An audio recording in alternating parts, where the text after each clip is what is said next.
Chapter 111. The next morning, Zhang Xiaohua went to the tree as usual. Elder Yu hadn't moved yet, so Zhang Xiaohua stood still and started practicing his incomplete fist technique. Since he knew that Elder Yu would teach him a sword technique, Zhang Xiaohua didn't care as much as before about whether he would forget this fist technique. He was like a naughty child who was very concerned about his favorite toy and was suddenly given an even more interesting toy by an adult. That child's longing for his old toy would fade away, and he wouldn't cry as much as before even if he lost it. Although he had such thoughts, when Zhang Xiaohua finished practicing the fist technique that he had learned last night, he still felt a burst of excitement. After all, according to his experience, this incomplete fist technique had been tested by his powerful memory for an entire night. Since he was able to practice it now, he was sure that he wouldn't forget it in the future. Zhang Xiaohua almost wanted to howl at the sky.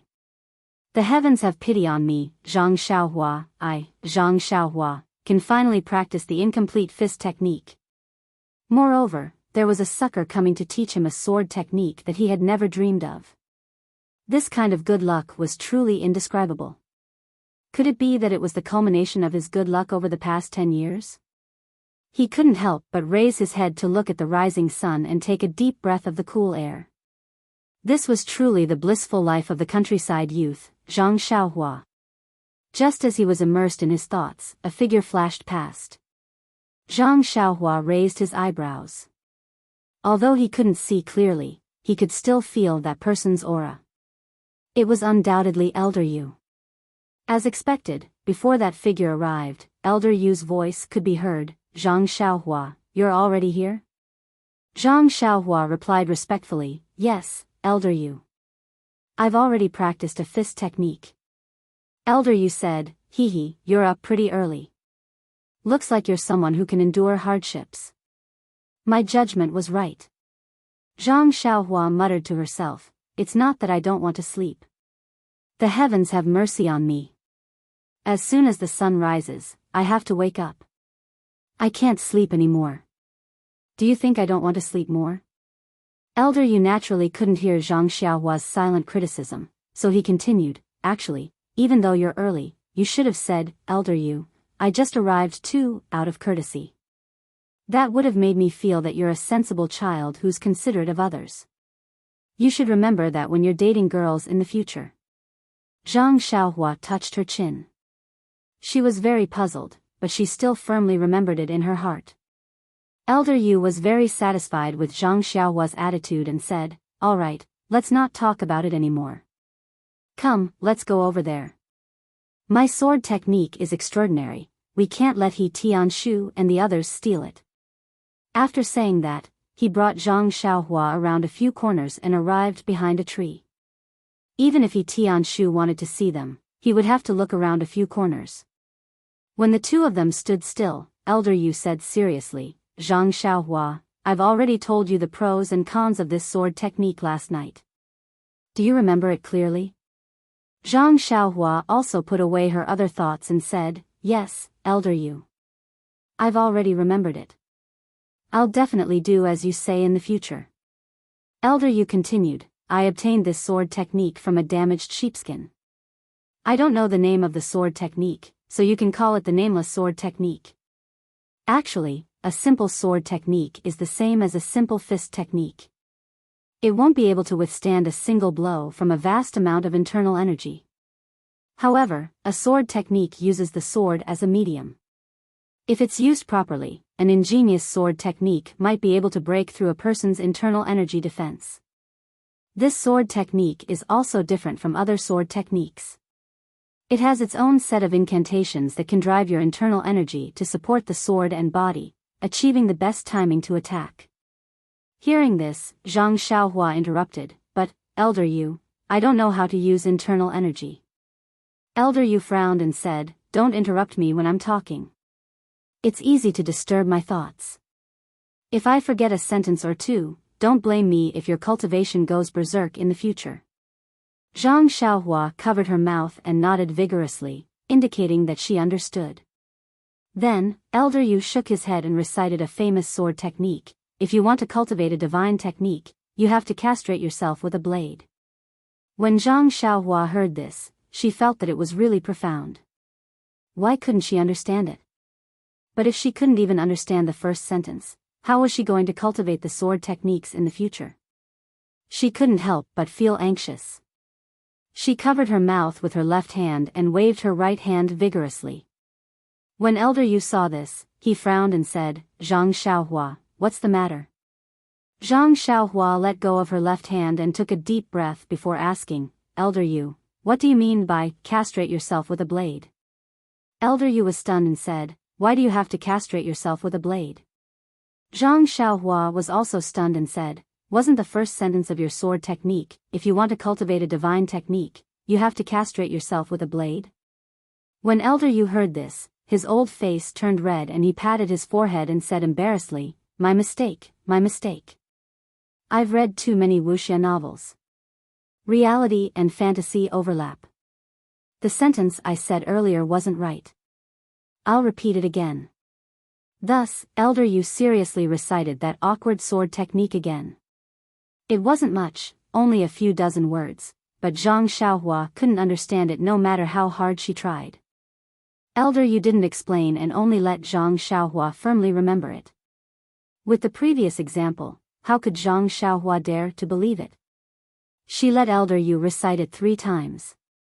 After she remembered it, she recited it a few more times in front of Elder Yu.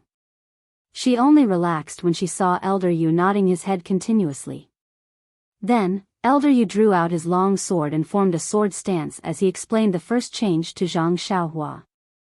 Everything in the world seemed easy when others did it, but it was difficult when you did it yourself.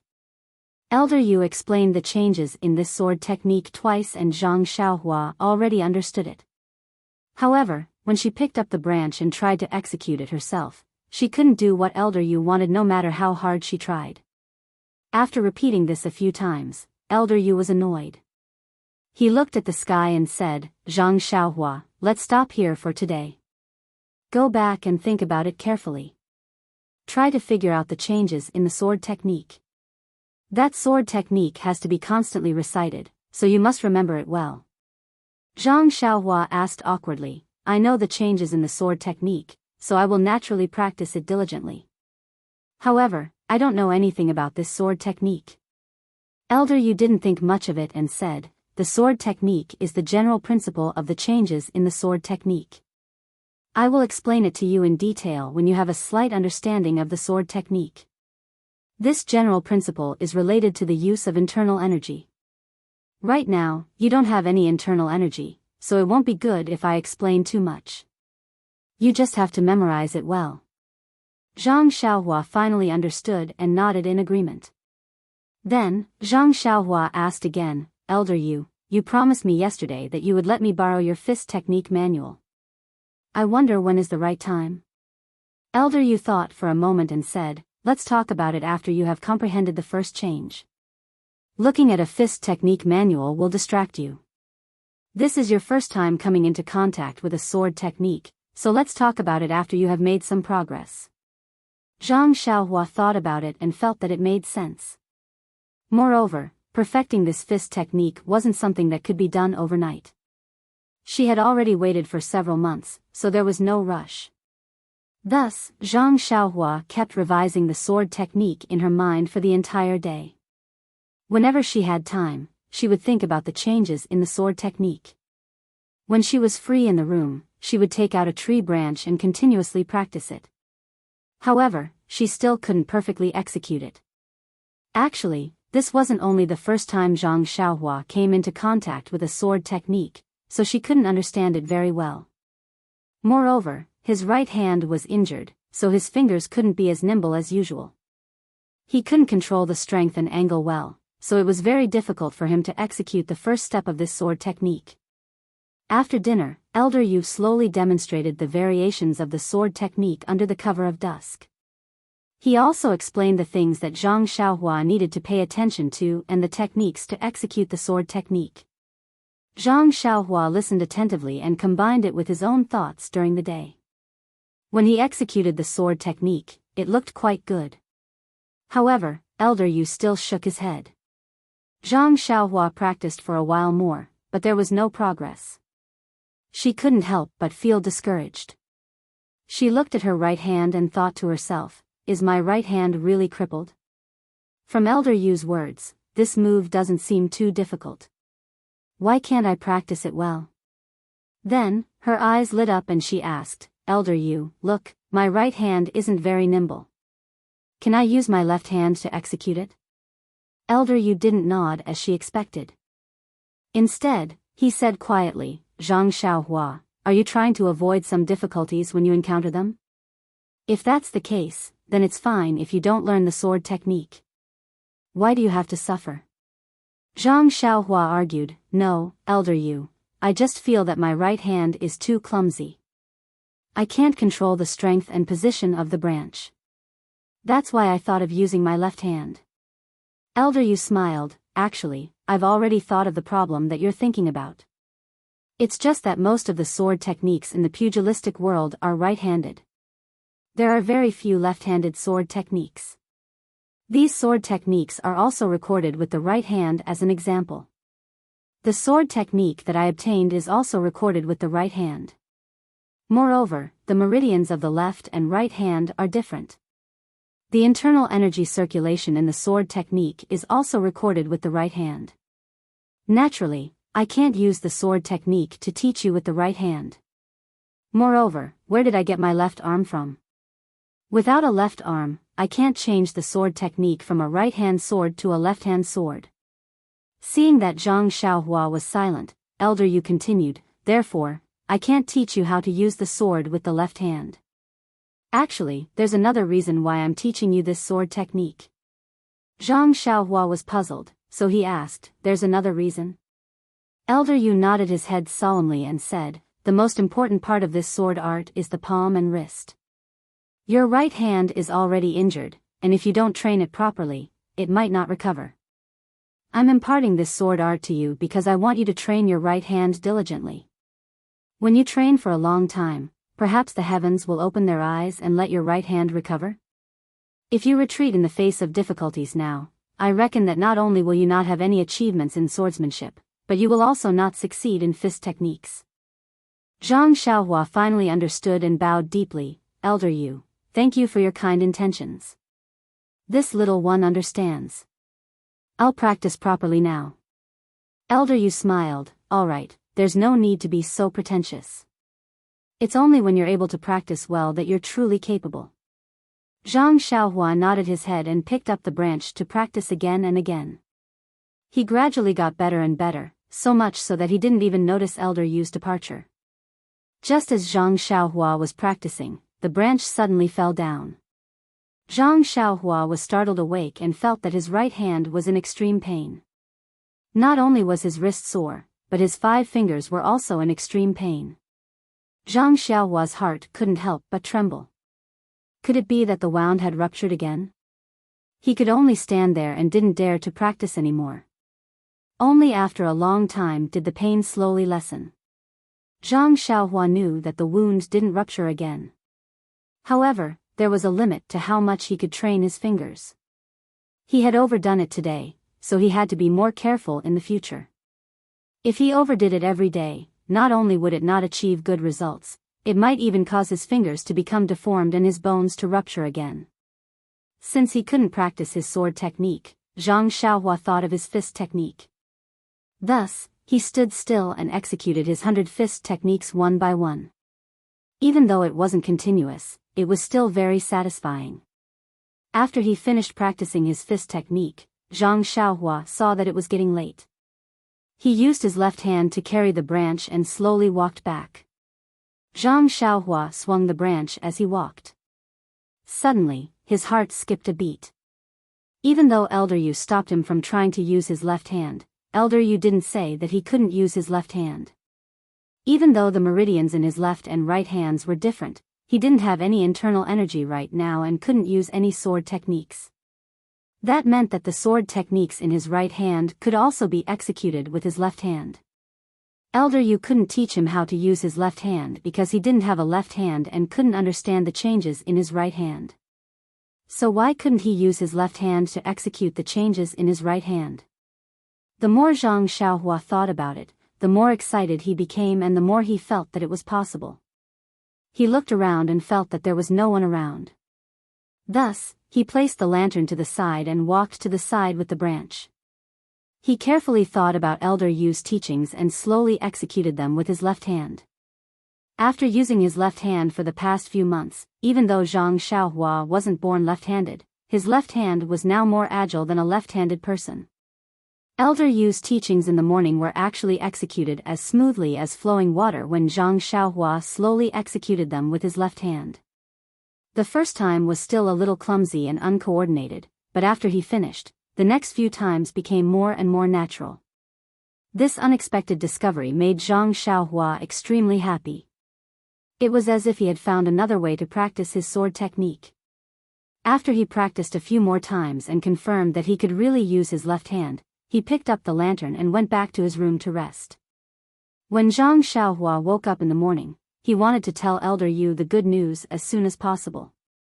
However, when he started practicing again, he encountered the same problem as when he was practicing his fist technique.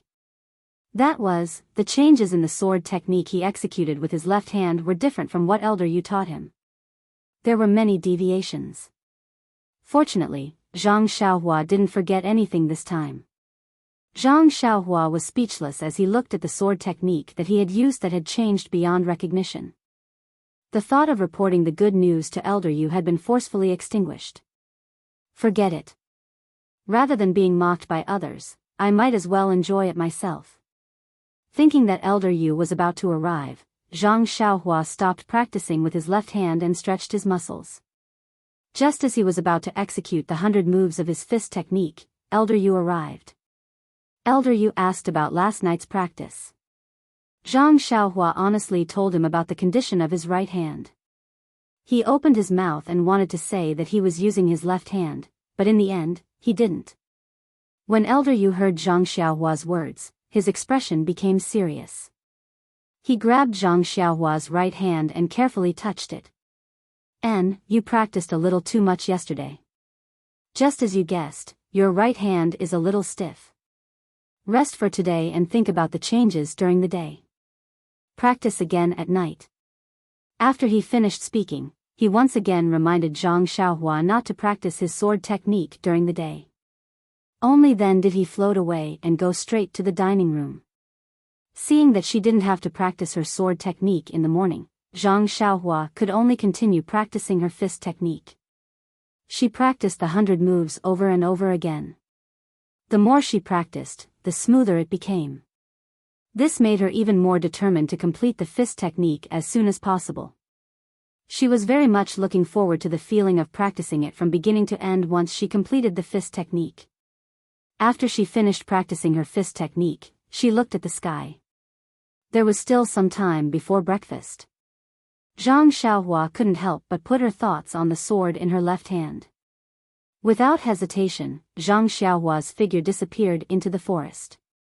Holding a tree branch in her left hand, she executed the changes of the sword technique that she had memorized. Over and over again, her execution was very smooth.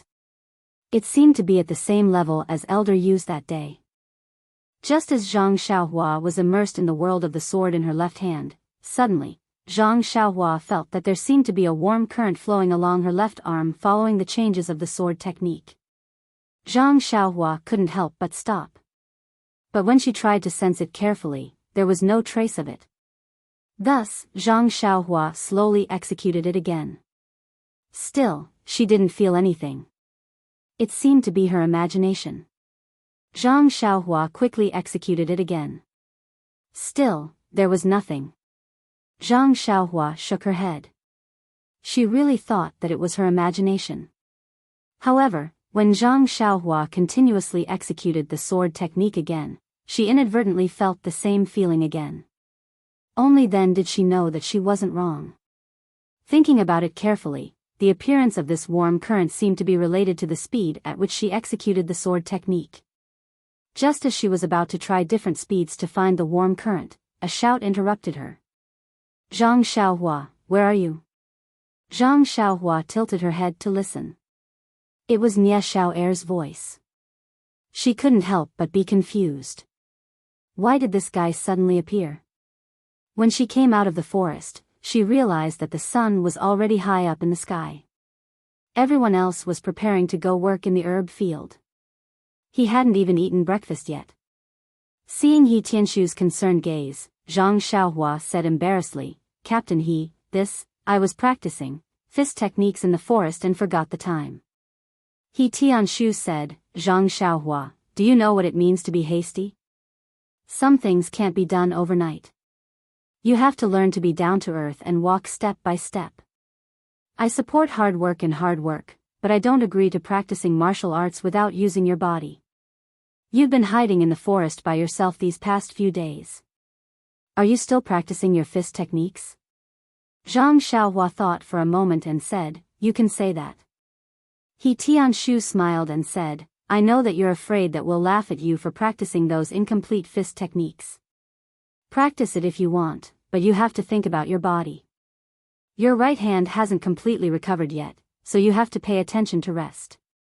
If your right hand is worn out again, even if it's incomplete fist techniques, you can't practice them anymore." Zhang Xiaohua respectfully said, "Captain He, I understand. I'll be careful in the future." He Tianshu patted her shoulder and said, "Okay, it's good that you know. If you're not afraid of being embarrassed in the future, you should practice with us. We promise we won't laugh at you." Zhang Xiaohua looked at the three people beside her and couldn't help but smile. She still said, "Forget it, Captain He. I'll practice by myself."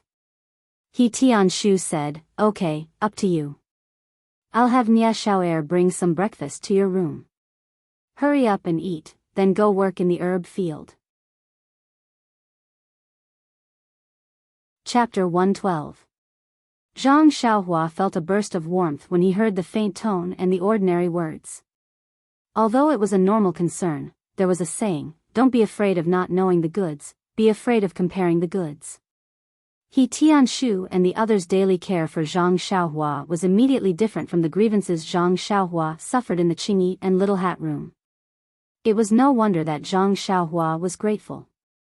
After reminding Zhang Xiaohua, He Tianshu and the others hurriedly left. The daily cultivation of the herbal field was still very easy to handle. In fact, it didn't matter if Zhang Xiaohua wasn't there. However, those seeds that had never sprouted were still a big mountain in He Tianshu's heart. He couldn't rest until he removed them. Zhang Xiaohua saw that they had left and hurried back to the house. Although the food in the house was simple, Zhang Xiaohua still ate it with relish. He then went out to be a monk and hit his own clock. During the lunch break, Zhang Xiaohua stayed in his house. He took a branch and carefully simulated the feeling that he found in the morning. Sure enough, when his speed reached a certain level, the warm current immediately appeared. Zhang Xiaohua had a realization in his heart. Although the reason for the warm current's appearance was still unclear, one thing was certain. That was, the changes of this sword move should be performed at this speed. It was the best. Since he had this understanding, Zhang Xiaohua continued to perform the changes of this sword move at this speed. The warm current also continued to appear. Zhang Xiaohua then realized that from the beginning of his sword move changes, the warm current came out from a certain place on his left shoulder. As the sword move changes were performed, the warm current flowed along his shoulder to his palm. It didn't disappear until the sword move changes were performed and the warm current flowed to the branch in his left hand. After practicing for an entire afternoon, Zhang Xiaohua finally memorized the sword move changes with his left hand. The speed of the sword move had also stabilized.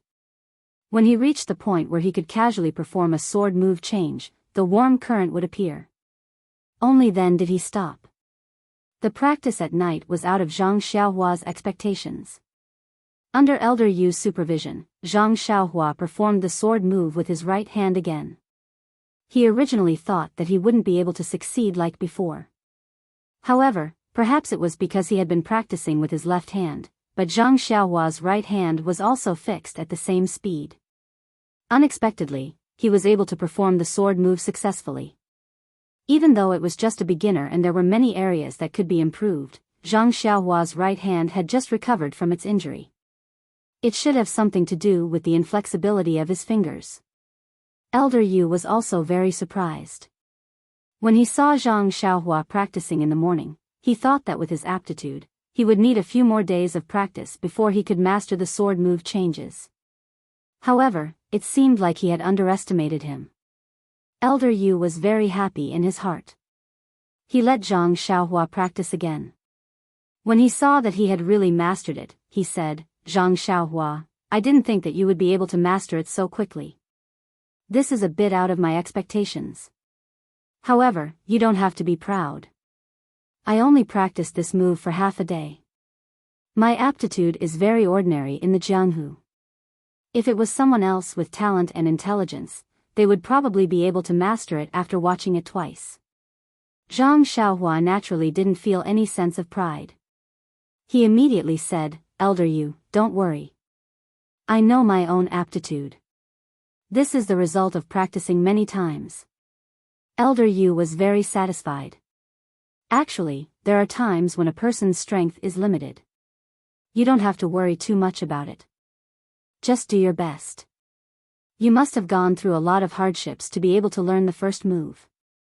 I also know that. Since you've already learned the first move, I'll teach you the second one in a while. However, you shouldn't exhaust your injured bones at this stage. As the saying goes, more haste, less speed. You must remember this.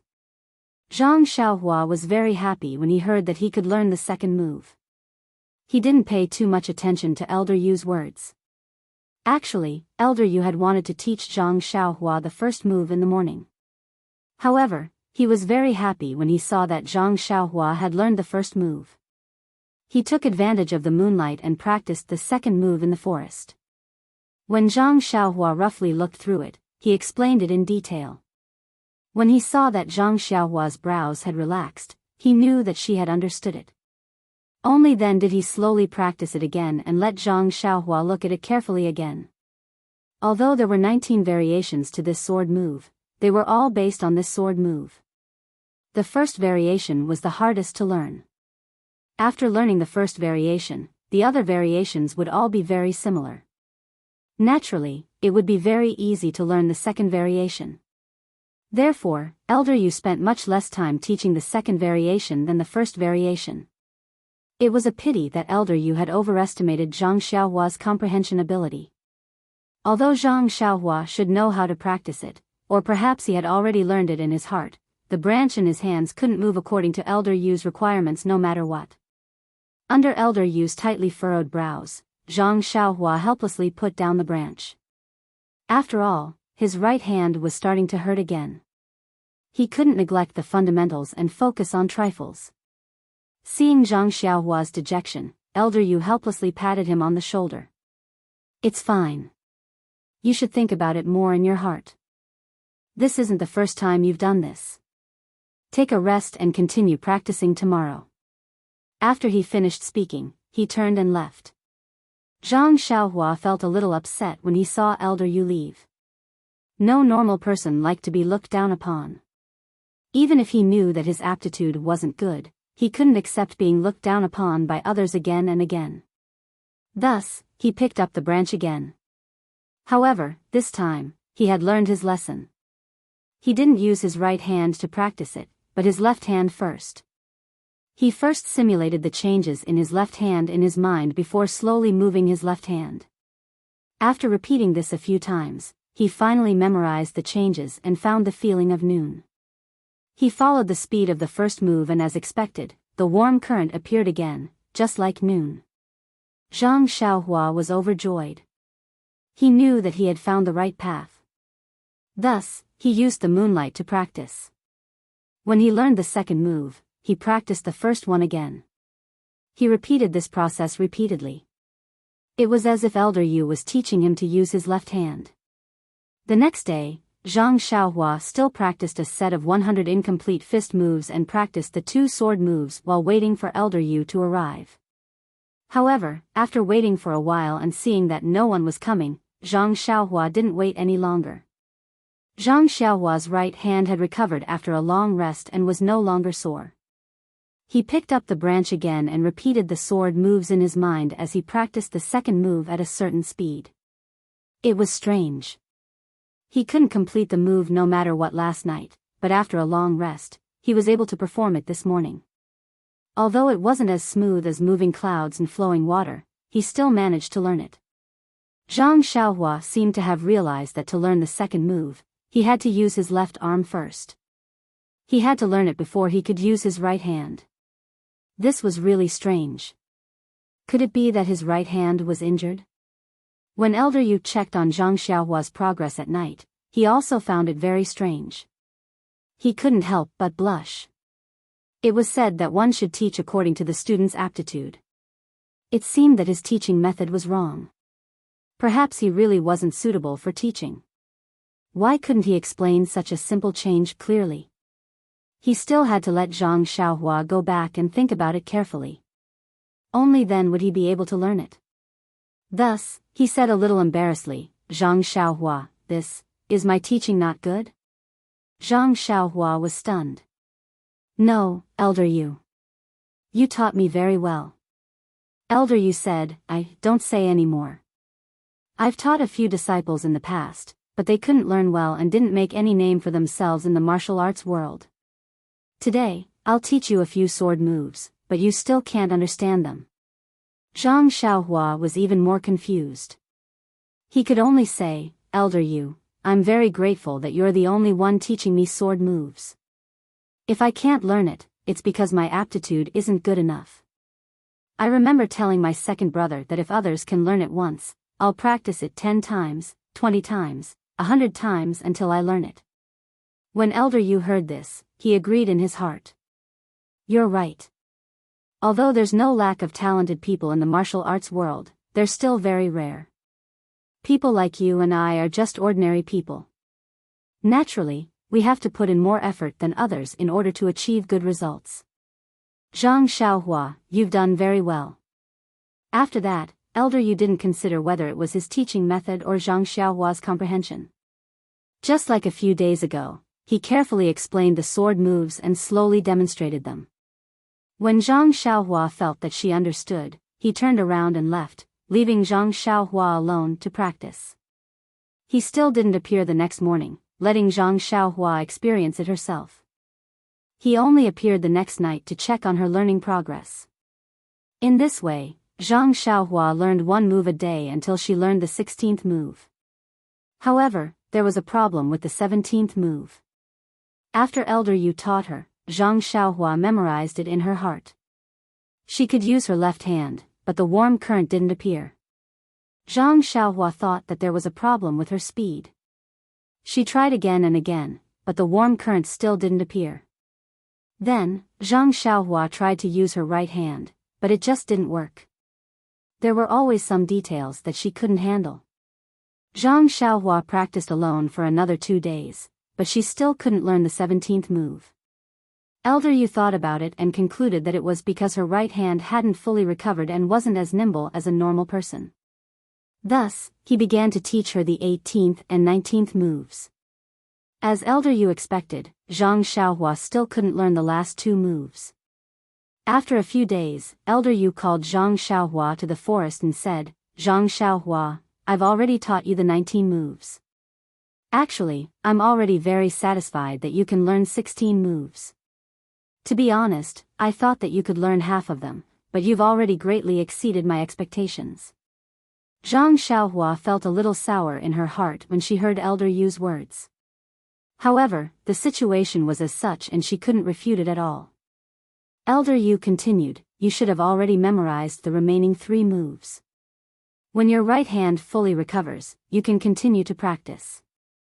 Actually, the reason why I'm teaching you this move is to save your life. If you don't provoke someone too powerful, I believe that these 16 moves should be able to save your life. Also, what you've learned now is only the tip of the iceberg and doesn't have much power. You still have to memorize the sword technique diligently. When you learn inner strength one day, you'll be able to use it with the sword technique to display the true power of this sword technique."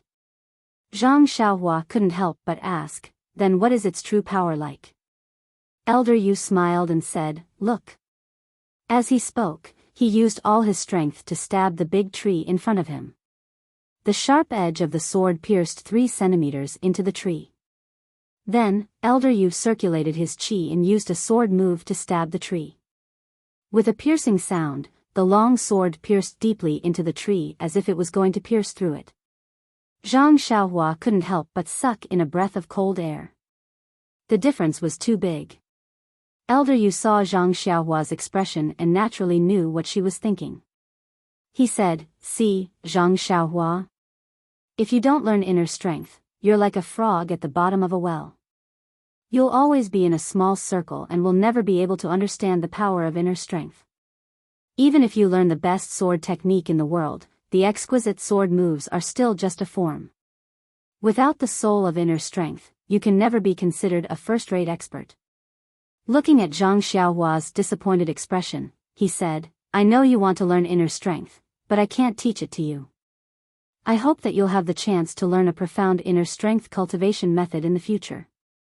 Alright, this is all I can teach you. Practice well and hope that this sword move can help you in the future." With that, he flicked his sleeves and turned to leave. Zhang Xiaohua couldn't help but call out, "Elder Yu." Elder Yu turned around and asked, "What's the matter?" Zhang Xiaohua opened his mouth and said after a while, "Thank you, Elder Yu." Elder Yu smiled and said, "No need, Zhang Xiaohua. Practice well and I hope you'll succeed." With that, he floated away. Looking at Elder Yu's one-armed figure, Zhang Xiaohua felt extremely grateful. He wasn't related to Elder Yu in any way, and they didn't see each other often in the past. Yet, he had received such a huge favor from Elder Yu, and he had even imparted a sword technique to him. Although Elder Yu didn't mind it, how could he not take it seriously? Actually, Zhang Xiaohua wanted to tell Elder Yu about the sword in her left hand, but she didn't know where to start. Most of the 16 transformations on her left hand had changed beyond recognition. If she told Elder Yu now, would she let him know that she wasn't a good-for-nothing? If she could comprehend the side path, could she also use a sword with her left hand? However, when she thought about the might of Elder Yu's inner strength sword move, she didn't want to say it. What was her little bit of cleverness? She shouldn't show it off. However, Zhang Xiaohua really wanted to ask Elder Yu about the warm current. After standing for a while, Elder Yu was already far away. Only then did Zhang Xiaohua gather her thoughts and pick up the branch to practice in the forest. After practicing the transformations of the sword move, she felt bored and her right hand was sore, so she switched to her left hand. When she practiced the sword move with her left hand, it was different. The warm current flowed through her left arm, making it feel very comfortable. After the 16 transformations of the sword move had been mutated by Zhang Xiaohua, she could actually link them together. From the first to the 16th transformations, in addition to the changes in her footwork, it was really like a set of sword moves. Practicing to her heart's content, she started practicing non-stop and entered a very peaceful state. She only wanted to wave the sword in her left hand around, as though she was born for the sword. She practiced from the first to the 16th transformations, then continued to practice the first transformations. After practicing for a long time, Zhang Xiaohua felt that there was a stuffy feeling in her chest. She wanted to spit it out, but she couldn't find a way to vent it. As the sword moved, she seemed to have found a target. Zhang Xiaohua opened her mouth and let out a long sigh of relief. Then, she followed the sword move and stabbed forward with the branch in her left hand. The warm current in her left arm naturally flowed along with it. Just as the branch was about to hit the tree in front of her, she heard a muffled sound and the branch actually pierced into the trunk. Then, she broke into pieces and fell to the ground. Only then did Zhang Xiaohua wake up from her dream. She stared blankly at the branch in her hand and then at the branch in front of her. She couldn't believe that she had done this. If Elder Yu had used his strength to push the sword 3 inches into the tree trunk, Zhang Xiaohua felt that if she used her strength, she might be able to push the sword 5 inches into the tree trunk.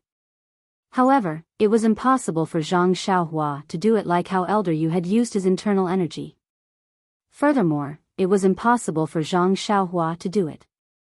Was she considered an expert? However, when she walked forward and used her thumb and index finger to pinch the branch, she easily pulled it out without using much strength. Only then did she see that there was a hole in the tree trunk that was neither deep nor shallow. It was just a hole. Zhang Xiaohua couldn't help but laugh at herself. She looked at herself as a poor person who had just received a few dozen taels of silver. She thought that she knew that she was the richest person in the world, but she didn't know that this amount of silver was a joke in the eyes of the real rich. She thought that her martial arts were so good that she could push the branch into the tree trunk, but now, it seemed that it was just a small hole. Shaking her head, Zhang Xiaohua casually threw away the branch in her hand. Feeling that the sky was getting dark, she picked up the lantern and slowly walked back into the house. Only that small hole was left in the tree trunk. The pitiful Zhang Xiaohua was regretting his arrogance, but he didn't know that he had really underestimated himself this time. Even if it was Elder Yu, he wouldn't dare to say that he could push the branch into the tree trunk and leave a hole. If Elder Yu saw Zhang Xiaohua's sword, his eyes would definitely pop out. It was a pity that Zhang Xiaohua only saw the sharpness of the sword. Although he knew that the blunt part of the branch wouldn't be easy to push into the tree trunk, his usual attitude confirmed that he had made a mistake in his judgment. Sigh, the details determine success or failure. Zhang Xiaohua seemed to still be very inexperienced. He still had a long way to go. However, Zhang Xiaohua, who was walking on the road, didn't have this awareness. He had long abandoned the joy from before and was muttering in his heart. I've already learned this sword technique from Elder Yu, so when should I go to Elder Yu to get the fist manual? Chapter 113. The next day, it was raining heavily. After the autumn rain and the cold, the weather had already turned cold. There wasn't much work to do in the medicine field, so Tianshu brought Nieshao Air and the rest to walk around the medicine field before returning. Zhang Xiaohua was still thinking about her fist technique.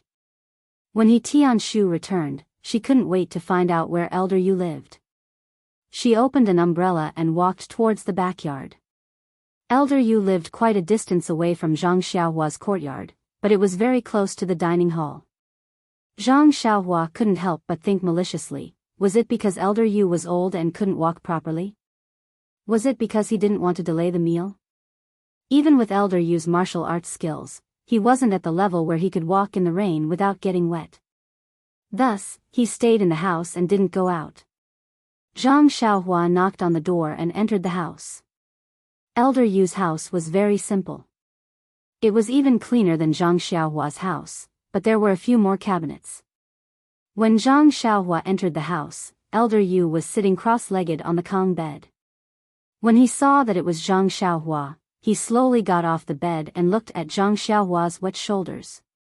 Zhang Xiaohua, it's raining so heavily. Why didn't you stay in the house and think about that sword technique? What are you doing here? Could it be that you've improved again after a night? Zhang Xiaohua bitterly smiled and said, Elder Yu, do you think I'm a genius that only appears once every 50 years? Just those 16 transformations will take me a lifetime to learn, and I won't be able to master them like the back of my hand, not to mention the other 3 transformations. Look at my hand. As she spoke, she raised her right hand in front of Elder Yu and bent her fingers a few times.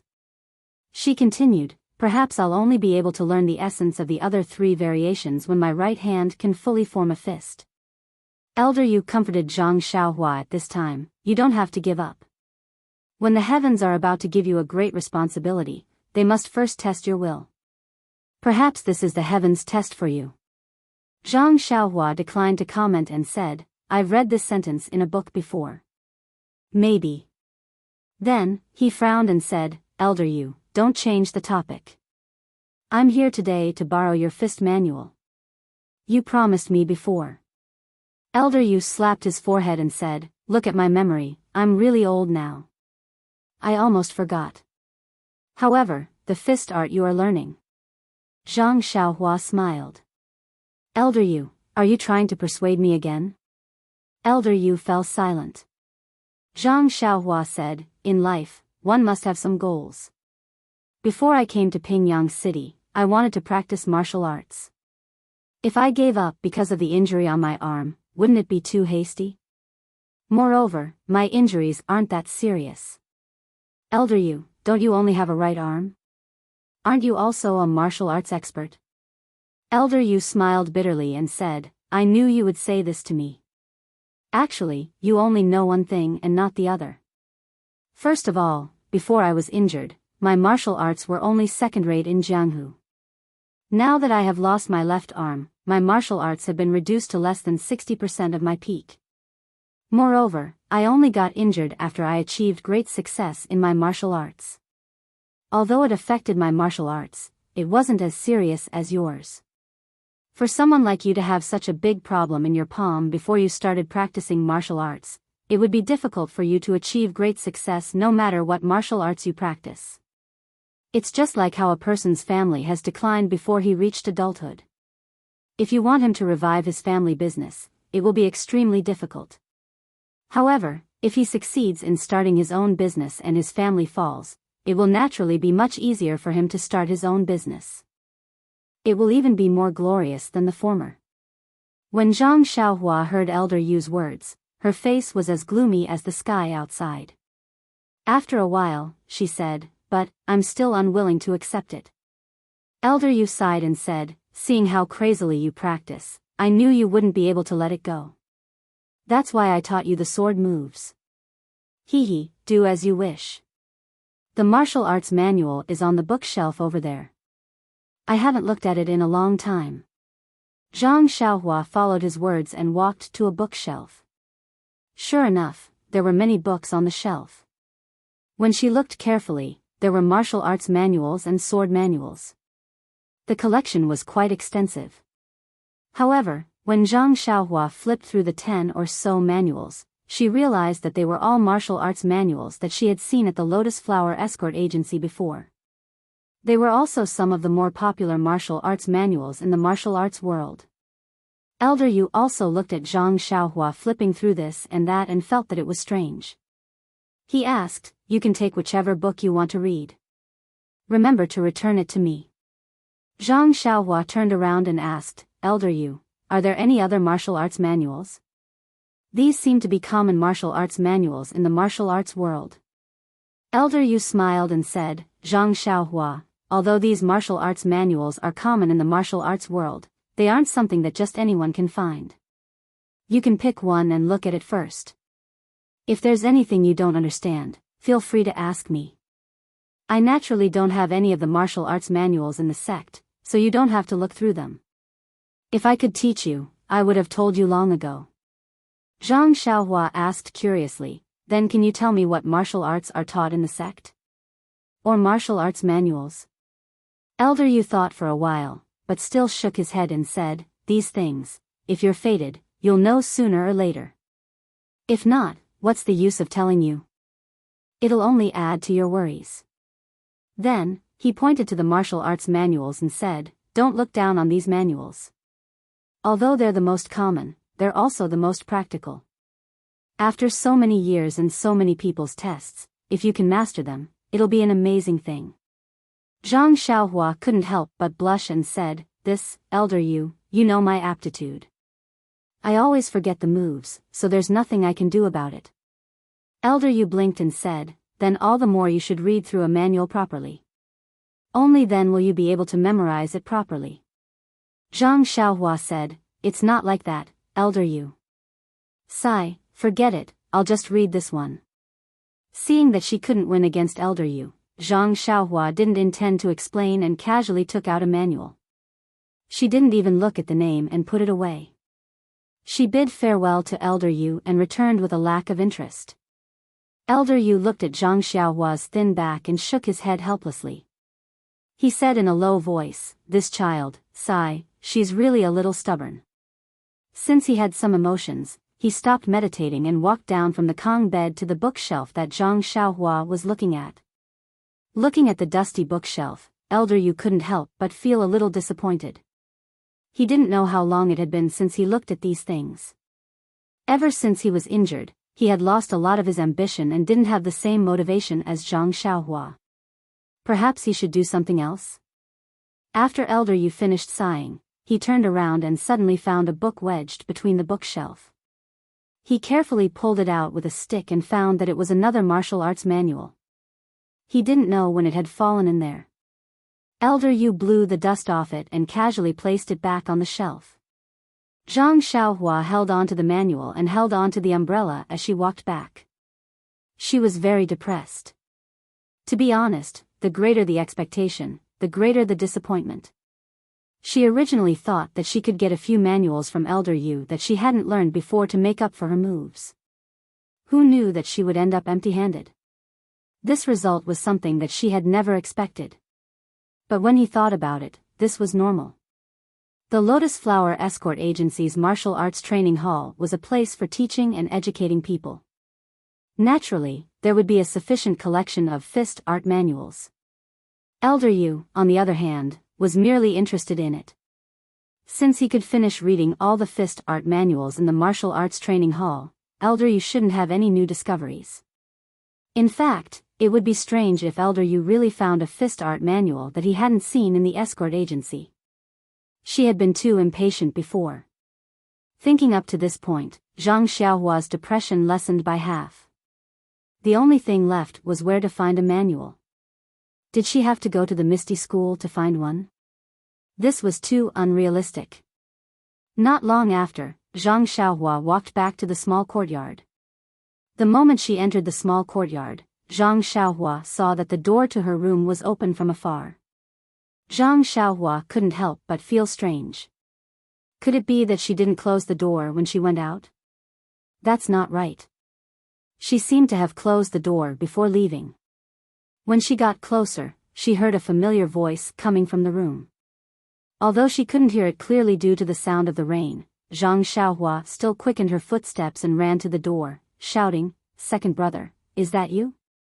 As expected, Zhang Xiaohu's voice sounded from inside the room, "Xiaohua, you're back?" When Zhang Xiaohua entered the room, she saw that other than Zhang Xiaohu, Yi Tianshu, and Li Jinfeng were also in the room. Zhang Xiaohu walked to the door and took the umbrella from Zhang Xiaohua's hands and helped her put it away. He was as attentive as when he was in Zhang Xiaohu's room at the escort agency. He Tianshu stood in the middle of the room. When he saw that Zhang Xiaohua had returned, he said to Zhang Xiaohu and Li Jinfeng, "Zhang Xiaohua is back, so I won't keep you company. You're welcome to come by often in the future." Zhang Xiaohu and Li Jinfeng quickly said, "Thank you, Captain He. Let's talk more in the future if there's a chance." He Tianshu nodded at Zhang Xiaohua and said, "Take good care of your brother and friends." Then, he went back to his room. Zhang Xiaohua watched as He Tianshu left. He turned around and asked excitedly, "Second brother, why did you suddenly come to my place today?" "Oh right, young Master Li, are you free too?" Li Jinfeng walked forward and said with a smile, "You little rascal, you ran quite fast. I said that I would send you back to the villa last time. When I arrived at the escort agency after you were almost recovered, you and your second brother were not there.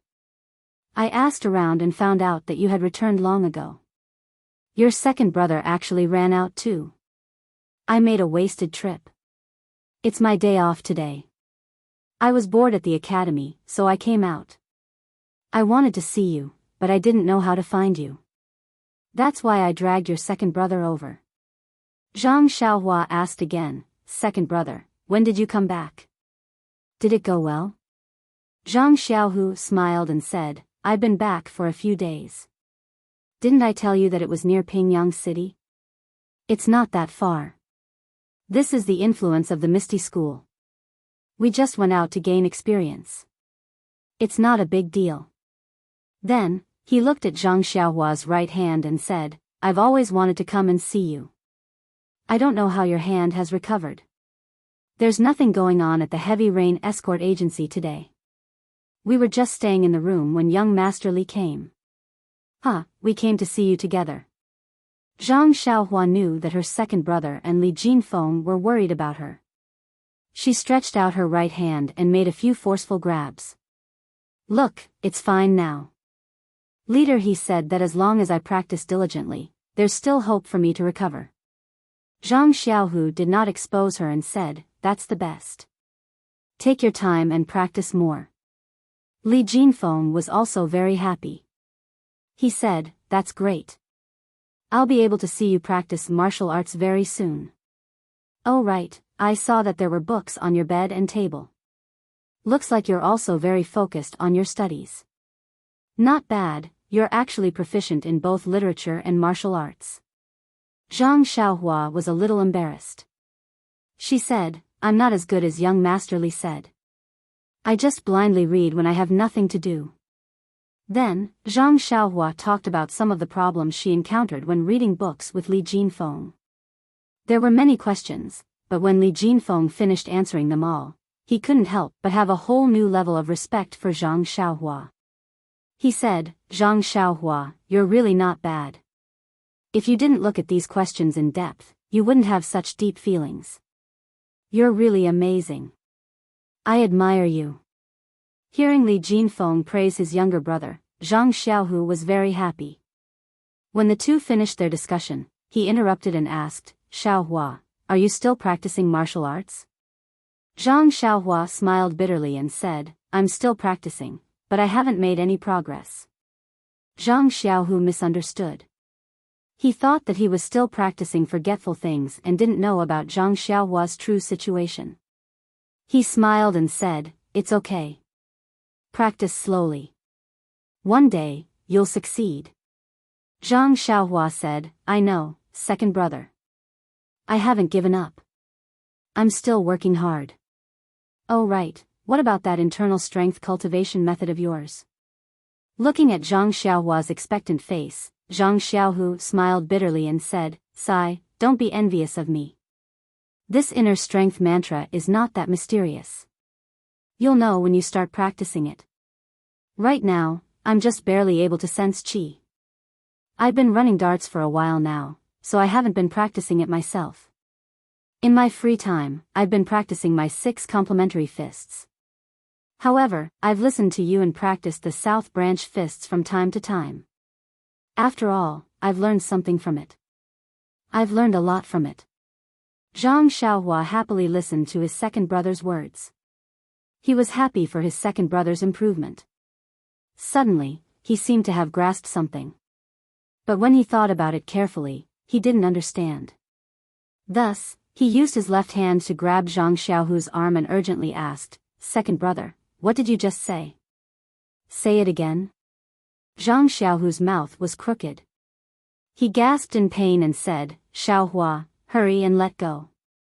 Be gentle. Why did you use so much strength?" Zhang Xiaohua finally realized that he had lost his composure. He quickly let go and said embarrassedly, "Second brother, I'm sorry. What you said just now seemed to have reminded me of something. Don't mind it. Hurry and say it again." Zhang Xiaohu was confused and said, "Didn't I just say that I listened to your suggestion and practiced the Nanji Quan? It's a good idea to learn from my previous fist techniques." Zhang Xiaohua thought for a moment, then shook his head and said, "That's not it." "What else?"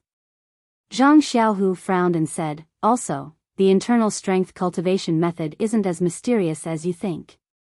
Right now, I only have a bit of qi. I didn't say anything else." Zhang Xiaohua thought for a moment again, but still shook his head. Zhang Xiaohu had no choice and said, "That's all. I didn't say anything else. When I was running darts, I couldn't calm down and practice the internal strength cultivation method. I could only practice fist techniques. Other than the Liuhe Quan and the Nanji Quan, I'm not very familiar with the others." Hearing the 3 words, Liuhe Quan, Zhang Xiaohua's mind flashed. That's right.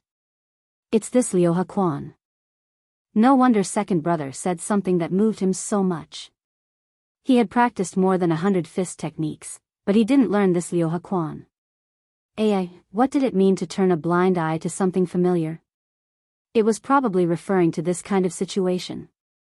Actually, this matter was extremely coincidental.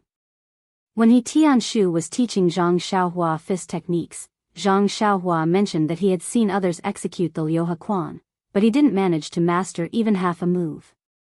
Furthermore, the the Liuhe Quan was famous for its complexity. When He Tianshu saw Zhang Xiaohua's terrifying memory, he couldn't remember to teach him this fist technique no matter what. Perhaps he had chosen to forget.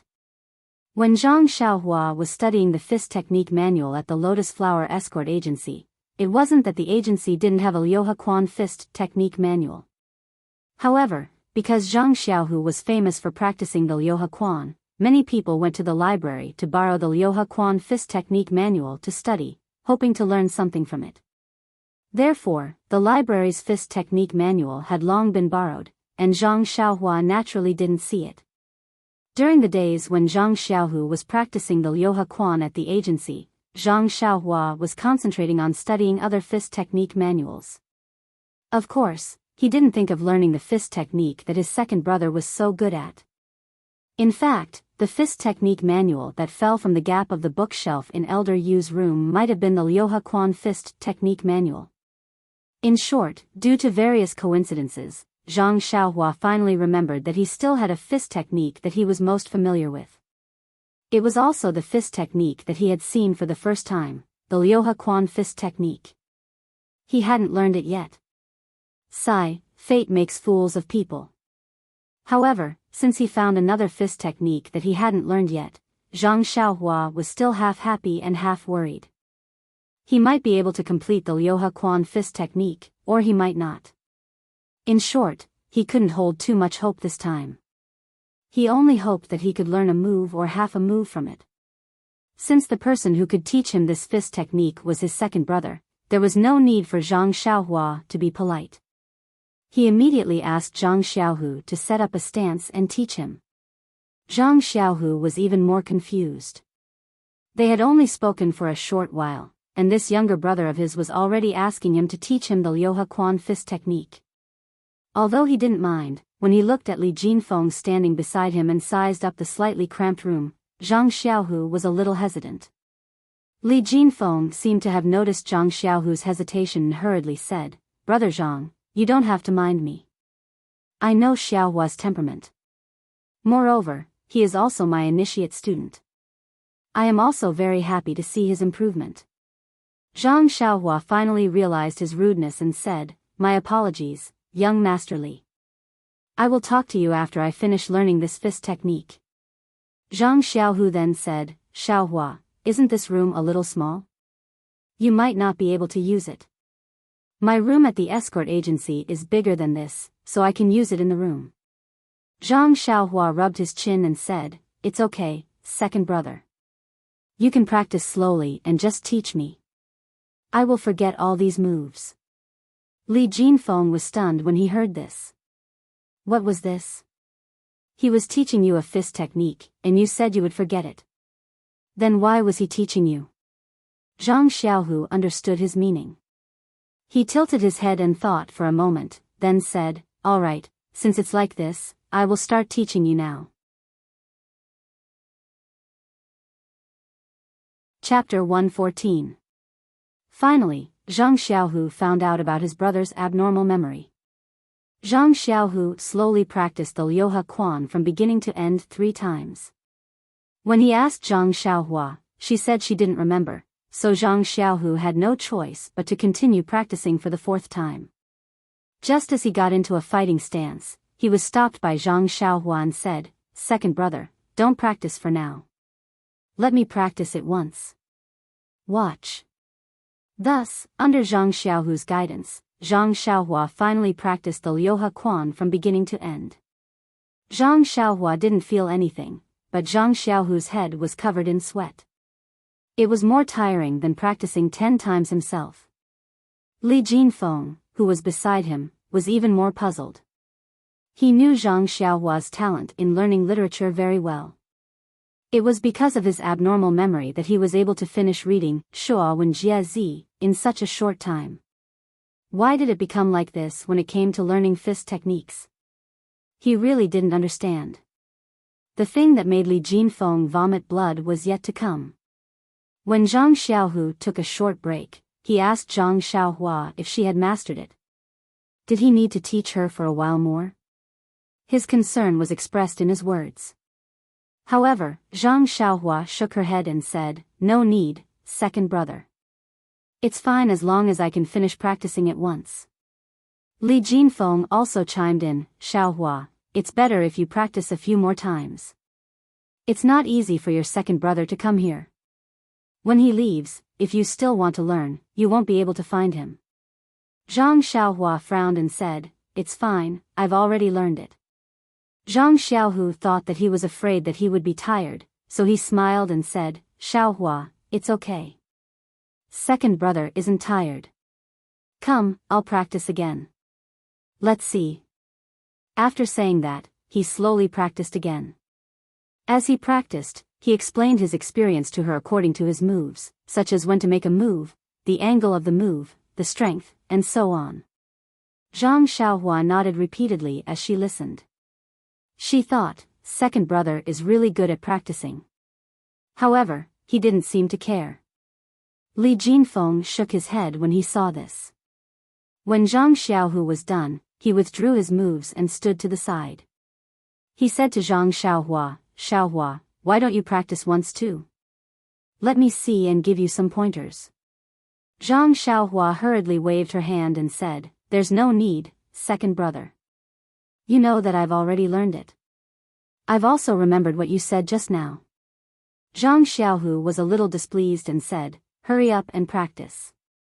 Let me see if you've learned it." Even at this point, Zhang Xiaohu still didn't really believe what Zhang Xiaohua had told him before. Not being able to learn all the fist techniques? Maybe it was because others didn't teach her well. He taught her in detail. If she had the aptitude that Li Jinfeng said that Zhang Xiaohua had, how could she not learn it? Unfortunately, the truth was really a blow to their confidence. Unable to withstand Zhang Xiaohu's urging, Zhang Xiaohua had no choice but to take up the starting position and practice the Liuhe Quan that she had just learned. What surprised the two of them was that the valiant Zhang Xiaohua had only practiced 6 moves before she forgot the following moves. Under Zhang Xiaohu's reminder, she continued to practice more than 10 moves. Helpless, Zhang Xiaohu reminded her again and again. Finally, after 5 or 6 reminders, Zhang Xiaohua finally finished practicing. Looking at Zhang Xiaohua's innocent eyes, Zhang Xiaohu also asked helplessly, "Xiaohua, do you always practice like this when you learn fist techniques?" Looking at Zhang Xiaohua's affirmative nod, Zhang Xiaohu patted his shoulder and said, "It's been hard on you, Xiaohua." Li Jinfeng came over and asked, "Xiaohua, I think it's very strange. This move isn't very complicated. Although I haven't practiced fist techniques before, just based on my memory and watching the two of you demonstrate just now, I can also remember many moves." After saying that, Li Jinfeng rolled up his sleeves and practiced the Liuhe Quan. He was actually hit by more than 10 moves before he stopped. Then he asked Zhang Xiaohua, "Look, with my aptitude, I can learn more than 10 moves. How can you only remember 6 moves? It's really strange." Zhang Xiaohua scratched his head and said, "Brotherly, to be honest, I really don't know. All the fist techniques I practice are like this. I forget a lot of each set of fist techniques." Li Jinfeng seemed to have seen the most miraculous thing in the world and said, "It's really inconceivable. You can even memorize the Shuo Wen Jie Zi, so how can you not even remember this?" Zhang Xiaohua said curiously, "Brotherly, what's so strange about this? The Shuo Wen Jie Zi is just a book for young children. Practicing fist techniques is something that requires a lot of brain power. It can't be compared." Li Jinfeng smiled bitterly and didn't say anything. At this moment, Zhang Xiaohu said, "Then what about the fist technique manual from the escort agency? It's also something written in words. Can you remember it?" Zhang Xiaohua said, "I remember that very clearly."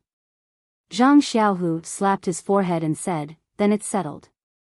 Tomorrow I'll borrow the Liuhe Quan fist technique manual from the library." Zhang Xiaohua smiled and said, "There's no need, second brother. I've already practiced all the fist techniques that I memorized a few months ago. I've basically forgotten all of them." Zhang Xiaohu and Li Jinfeng both opened their mouths wide. Zhang Xiaohua said, no matter if it's a fist technique manual or someone else's, as long as I practice it, I'll forget most of it. Those that I haven't forgotten, I won't forget them. As for how much I can remember, I'll only know tomorrow morning. Faint, Li Jinfeng screamed. He looked at Zhang Xiaohua with reverence and muttered, could it be that this is the legendary, don't ask for a deep understanding? After listening to Zhang Xiaohua's explanation and thinking about the situation with Zhang Xiaohua just now, Zhang Xiaohu finally believed what his younger brother said. However, he could only spread out his hands and couldn't help. His younger brother said that everyone had their own path. Their own path was only suitable for themselves. Others couldn't help even if they wanted to. Lunch was eaten with He Tianshu and the others in the dining room. Zhang Xiaohu and Li Jinfeng were full of praise for the food at Huanxi Manor. However, during the meal, Li Jinfeng looked around, which made Zhang Xiaohua very puzzled. This scholar usually paid attention to etiquette. Why was he so careless today? However, before Zhang Xiaohua could figure it out, Li Jinfeng said it himself. On the way back to the small house, Li Jinfeng secretly pulled Zhang Xiaohua and whispered, Xiaohua, why didn't I see Miss Chiu Tong when we were eating? Only then did Zhang Xiaohua realize that he was not the only reason this scholar had come here. He said with a smile, she was in the corner. Didn't you see her? Li Jinfeng couldn't help but turn around and look at the dining room from afar. He wondered, why didn't I see her? That's strange. I looked around the dining room at that time. Then, as if he suddenly realized something, he said, there are only 3 tables in the dining room. Where did the corner come from? There was no sign of a woman at all. Xiaohua, you're lying to me. Zhang Xiaohua said with a smile, it looks like Brother Li isn't muddle-headed. Big sister Chiu Tong seemed to be eating with the manor lord and the others. They weren't together at the same time, and they might not be in this dining room. I really don't know the specifics.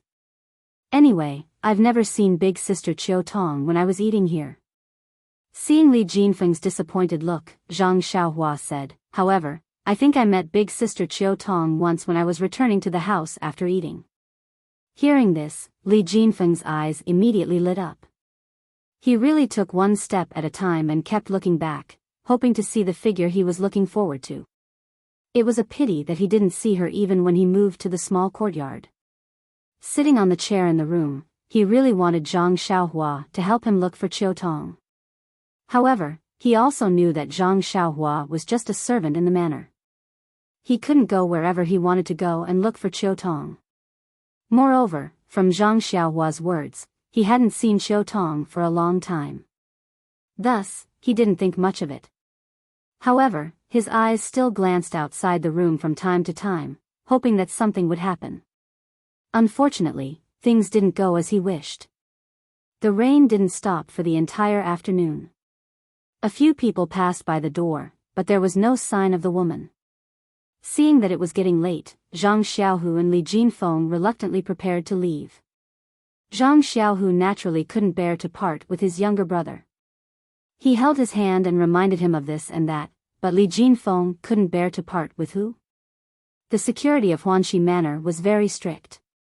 When Zhang Xiaohu and Li Jinfeng came in, they had taken a waist token and were escorted in by a guard. Naturally, they had to be escorted out. When the 3 of them walked out of the small house, the rain outside was already pattering. It seemed that it was going to stop. Out of courtesy, Zhang Xiaohu and Li Jinfeng went to He Tianshu's room to say goodbye before leaving the small courtyard. Zhang Xiaohu also asked He Tianshu to take care of his younger brother in the future. He Tianshu naturally agreed and said some humble words before the 3 of them left the small courtyard. There was some distance from the small courtyard to the side door. The road was paved with bluestones, so it wasn't muddy. The 3 of them chatted as they walked. Li Jinfeng saw the fields by the side of the road and couldn't help but ask, Xiaohua, what's planted in these fields? Some of them are crops. I recognize them. What about those? They look like grass. Are they vegetables? Zhang Xiaohua thought about it and felt that it was better not to say. She stopped him from asking and said, "Brotherly, there are rules in the manor. There are many things that can't be told to outsiders. You don't have to ask too much." However, then she changed her mind and said, "If you have any books on growing herbs, you can help me collect some. I'm still willing to read more." When Li Jinfeng heard this, the corners of his mouth curled up and he smiled. Along the way, the sky was dark and the rain was no longer dripping. The sound of frogs and insects could be heard in the gully next to them. It seemed that the rain had stopped and they came out to get some fresh air. This scene reminded the two brothers of the Guizhuang house. Zhang Xiaohu said first, "Xiaohua, you've been out for a long time. Do you miss home?" Zhang Xiaohua said sadly, "Of course, I miss it very much. But I haven't made any achievements yet. If my family knew about it, it would be a waste of effort." Zhang Xiaohu also sighed and said, "Yes, I think so too. However, we should at least let them know that we are safe. Otherwise, father and mother will be worried at home." Li Jinfeng frowned and said, "Brother Zhang, you can ask someone you know to pass a message to your family. Won't that do?" Zhang Xiaohu smiled bitterly and said, "The two of us came here alone. We don't have any relatives or friends in Pingyang City. Where would we find someone we know to pass a message to?" Li Jinfeng smiled and said, "Brother Zhang, you seem to have forgotten that I'm from Pingyang City." Zhang Xiaohu said, "I know that young Master Li is from Lu Town.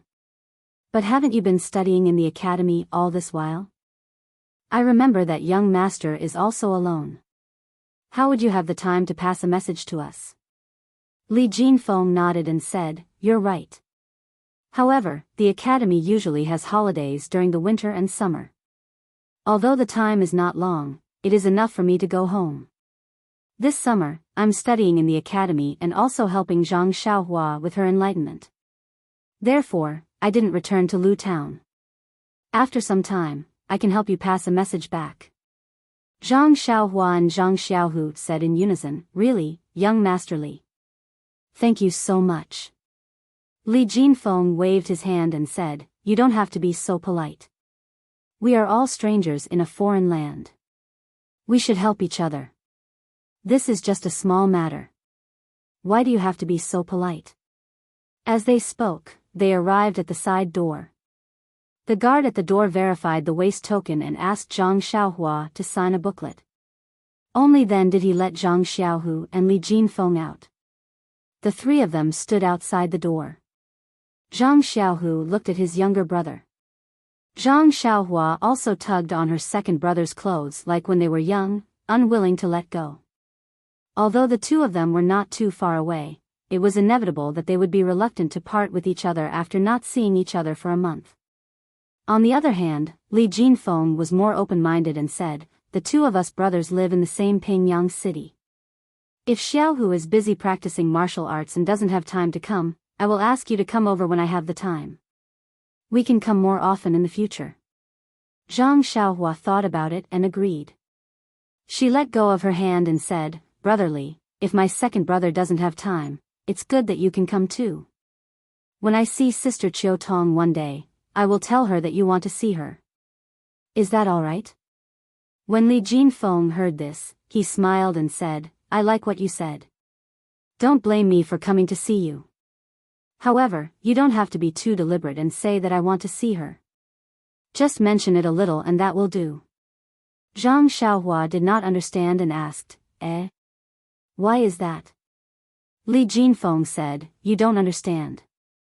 You are still a child. You will know in the future.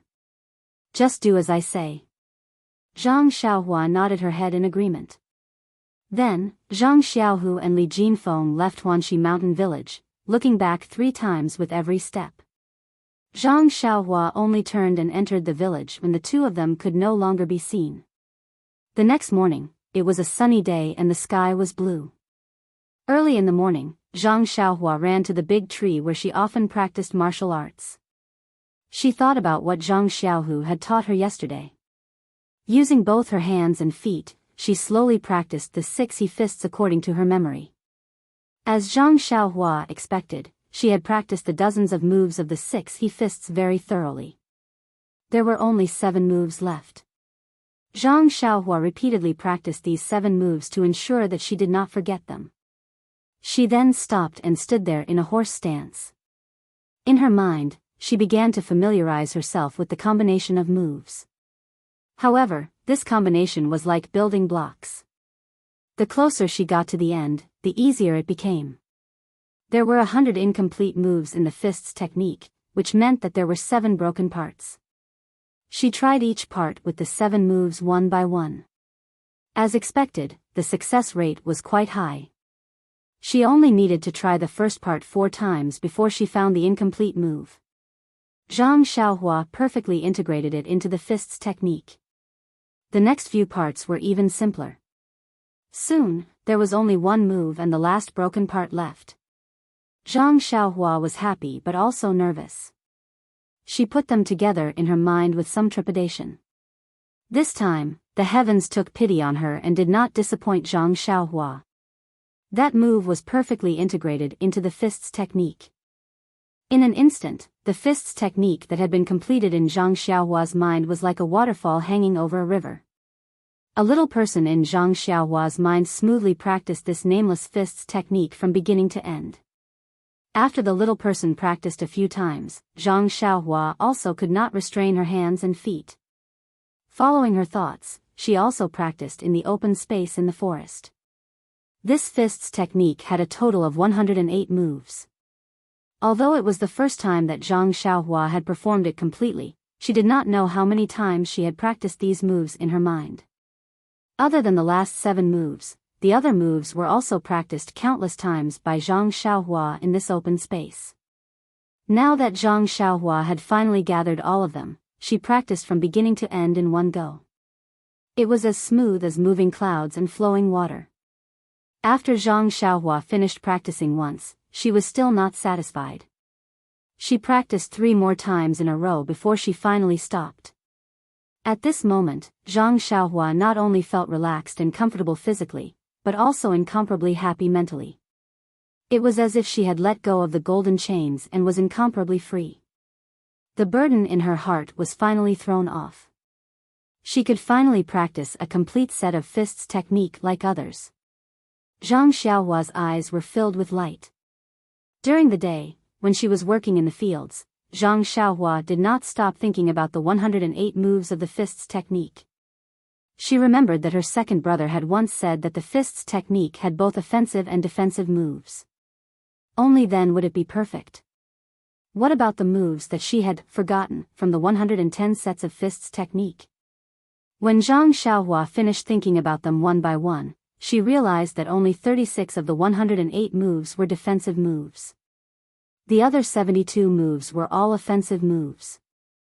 Zhang Xiaohua could not help but be secretly surprised.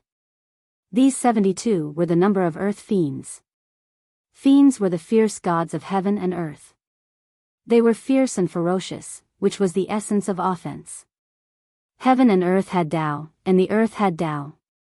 Earth had Tao, and the heavens had Tao to repair it. 36 were the number of heavenly spirits. Spirit was the strength of heaven and earth, which was the essence of defense. Zhang Xiaohua thought of some words in the books that she had read. She was very doubtful and amazed. She did not know if what she had thought was correct. At night, in the forest, the night sky was as dark as ink. Stars dotted the sky, but there was no moon. Zhang Xiaohua practiced her fists alone in the open space. After a set of fists technique, her body felt incomparably refreshed. She then practiced the 16 changes of the sword technique. Only then did she sit on the ground. Yesterday's heavy rain had made the ground somewhat muddy. Today's sun did not completely dry the rainwater. Zhang Xiaohua pulled a blade of grass and held it in her mouth. She leaned against a tree and thought of a problem.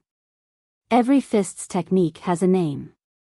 For example, Arhat fists, Nanji fists, and Erlang fists. What should I name this fists technique? Xiaohua fists? No, that's too stingy. Piecing together fists? That sounds terrible. Sigh, it's really difficult. Zhang Xiaohua was a little disappointed. She then put her hands behind her head and hugged her head. She lay down on the damp grass. She looked up at the clear night sky. In the distance, countless stars twinkled. It seemed that Zhang Xiaohua had not seen the stars like this for a long time. The last time she saw the stars was when she was young. It was when her grandmother was still alive.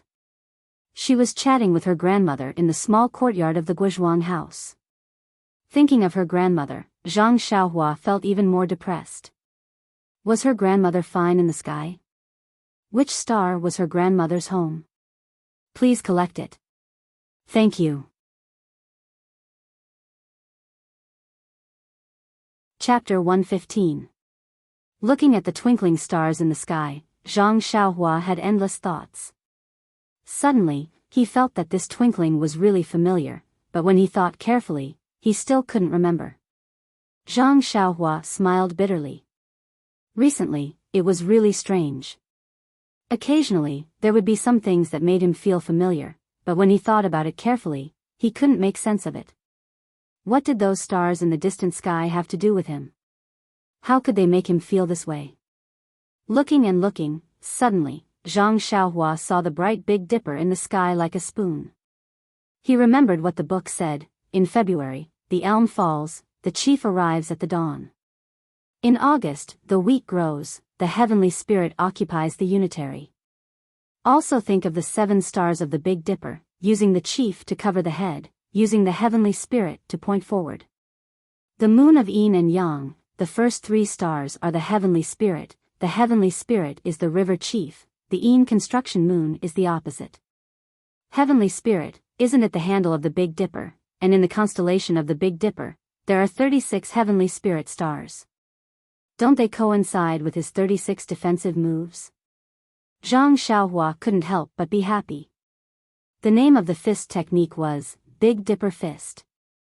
As for the 72 offensive moves that coincided with the Earth Fiend, he threw it to the back of his mind and didn't think about it. That was because this Big Dipper Fist's name was so resounding. Hearing it, one would know that it was high-quality goods. As for where the moves included in it came from, who knew? If Zhang Xiaohua didn't say it, no matter how hard others racked their brains, they wouldn't be able to think that these moves were all pieced together from other fist techniques. Thinking that these moves had been forgotten by Zhang Xiaohua would be full of mistakes. After thinking of the name of the fist technique, Zhang Xiaohua jumped up from the ground. He picked up his fighting spirit again and continued to practice his Big Dipper Fist technique. After practicing for an unknown number of times, Zhang Xiaohua was a little tired. Just as she was about to practice for the last time, an unexpected situation suddenly occurred. When Zhang Xiaohua stood still with the pole and made the gesture to start the first move, he suddenly felt a very weak and slightly cold thing coming from his toes and flowing up his feet to his legs. Zhang Xiaohua was so scared that he quickly stopped. When he carefully felt it, the cold feeling immediately disappeared. Zhang Xiaohua was very strange. Was it his illusion? Thus, he changed to a dry place and started practicing again. Sure enough, as soon as he started practicing, that chilly feeling would come out, from his toes to the soles of his feet, and then flow up his legs.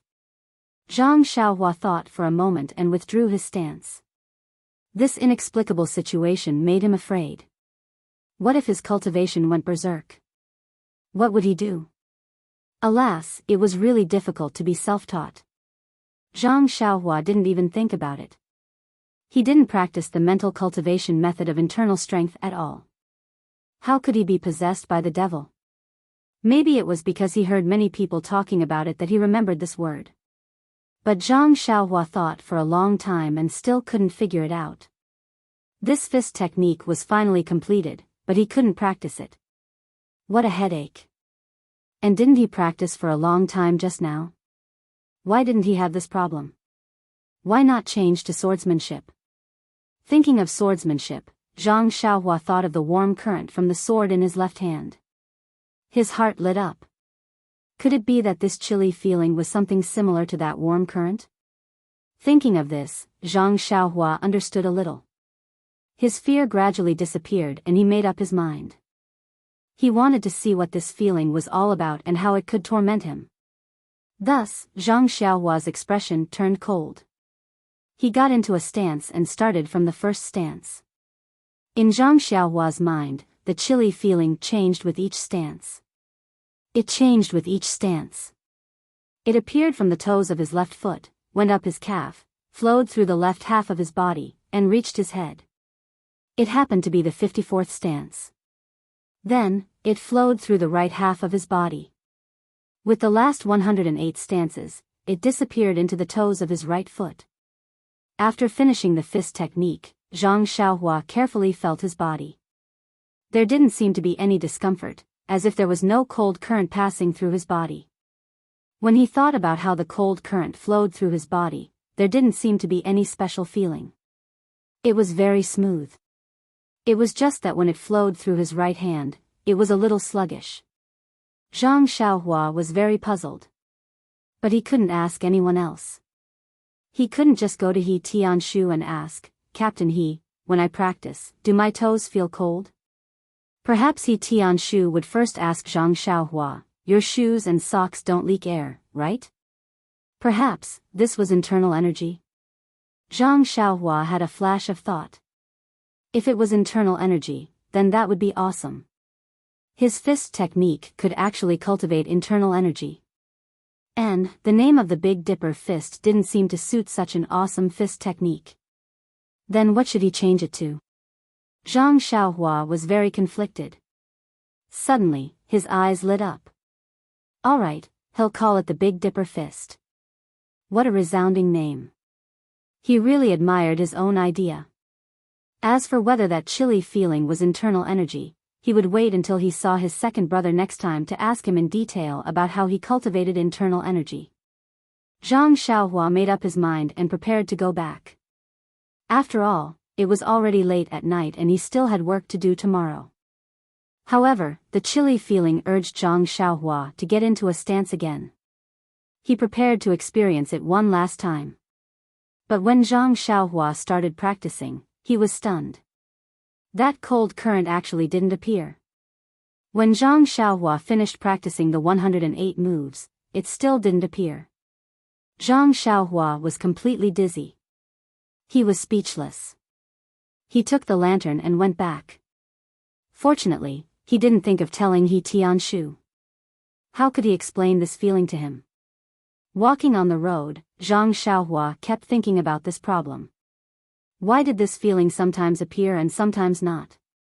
Until late at night, when Zhang Xiaohua was sound asleep, there was still no result. Early in the morning, Zhang Xiaohua came to the open space in the forest early. First, he practiced the sword in his left hand for a while. Now, the warm current in his left arm would appear from time to time. Although he didn't use a branch to stab a tree, Zhang Xiaohua felt that this warm current was beneficial to him. Then, he practiced the sword in his right hand for a while. Zhang Xiaohua felt that after many days of practice, his right hand's fingers seemed to be a little more flexible. It was just a feeling, but he didn't know whether it was true or not. When he finished practicing the sword moves, Zhang Xiaohua began to practice his set of Big Dipper magical fist. After practicing a few times, that cold current didn't appear. Zhang Xiaohua was very disappointed. He clearly knew that it wasn't his illusion, but it didn't appear again. There was really no good way. Seeing that it was still early, the green-clothed little hats probably hadn't woken up yet. He Tianshu and the others had just gotten up to practice, so Zhang Xiaohua began to practice again. There was no other way. Other than that sword move, he only knew this set of fist moves.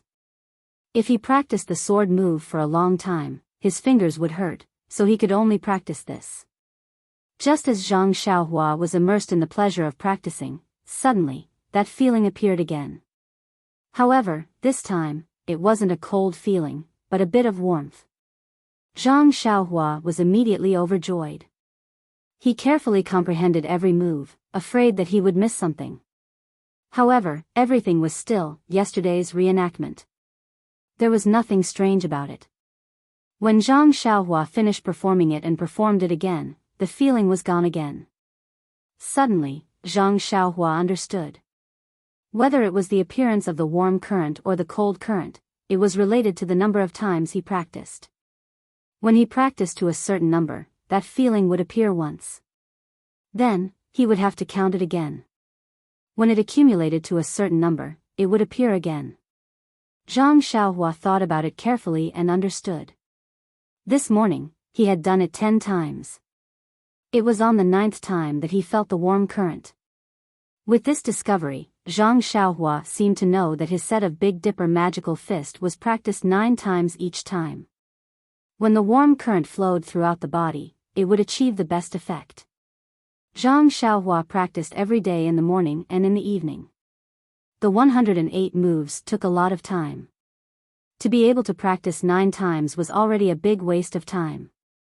No matter how hard he practiced, he couldn't practice the second 9 times. Then, practicing beyond 9 times might not be effective. Of course, these were all Zhang Xiaohua's guesses. In the next few days, Zhang Xiaohua hid in the forest to practice his Big Dipper magical fist. In order to practice better, Zhang Xiaohua would also come to the forest during his afternoon break. Moreover, after several attempts, Zhang Xiaohua found that when he practiced the Big Dipper magical fist in the morning, his toes would feel neither cold nor hot. At noon, it would feel hot, and at night, it would feel chilly. It was different 3 times a day. Zhang Xiaohua found it very strange. In the beginning, Zhang Xiaohua was still a little nervous. After all, it was something that fell from the sky. Who knew if it was good or bad? But after a few days of practice, his whole body didn't feel any discomfort. This meant that there was no harm. Zhang Xiaohua naturally felt relieved. Ever since Elder Yu finished teaching Zhang Xiaohua the sword moves, he would occasionally come to check on his practice in the first few days. However, he didn't come near and only watched from afar. He approved of Zhang Xiaohua's diligence and didn't come over anymore. Recently, Elder Yu found out that Zhang Xiaohua didn't even rest in the afternoon. His heart couldn't help but ache. In fact, Elder Yu's feelings towards Zhang Xiaohua were very ordinary at first. He only felt that this child was down to earth, hardworking, and had an unusual dedication towards martial arts. It was just that his aptitude was extremely poor, so he didn't have any other thoughts. Later on, when he saw that Zhang Xiaohua's right hand was crippled and his bones were shattered by internal energy, he continued to practice his fist techniques as usual. Even though he didn't have a master to guide him, his fist was still full of energy. Thus, when he thought about his own left arm, he sympathized with him and taught him an unknown sword move that he had learned. Even though Zhang Xiaohua didn't learn it completely due to his aptitude, Elder Yu still liked this stubborn, stupid child. When he saw that Zhang Xiaohua was also practicing martial arts in the afternoon, he naturally knew that he wanted to improve his sword or fist techniques. However, Elder Yu understood the principle of not overdoing it. Elder Yu was worried that Zhang Xiaohua would hurt his body if he overdid it.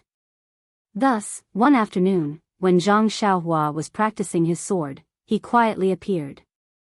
When Elder Yu appeared, Zhang Xiaohua was coincidentally practicing his sword with his right hand. When he saw Elder Yu's sneaky figure, Zhang Xiaohua was stunned for a moment before she smiled. She didn't stop her sword technique, but picked up a tree branch and stabbed it at Elder Yu. When Elder Yu saw the tree branch coming over, he was also stunned for a moment before he shifted his body and dodged it.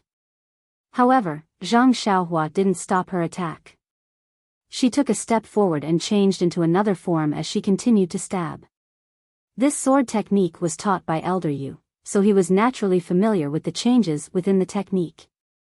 When he saw that Elder Yu was practicing with Zhang Xiaohua, he was delighted. He didn't retaliate and changed his body to match with Zhang Xiaohua's sword technique. By the time Zhang Xiaohua finished her 16 changes, not a single leaf or branch had touched her body. When Zhang Xiaohua stopped her sword technique and kept the tree branch, Elder Yu finally stopped and said with a smile, "Zhang Xiaohua, you've learned well. You're very sharp with these changes.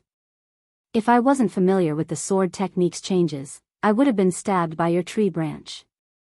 Then, he said, during this period of time, your right hand's fingers have become much more nimble. You're also very familiar with the sword technique's changes. However, your strength is still far from enough. It's probably because your fingers aren't strong enough yet. Zhang Xiaohua nodded with a smile. That's right, Elder Yu. During this period of time, my fingers have become much more nimble after practicing the sword technique's changes.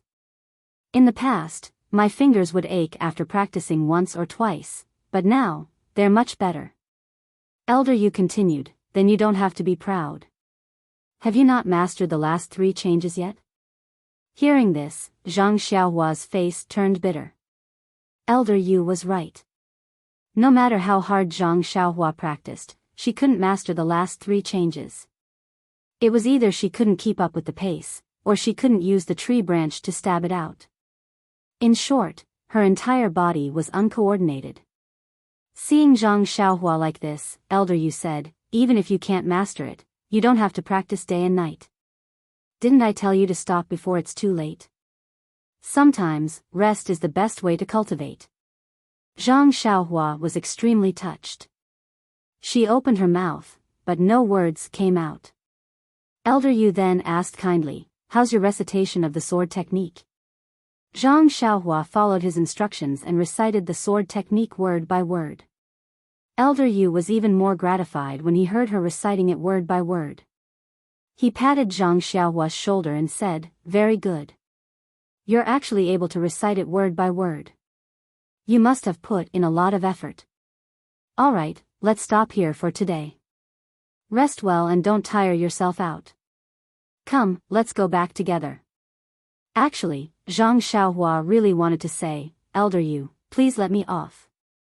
I still haven't finished practicing the Big Dipper mystical fist. Can you let me practice for a while more? But when she saw the elder's concerned expression, Zhang Xiaohua still lowered her head and obediently followed him back. In the following period of time, Zhang Xiaohua had already gotten used to this kind of lifestyle. She practiced martial arts 3 times in the morning, noon, and night, and worked in the medicinal field on a daily basis. Those tasks were simply too easy for a country bumpkin like Zhang Xiaohua. She only needed to be a little more careful and she could do it perfectly. As for the medicinal plants that he Tianshu and the others were worried about, Zhang Xiaohua didn't have the slightest opinion about it. He only knew that the seeds would sprout once they were planted. How would he know why they wouldn't sprout? At this time, Zhang Xiaohua finally understood the feeling of her second brother, Zhang Xiaohu, concentrating on practicing a set of martial arts. Those familiar moves were like flowing clouds and flowing water, like a dancing poem. Only with the whistling of his fists and kicks could Zhang Xiaohua feel a kind of true feeling. He liked this kind of feeling of movement. Late at night, under the oil lamp, Zhang Xiaohua would often read some miscellaneous notes and ancient books. From between the lines, he read about the life he had never experienced and the places he had never been to. It was as if there was another world in those books that was slowly opening up to him. He gradually fell in love with this kind of life. Although Zhang Xiaohua had always believed that the Big Dipper magical fist that he practiced could produce internal energy, he didn't know what internal energy was. He had always wanted to ask He Tianshu, but seeing He Tianshu frowning every day, Zhang Xiaohua didn't dare to disturb him. If he asked He Tianshu, he wouldn't want to. If he practiced internal energy, then so be it, but if he didn't, then wouldn't he be laughed to death by them? After thinking about it, Zhang Xiaohua still decided to make a trip to the Lotus Flower Escort Agency to listen to Zhang Xiaohu's opinion. He first asked for leave from He Tianshu, then Zhang Xiaohua received his waist token from the guard at the side door. Only then did he calmly walk out of Huanxi Manor. Walking on the road, the first thing that came to his mind was that, when the cart reaches the mountain, there must be a road. Where there is a road, there must be a swift carriage. Although Zhang Xiaohua really wanted to sit in a carriage, when he thought about the money in his arms and his parents in the countryside, he restrained his desire. In fact, with Zhang Xiaohua's current condition, even if he ran to the escort agency, it wouldn't be a problem. Sitting in a carriage was just a child's dream. After Zhang Xiaohua overcame this thought, he walked and ran, and soon arrived at the Lotus Flower Escort Agency. Today, the escort agency didn't seem to be busy. Sparrows could be seen in front of the door. The guard recognized Zhang Xiaohua.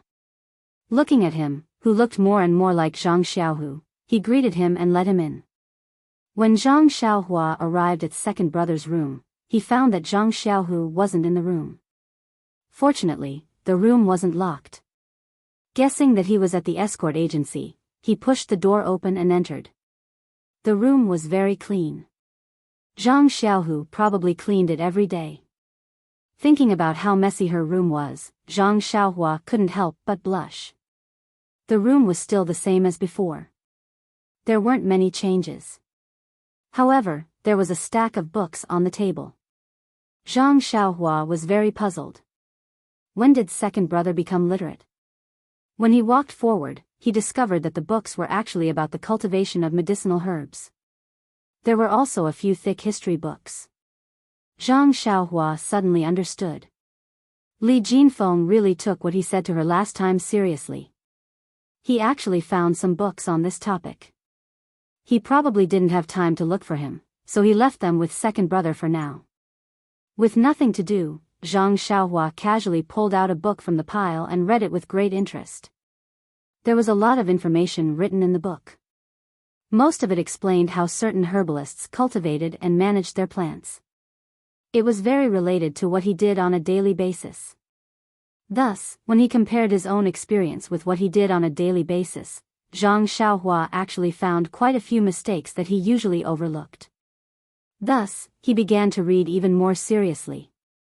Just as Zhang Xiaohua was engrossed in reading, Zhang Xiaohu pushed the door open and entered. Seeing Zhang Xiaohua in the room, he was very happy and called out, "Xiaohua, when did you get here?" Zhang Xiaohua looked at the sky and said, "I've been here for a while. You weren't in the room, so I was reading by myself." Zhang Xiaohu smiled and said, "Oh, those books were brought by young Master Li. He said that he would bring them over the next time we visit you. Since you're here this time, we'll save ourselves the trouble. You can take them with you when you leave. Please collect them. Thank you." Chapter 116. Zhang Xiaohua put down the book and roughly explained the situation to his second brother. Naturally, Zhang Xiaohu was still concerned about his right hand. Helpless, Zhang Xiaohua could only raise his right hand in front of his second brother and bend his 5 fingers a few times. Looking at his brother's somewhat thin right hand and his somewhat nimble fingers, Zhang Xiaohu felt somewhat gratified. He was also filled with hope that Zhang Xiaohua's right hand would recover to its original state. After chatting for a while, Zhang Xiaohua finally asked the main question, "Second brother, how's your internal energy practice going?" Hearing Zhang Xiaohua's question, Zhang Xiaohu's eyes couldn't hide the excitement in them as he said, "Why don't you guess?" Seeing his second brother's expression, Zhang Xiaohua naturally knew. Pleasantly surprised, he said, "Second brother, did you succeed?" Zhang Xiaohu said, "Yes, a few days after coming back from your place, I successfully found a sense of qi." Zhang Xiaohua asked, "Then, second brother, does finding a sense of qi mean that you've successfully practiced the internal energy practice method?" Zhang Xiaohu shook his head and said, "It's still early. Finding a sense of qi is only the beginning. The road ahead is still very long. Being able to find a sense of qi means that I can practice internal energy. With a direction, I can gather qi in my dantian and lay the foundation for circulating qi in my body's meridians in the future. If I can't even find a sense of qi, then there's no way for me to practice the internal energy practice method." These words made Zhang Xiaohua's head full of fog. Although he had read a lot of books during this period of time, and even read books about Wuxia, he had never come into contact with anything related to internal energy practice methods. Zhang Xiaohu's professional names made him scratch his head. He could only ask, "Second brother, can you tell me what is a sense of qi, dantian, and qi gathering and circulating qi?" Seeing Zhang Xiaohua's expression, Zhang Xiaohu thought for a moment before getting up to take a look outside the door. Only after closing the door did he say to Zhang Xiaohua, "Actually, These names are very common things that anyone who wants to practice internal energy practice methods must know. It can't be considered confidential. Although the third master Chu said that the contents of the internal energy practice method cannot be revealed, I don't think these common sense things should be covered in this scope. When Zhang Xiaohua heard this, he said, "Second brother, if you really can't tell me, then forget it. I'll go back and ask Captain." Zhang said, "If I can't tell you, then I won't tell you. Since I can tell you these things, why should I ask someone else?" Zhang Xiaohua happily jumped up and said, "I know that second brother is good to me. Then hurry up and tell me." Zhang Xiaohu organized his thoughts and tirelessly said, "When it comes to internal energy, first we have to talk about the meridians. The meridians are the channels in our body that can circulate qi. Through these channels, qi can be sent to all parts of the body. When you use qi to make moves, there is also internal energy. Do you understand?" Xiaohua. Zhang Xiaohua nodded and said, "I understand. When a normal person makes a punch, they only have their own strength. If there is qi in the meridians of the fist, then there is also internal energy. Is it like this?" Zhang Xiaohu nodded and said, "That's right. Therefore, cultivating internal energy is a process of accumulating qi. The accumulation of qi is a process from nothing. This process is called qi sensing. When there is qi sensing, then there is the first thread of qi. Usually, true qi was stored in a place called the dantian. It was right here, below the navel. When cultivating or exercising, true qi would come out of the dantian and flow along the meridians of the whole body or wherever you wanted it to go. Generally speaking, the process of circulating energy is the process of gathering qi. The more qi you use, the more internal energy you will have." Zhang Xiaohua seemed to be deep in thought as he said, "Last time, when Yu Dai used that purple sand palm, he used his inner strength. Could it be that he transferred his true qi from his dantian to his palm to produce such a large amount of power?" Zhang Xiaohu nodded and said, "Yes, the transfer of qi is a strict process. It has to follow a fixed route and cannot be disturbed. If there is a slight disturbance, then it will deviate from the original route and run into a fork in the road. If it is light, then it will lose control of the body. If it is heavy, then it will lose its life. This is what is often called qi deviation. Actually, when we practiced before, we didn't use qi, so we wouldn't have qi deviation, hehe." Only then did Zhang Xiaohua realize that this was what qi deviation looked like. Then, Zhang Xiaohua continued to ask, "Then how is qi produced? Is it from the soles of the feet? Or is it produced from the fingers?" Connecting it to the sudden hot and cold feeling and the way it moved in his body, Zhang Xiaohua faintly felt that it wasn't the qi that second brother was talking about. Instead, it was the warm current produced when he used the sword that was similar to qi. However, it did come from his shoulder and not from his dantian. Zhang Xiaohu thought for a bit and said, "This question, I don't know if every qi cultivation method is the same. When I practice, I sit there with my 5 hearts facing the sky. My nose looks at my mouth and my mouth looks at my heart. Then I place my tongue on the top of my mouth and imagine the qi flowing from my forehead. Then I swallow it with the saliva in my mouth and guide the qi to my dantian. This process is very important. I have been doing this for a while and only recently have I truly gathered qi in my dantian." Zhang Xiaohua was stunned. This process was very different from his own. However, he still didn't give up and asked, "Second brother, does qi have to be stored in the dantian? Does it go in from one part of the body and out from another part of the body?" Zhang Xiaohu was stunned and frowned. "This, I can't say. However, I heard from the third master Chu that the dantian is the center of qi. Without the dantian, you can't practice qi cultivation. Moreover, the martial arts of the Jianghu crippled people are aimed at breaking that person's dantian. I think that without the dantian, it might not be possible. Also, qi is transported out from the dantian when you want to use it. If it goes in from one part of the body and out from another, then how do you use it? Can it be called qi?" Then, he asked, Xiaohua, why do you ask so many unimaginable things? Zhang Xiaohua opened his mouth and wanted to tell the truth. However, when he thought of what second brother said about the consequences of qi deviation, he was afraid that it would affect second brother's cultivation. Moreover, he didn't know what it was, and if he told him, second brother would be worried. He might as well hide it from him. It wouldn't be too late to tell him after he figured it out. After making up his mind, Zhang Xiaohua smiled and said, aren't I just curious about qi cultivation? It's not easy to find someone who knows about it, so why don't I ask a bit more? Zhang Xiaohu patted his chest and said with a worried expression, the third master Chu also said that qi cultivation is very dangerous. Usually, it has to be done under the guidance of an experienced master.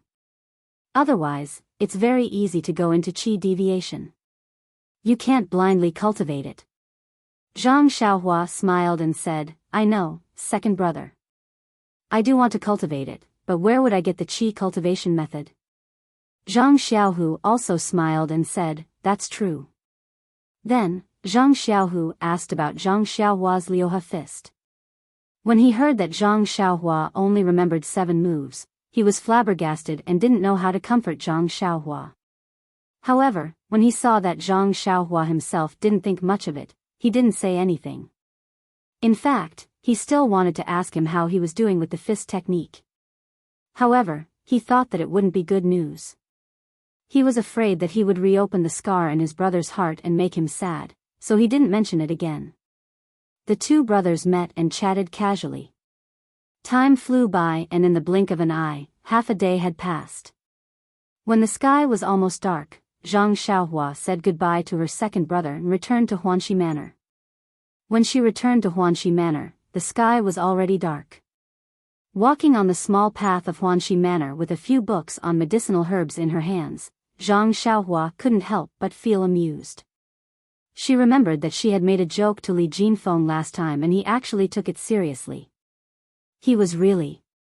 No, when she thought of the last time Li Jinfeng came to Huanxi Manor, Zhang Xiaohua immediately understood that this young Master Li was really considerate. However, when she thought of elder sister Qiudong's kindness to her and Li Jinfeng's honesty and simplicity, Zhang Xiaohua was still willing to do something for them. However, she still didn't know how elder sister Qiudong felt about young Master Li. She would talk about it when she had the chance in the future. Entering the small courtyard and passing by He Tianshu's house, Zhang Xiaohua knew that He Tianshu should be inside when she saw that the lights were on. She looked at the books in her hands and came to the door. Before she could knock, He Tianshu's slightly hoarse voice came from inside. Who is it? Come in. Zhang Xiaohua was stunned. She pushed the door open and entered the house.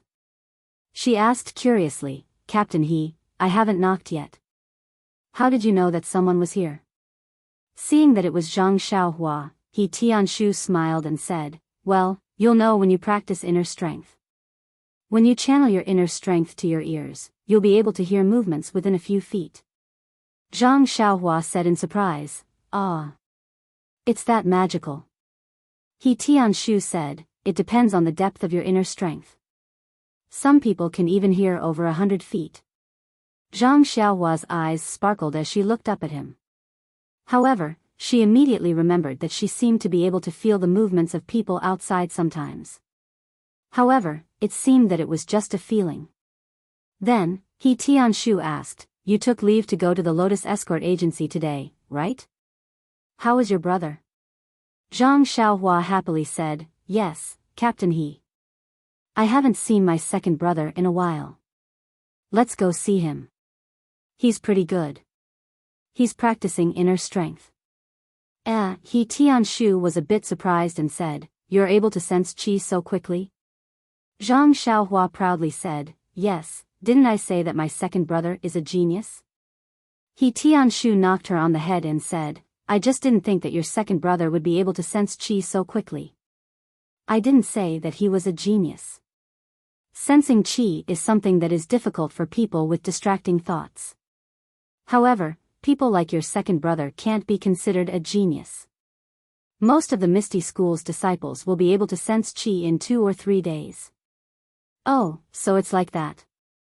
Zhang Xiaohua's mouth was wide open. She thought that her second brother was already her idol. If that was the case, then wouldn't all the Misty School's disciples be her idols? Idols were too cheap.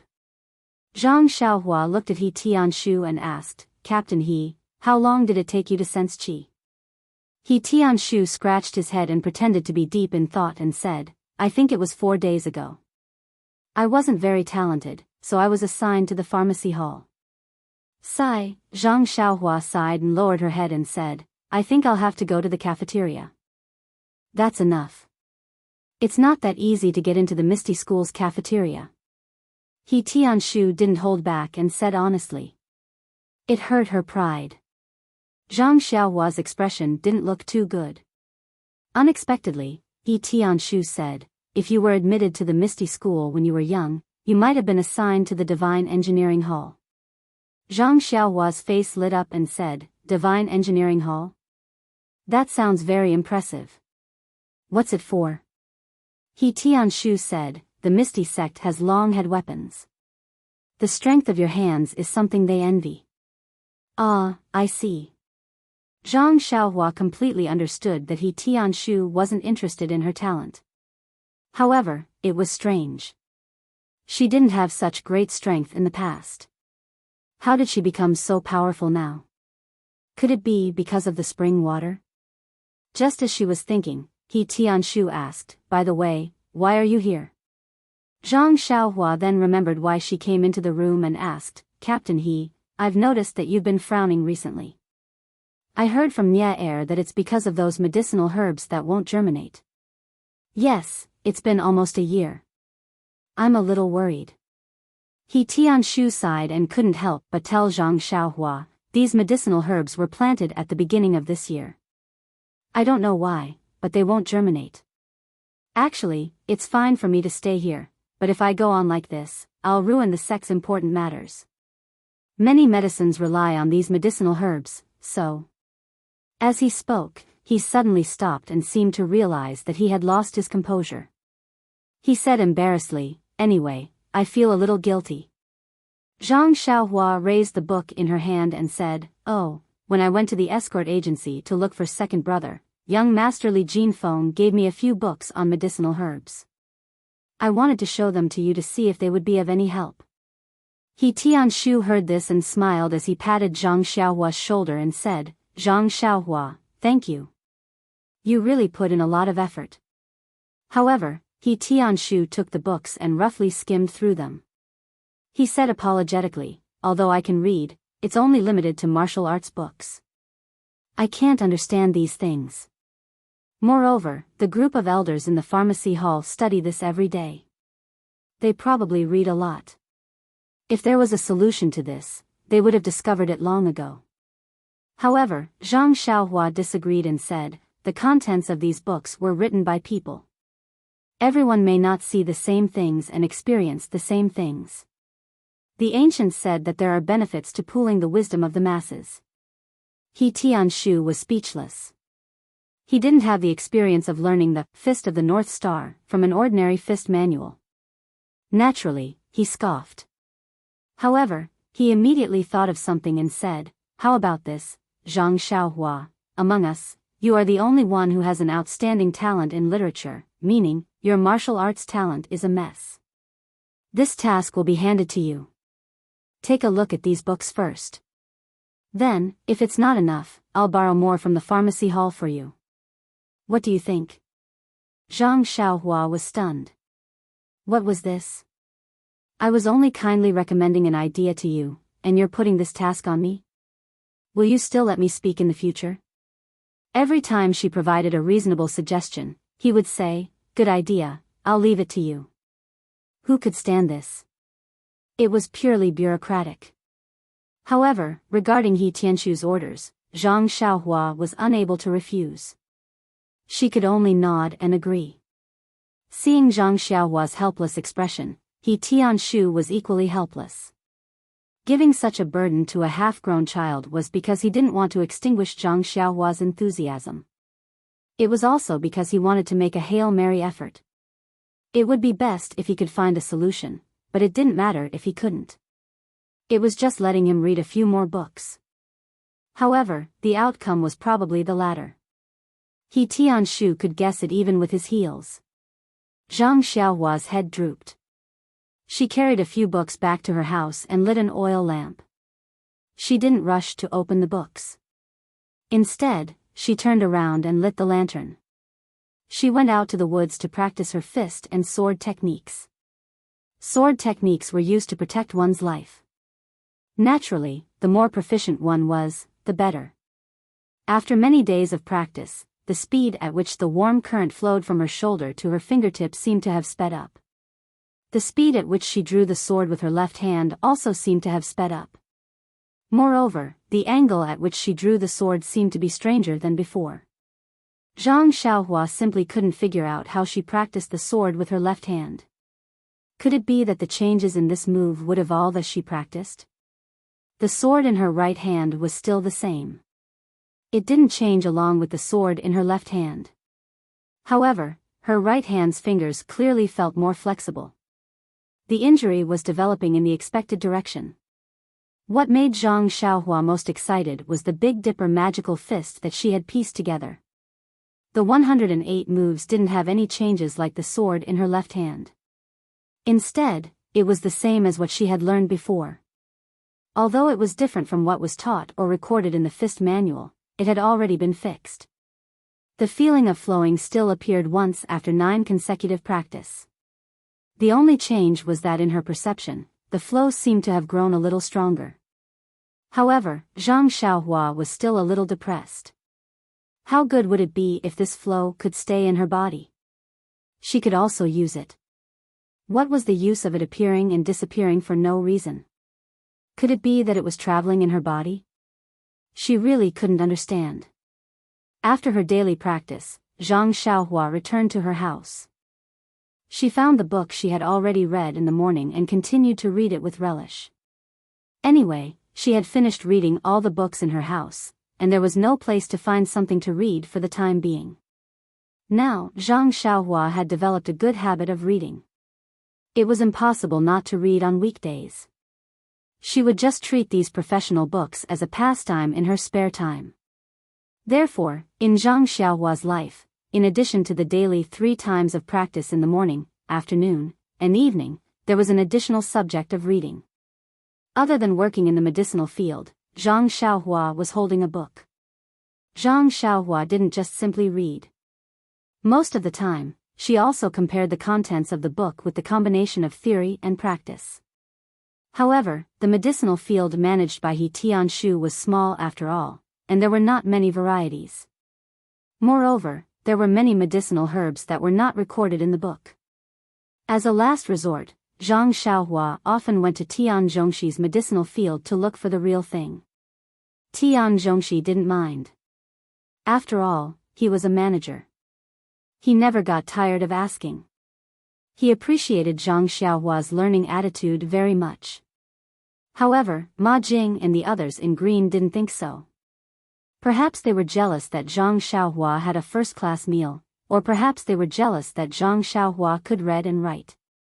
Their sarcastic words were endless. How could Zhang Xiaohua listen to them? She just treated it as a dog barking.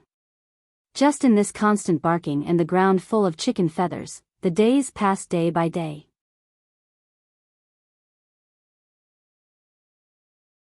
Chapter 117.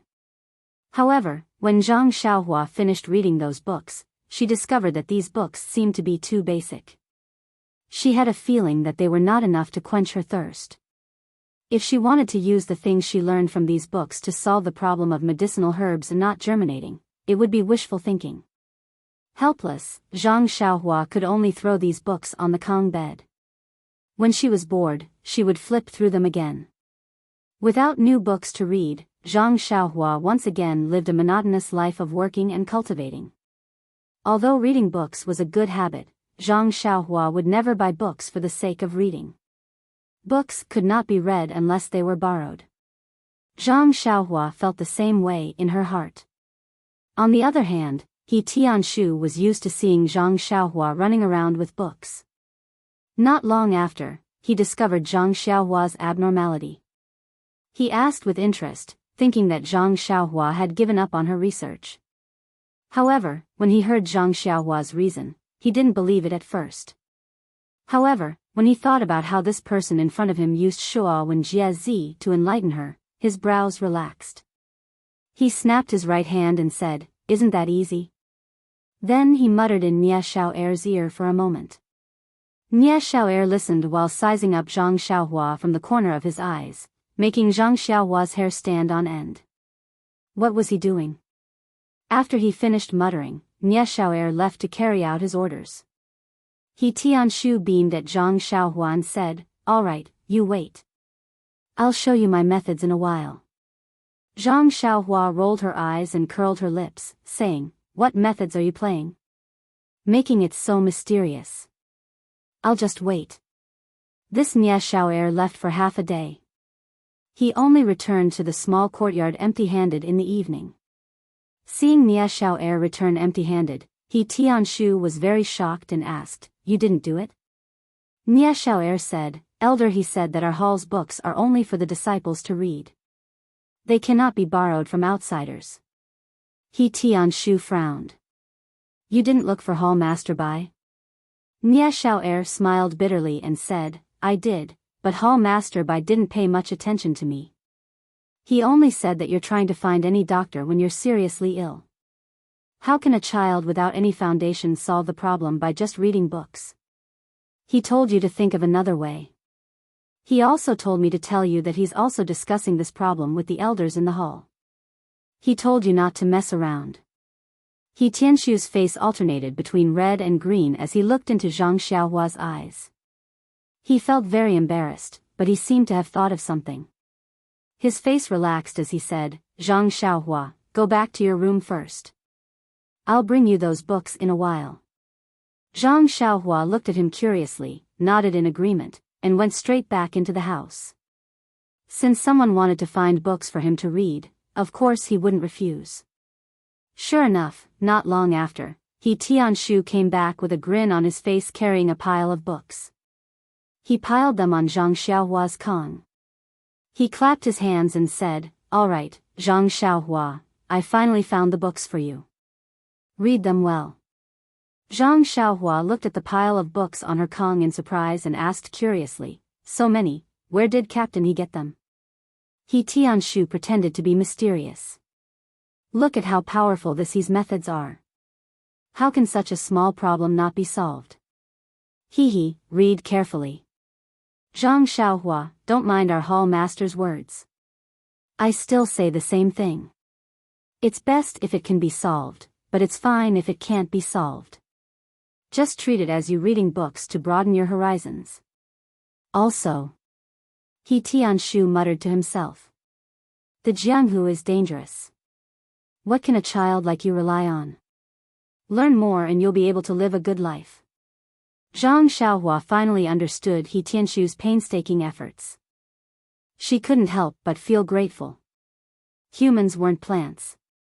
How could they be emotionless? She and He Tianshu were neither relatives nor friends. Just living together for a short period of time, he took care of her in every possible way. Not only did he teach her fist techniques, he even pointed out the path for her future. It could be seen that this dangerous Jianghu wasn't just filled with traps and arrows. There was also warmth and care. Zhang Xiaohua smiled and said, "I understand, Captain He. I won't let you down. At least I have to learn more, right?" He Tianshu nodded. "It's good that you understand. Read your books yourself. I'm leaving." After saying that, he smiled and walked out. Zhang Xiaohua sent him to the door. When he left the house, she was about to turn around when she saw He Tianshu turn his head and say, "Oh right, Zhang Xiaohua, I almost forgot. How's your practice of fist techniques? We haven't practiced together in a long time." Zhang Xiaohua said with a smile, "It's all right, Captain He. I mixed the fist techniques you taught me and some of the fist techniques my second brother taught me together. I can practice them too." He Tianshu smiled and said, "Not bad, Zhang Xiaohua. You know how to create your own techniques. You're promising. Practice well.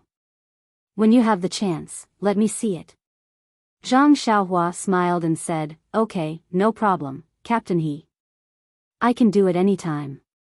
He Tianshu said, You won't forget this time? Zhang Xiaohua said, I won't. Don't worry. He Tianshu said, Okay then. When I have the time, I'll see it. You read your books too. I'm leaving. After saying that, he walked out of the house. Zhang Xiaohua saw him leave and was about to turn around when He Tianshu turned his head again and said, Oh, I almost forgot. Zhang Xiaohua. Zhang Xiaohua was stunned. She turned around again and said, What is it, Captain He? He Tianshu said, I borrowed the book from the village head. When she heard that you were reading it, she was very happy. She said that when you're done, she has more. You can go and get it. You can ask Xiao Tong for it. When Zhang Xiaohua heard this, she was very happy and said, Really? That's great. Thank you, Captain He.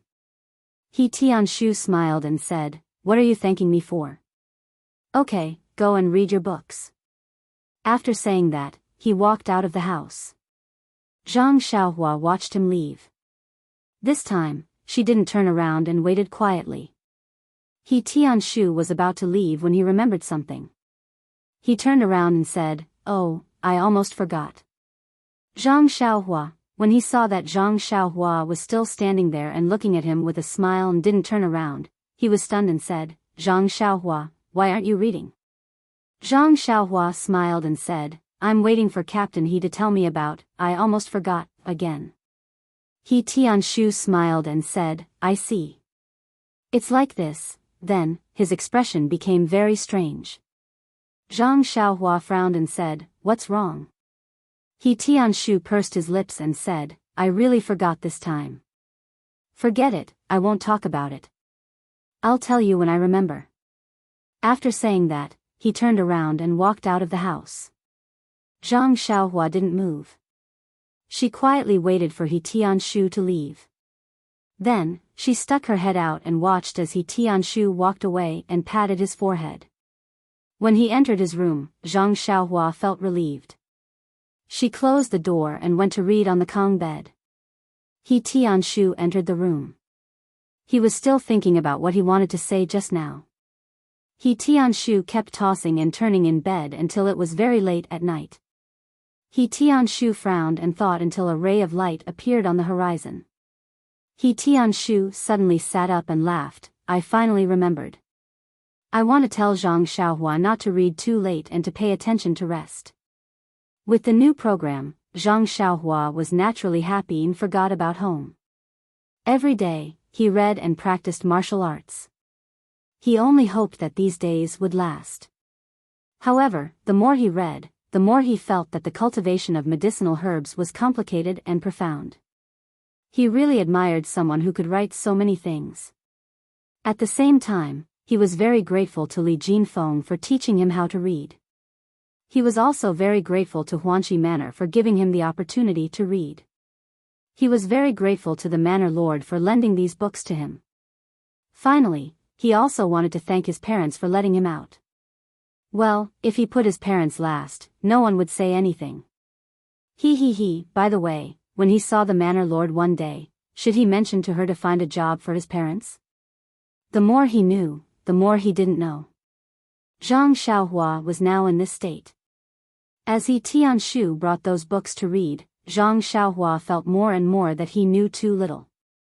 In fact, he had forgotten his main purpose. He had forgotten to find the reason why those seeds didn't germinate. He actually agreed with the pharmacy hall master's words. It was impossible to solve the problem that He Tianshu and the others encountered by simply reading a few books. In fact, if it could be solved by just reading books, then the pharmacy hall elder would have done it long ago. However, Zhang Xiaohua was already infatuated with this magical world of medicinal herbs. In the afternoon, Zhang Xiaohua returned to the house after practicing the fist technique. As usual, he picked up more books and prepared more. Only then did he remember that he had finished reading all the books last night. Zhang Xiaohua flipped through the books and felt very bored. Zhang Xiaohua had a bad habit of reading books. He didn't like to read a book a second time after reading it. Although He Tianshu brought over a lot of books, it couldn't stop Zhang Xiaohua from reading them day and night. Suddenly, Zhang Xiaohua remembered that when He Tianshu brought the books over, he said that if he finished reading all these books, he could go to the manor lord to borrow more. He could also find Qiu Tong. Thinking that he hadn't seen elder sister Qiu Tong for a long time, he wanted to take this opportunity to see her. After making up his mind, Zhang Xiaohua carried the books and went to look for He Tianshu. The door to He Tianshu's house was tightly shut.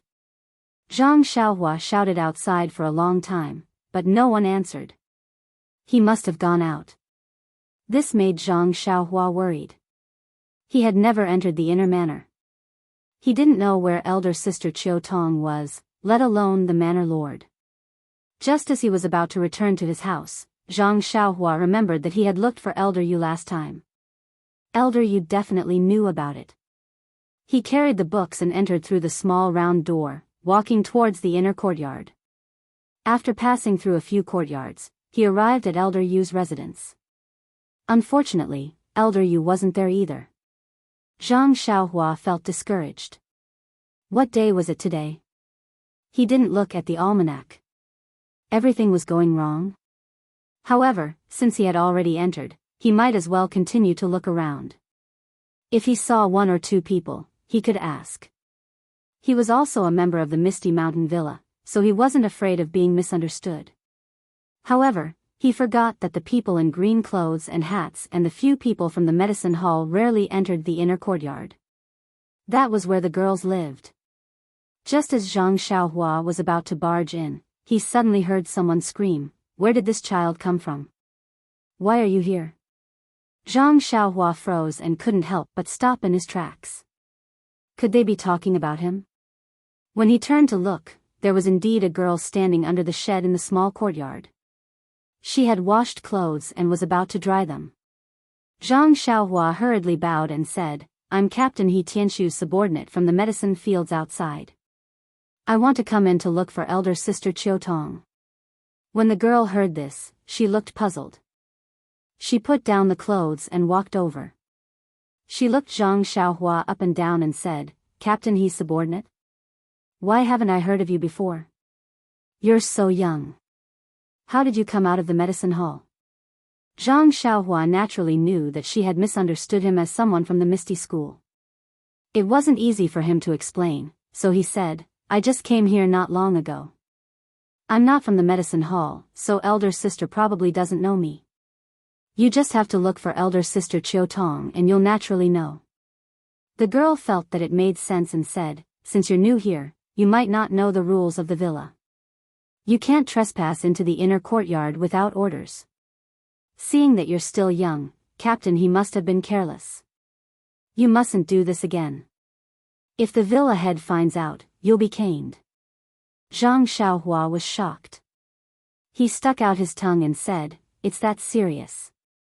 I really didn't know." However, he cursed inwardly, "Seriously, Captain He. Why didn't he tell me in detail and made me look for the villa head myself?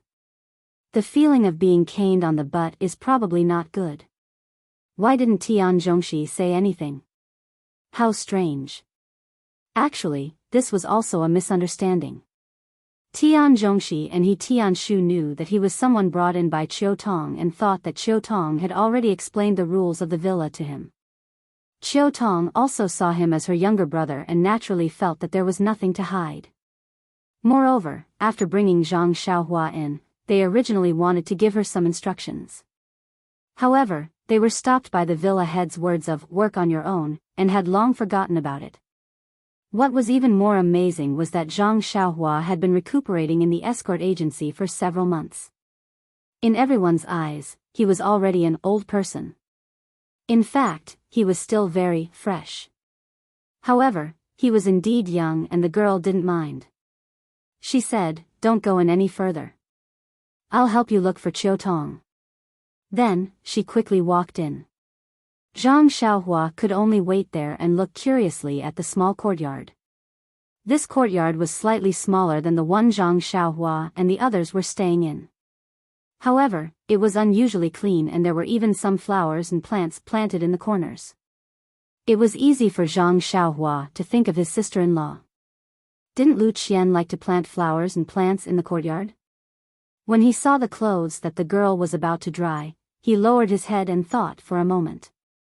Then, he walked forward and placed the books he was carrying on the stone table.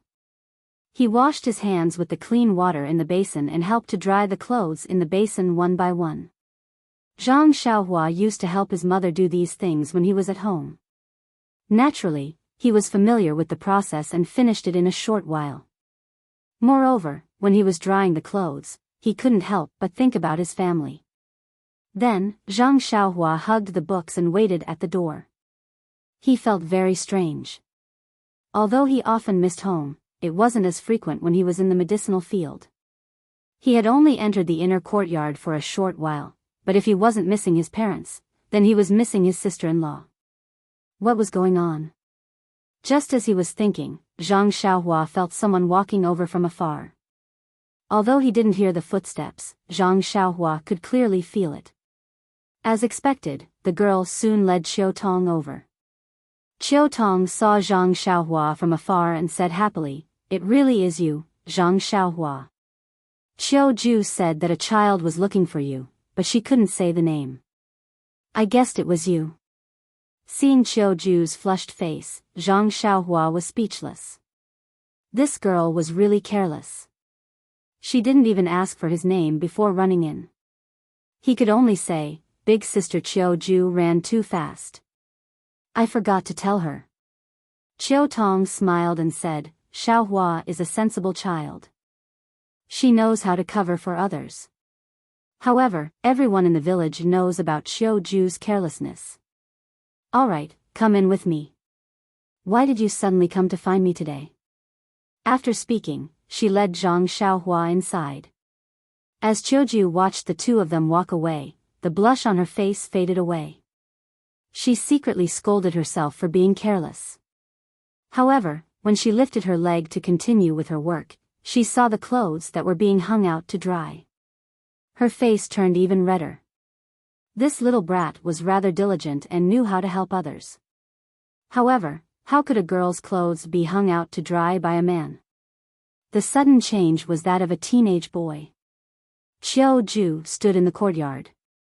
She didn't know if she should take down some of the clothes and wash them again. Endless confusion. Meanwhile, Zhang Xiaohua, who was walking into the inner courtyard, didn't know that her good deed had turned into a bad one. She happily told Qiu Tong the reason for her visit. When Qiu Tong heard that Zhang Xiaohua was reading a book about medicinal herbs, she was very happy. She couldn't help but rub Zhang Xiaohua's head like a little brother. She smiled and said, "Xiaohua, you're really amazing. When you first arrived, you didn't even know how to read. Now, you can actually read. If you can really help the village head solve the problem of the seeds, that would be great." Zhang Xiaohua said seriously, "Big sister Qiu Tong, I can read thanks to that young Master Li you met last time." "Oh, right, he came to our village with my second brother last time. He even said that he wanted to meet you." Qiu Tong was stunned. She immediately understood and said with a smile, "Did young Master Li tell you to say that?" Zhang Xiaohua quickly explained, "I wanted to tell you that, but young Master Li didn't let me. He just told me to mention him casually. Why don't you ask him the next time he comes?" Qiu Tong smiled and said, "We'll talk about it later. Right now, it's better to help the village head solve the problem." Zhang Xiaohua quickly said, "Young Master Li also gave me a few books like this at the beginning." However, seeing that Qiu Tong didn't seem to want to talk about this, she quickly added, "However, I think that just reading these books and only studying the theory isn't enough. It's best to combine it with practice. This theory comes from practice, but it's better than practice. Experts record their practice into books for us to study. After we've finished learning, we still have to return to practice. Only then can we truly test the theory and turn it into our own knowledge. This is true knowledge from practice. When Xiao Tong heard this, she couldn't help but stop and say, "Who told you this?" When Zhang Xiaohua saw that Xiao Tong had stopped, she also stopped and said, "I learned all of this from reading these books." Am I wrong? Xiao Tong smiled and said, "You're not wrong. It seems that the village head often says these things. I thought that someone else told you. Alright, let's go." The village head and the others seemed to have something to do in the hall. "I'll help you find the books. Please bookmark it, thank you."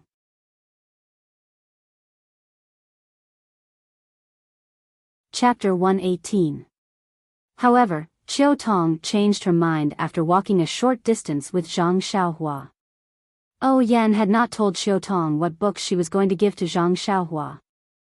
Moreover, it was inappropriate to bring someone into the Manor Master's study without the Manor Master's permission.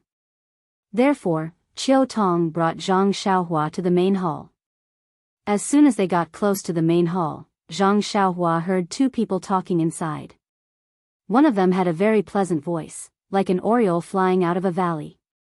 One would never get tired of listening to it for a long time. The other person's enunciation was smooth and unhurried, but it did not have that kind of charm. Zhang Xiaohua could not help but think that the person with the pleasant voice was the Manor Master, Yan. In fact, Zhang Xiaohua had already started guessing Yan's appearance and voice when she came to the inner courtyard. She had been at Huanqi Manor for several months, and Yan had treated her very well. However, she had never seen her before. This time, she was here not only to return the books, but also to thank Yan in person for taking care of her. Xiao Tong asked Zhang Xiaohua to wait outside the room while she went in to report. After Xiao Tong entered the main hall, the two people inside stopped talking. Zhang Xiaohua heard Xiao Tong say from inside, "Manor Master, Zhang Xiaohua from the herb field is here to return your books. He wants to borrow some more. What books do you want to borrow from him?" At this moment, Zhang Xiaohua's ears perked up. She wanted to know who the voice was. Unfortunately, to her disappointment, the gentle voice said, "Eh? He's finished reading so quickly. Could it be that this fellow was just randomly flipping through the books? Let him in. I'll ask him. If he really reads them and understands them, it won't be too late to borrow them then." It turned out that the extremely pleasant voice was not Yan's voice. Xiao Tong came out and gestured for Zhang Xiaohua to enter the room. When Zhang Xiaohua entered the room carefully, she saw a dignified and beautiful woman in her 20s sitting at the front of the hall. Her temperament was similar to Lu Qian's, and her skin was fair and smooth. If it weren't for the fact that the woman in front of her had phoenix eyes and Lu Qian's almond-shaped eyes, Zhang Xiaohua would have called her sister-in-law. On the other side of the hall sat a middle-aged woman with ordinary features. Her skin was dark and coarse, and although her clothes were bright, they couldn't hide her bucket-like waist. Zhang Xiaohua couldn't help but stare blankly for a moment. Could it be that the voice that had been reverberating for 3 days had come from this woman? At this moment, Yan spoke, "Are you Zhang Xiaohua?" Zhang Xiaohua quickly retracted her gaze and bowed deeply. "Yes, Sister Manor Head, I am Zhang Xiaohua." Yan was a little stunned and almost laughed out loud. "Sister? It's been a long time since someone called me sister. Zhang Xiaohua, your little mouth is really sweet." Zhang Xiaohua didn't think much of it and couldn't help but scratch her head. "Is there a problem?" "Sister Manor Head." Yan didn't get angry and only asked, "Why did you suddenly think of calling me sister?" Zhang Xiaohua said curiously, "Manor Head is older than me, so I have to call you sister. Moreover, Manor Head looks very similar to my sister-in-law. Just now, I almost called her sister-in-law. That's right, my sister-in-law's name is Lu Qian. Before she married my big brother, I called her Sister Lu. So, I feel that Manor Head is very close to me, so of course I should call you sister." The dark and coarse woman next to her spoke. Her clear voice rang in Zhang Xiaohua's ears. This Xiaohua is really interesting. It's been a long time since I've seen such a simple child. Zhang Xiaohua looked at the woman and couldn't help but say, "Sister's voice is really nice." Yan smiled and said, "Just call her Sister Qin. If you call her Sister Qin a few more times, she'll talk to you more and let you listen more." The woman turned out to be Aunt Qin from the Misty School's Ming Chui Hall. When Zhang Xiaohua heard this, he obediently said to the woman, "Hello, Sister Qin." Aunt Qin couldn't help but be stunned. She smiled and said, "Everyone calls me Aunt Qin, but you actually called me sister." "That's fine, it sounds very comfortable. If you need sister's help in the future, don't hesitate to ask." Yan smiled even more and said, "Zhang Xiaohua, why aren't you thanking Sister Qin? She doesn't open her mouth easily." Zhang Xiaohua was confused. He bowed and said, "Thank you, Sister Qin." Actually, he didn't think much of it in his heart. There was no such thing as a free lunch. It was his first time meeting her, so she definitely wouldn't help him just because of a title. He also didn't know what Yan meant. She was probably joking. Everyone teased and said a few more words. Only then did Yan ask Zhang Xiaohua, "Zhang Xiaohua, have you read these books? Do you understand them?" Zhang Xiaohua honestly said, "I've read them, Manor-head sister." This time, Yan frowned and said, "Big Sister Manor Lord sounds awkward. You can call me Big Sister O or Big Sister Yan." Zhang Xiaohua thought for a moment and said, "I understand, Sister O." However, Yan didn't quite believe Zhang Xiaohua's words and said, "Zhang Xiaohua, the most taboo thing when reading books is not to ask for a thorough understanding. You shouldn't bite off more than you can chew. Last time, I heard from He Tianshu that you've already read a lot of books. This time, you took so many books and finished reading them so quickly. Can you remember and understand them?" Zhang Xiaohua was a little anxious and said, "Really, Sister O, I understand them all. But because I understood these books, I realized that there are too many things I don't understand." Yan heard him say this and her expression relaxed and said, "If that's the case, I'll ask you a few questions." After saying this, Yan flipped through the books and picked a few questions for Zhang Xiaohua to answer. In Zhang Xiaohua's eyes, these questions weren't questions at all. They were written clearly in the books, so he answered them fluently without thinking. When Yan saw that Zhang Xiaohua answered quickly, she was very happy and picked a few questions that weren't in the books for him to answer. This time, Zhang Xiaohua thought for a moment and answered the questions that he thought were appropriate based on the knowledge he had read. Yan was even more happy when she heard this.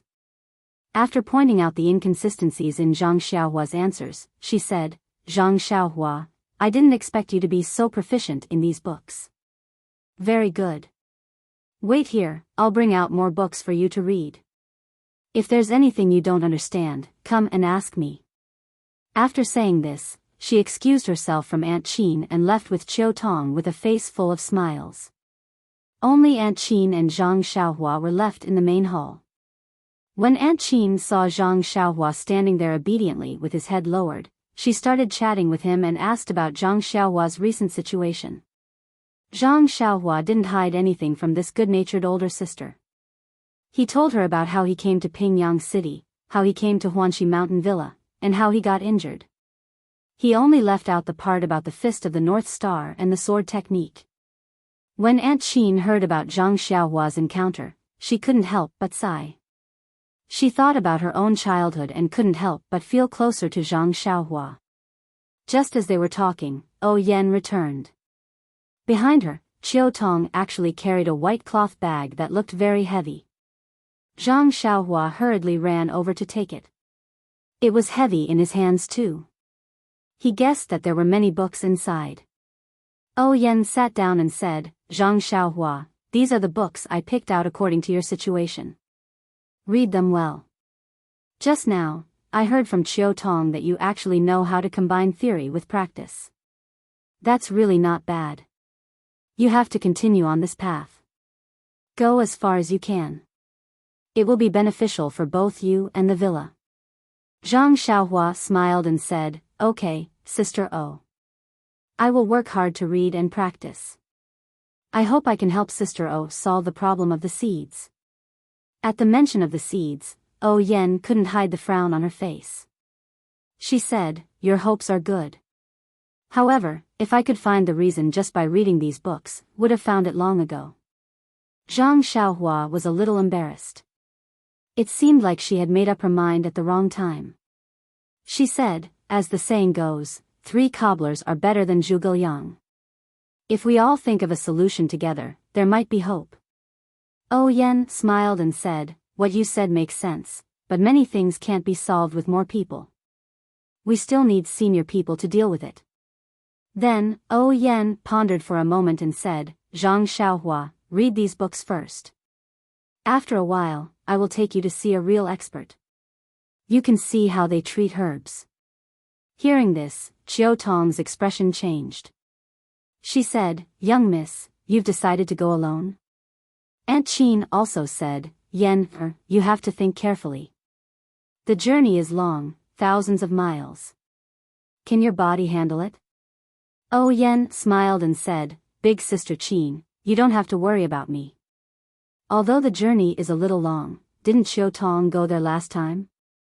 My body isn't any weaker than Chiao Tong's. Why can't I go? Chiao Tong begged, young miss, let me go again. You shoulder the fate of the villa. It's better for you to stay in the villa and take care of the situation. Let us do the running. O Yen smiled bitterly and said, a year has passed and there is still no movement from these seeds. This is a huge problem that concerns the strength of the Misty School. That day, I made a promise in front of Big Brother.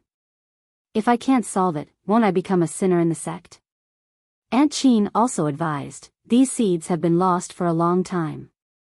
The specific method of planting them may have been lost long ago. Although you made a promise in front of the sect leader that day, most of them have been planted. Why care about this little bit? O Yen smiled bitterly and said, this little bit is the most important thing. Last time, Chiao Tong went, they closed the door and refused to see us. They must think that we don't care enough. If I don't go, won't this path be cut off? Seeing that they couldn't persuade O Yen, Aunt Qin and Chiao Tong didn't say anything else. Only Zhang Xiaohua listened to the 3 of them as if she was listening to a book from heaven.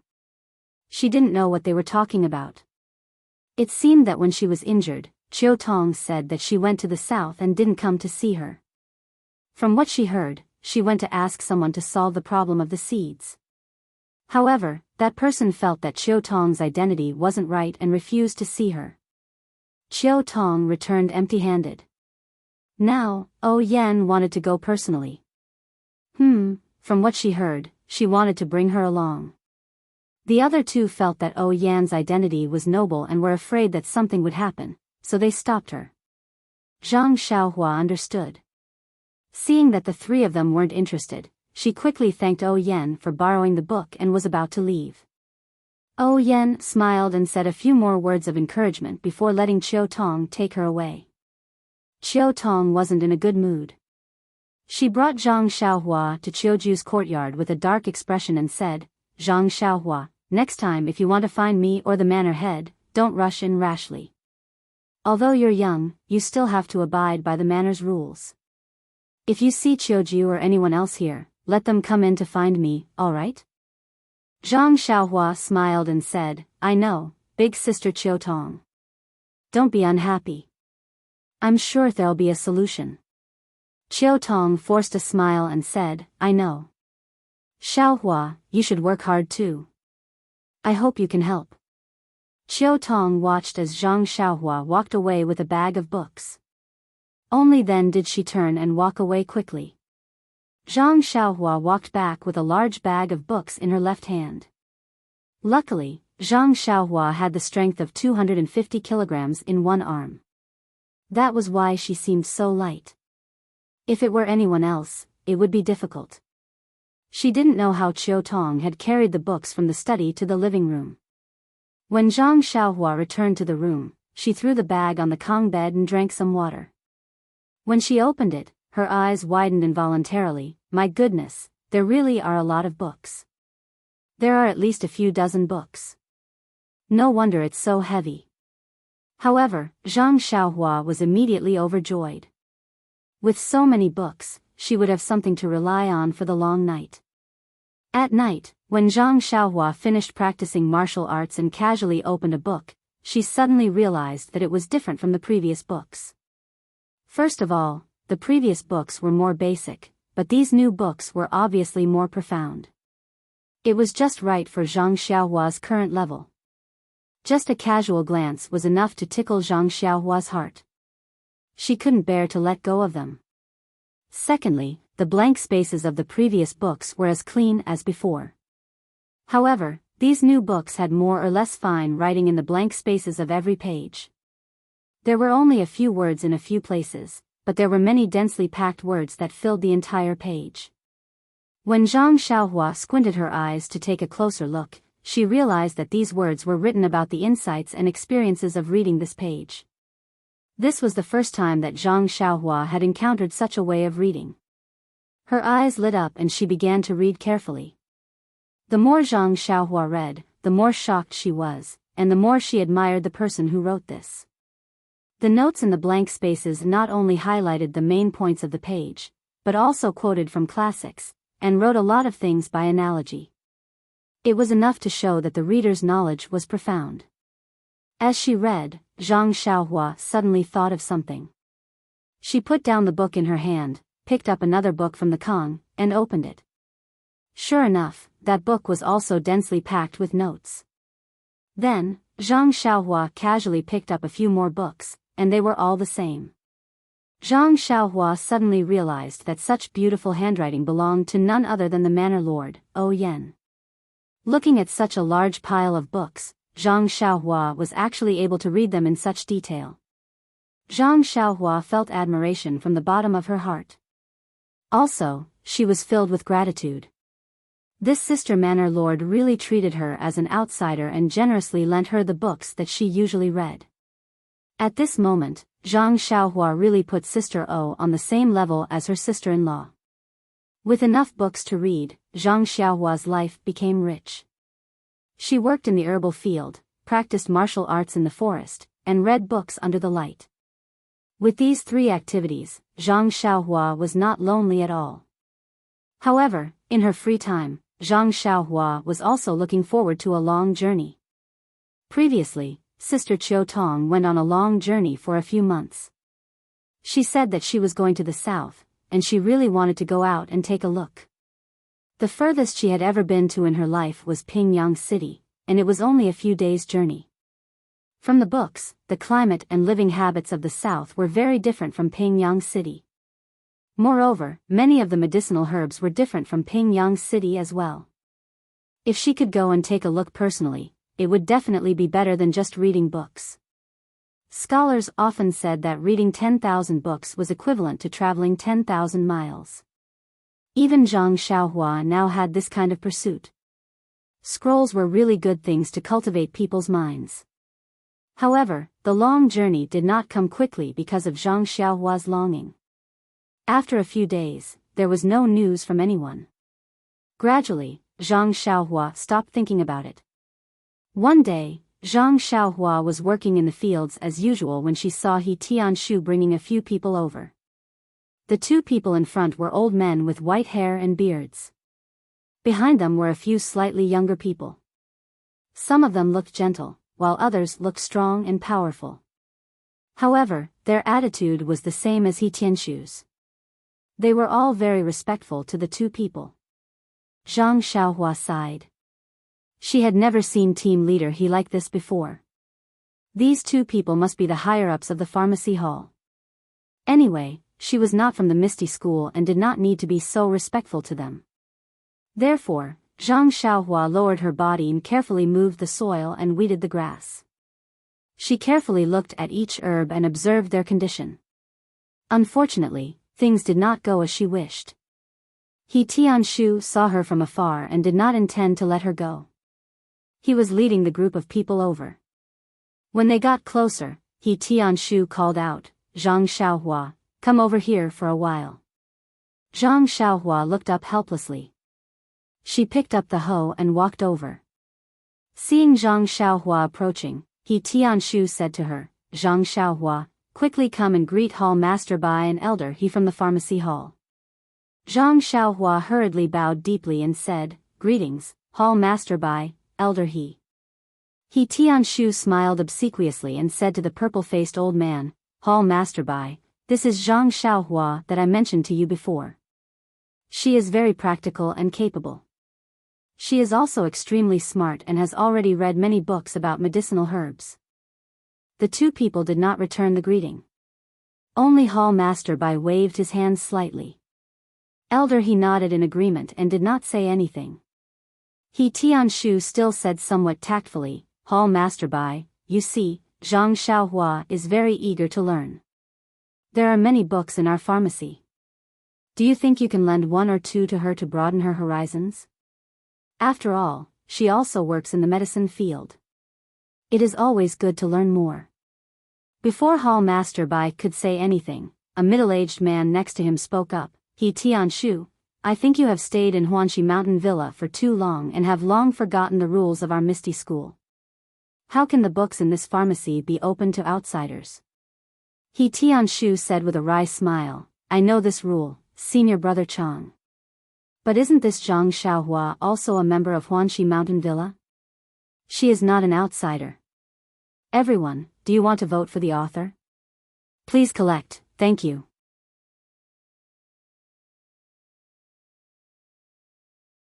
Chapter 119. Senior Brother Chang said, "Are the people from Huanxi Mountain Villa part of the Misty School?" He Tianshu, who told you this? He Tianshu was stunned by the rebuttal. This question really hit the nail on the head and He Tianshu couldn't answer. Another younger person said, "Senior Brother He, you don't need to waste your time. Our Misty School is very strict and it comes to accepting disciples. Our aptitude is the first choice. This junior brother isn't talented. Although my aptitude isn't the best among the younger generation, it's still above average. I can't be worse than you, Zhang Xiaohua. I've read the medicine books in our hall since I was young, but I couldn't find a solution from these books. Does Senior Brother He really think he can bring you a miracle?" Then, Senior Brother Chang opened his mouth again and said, "This seed didn't germinate, but we didn't put all the blame on you. At worst, you can stay in Huanxi Mountain Villa next year." After he finished speaking, he chuckled. He Tianshu's face turned purple from the two's words. Zhang Xiaohua stood beside He Tianshu and carefully tugged on his clothes. She whispered, "You don't have to help me borrow books, Captain He. The villa master has already given me some books." When Hall Master Bai heard this, his eyes flashed and then disappeared. After all, in the Misty School's medicine hall, there were many young elites who were better than Zhang Xiaohua. Any one of them was trained from a young age. When it came to theoretical knowledge, they were 100 times better than Zhang Xiaohua. Although he was a little surprised by Ou Yan's attitude towards Zhang Xiaohua, he didn't care too much. Hall Master Bai waved his hand and said, "Don't quarrel.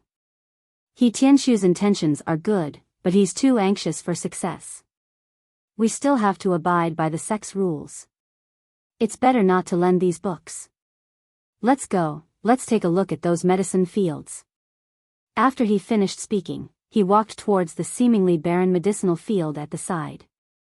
Elder He followed closely behind, as if he couldn't hear their quarrel at all. Senior Apprentice Brother Chang and the other Junior Apprentice Brother glanced at He Tianshu proudly and followed him.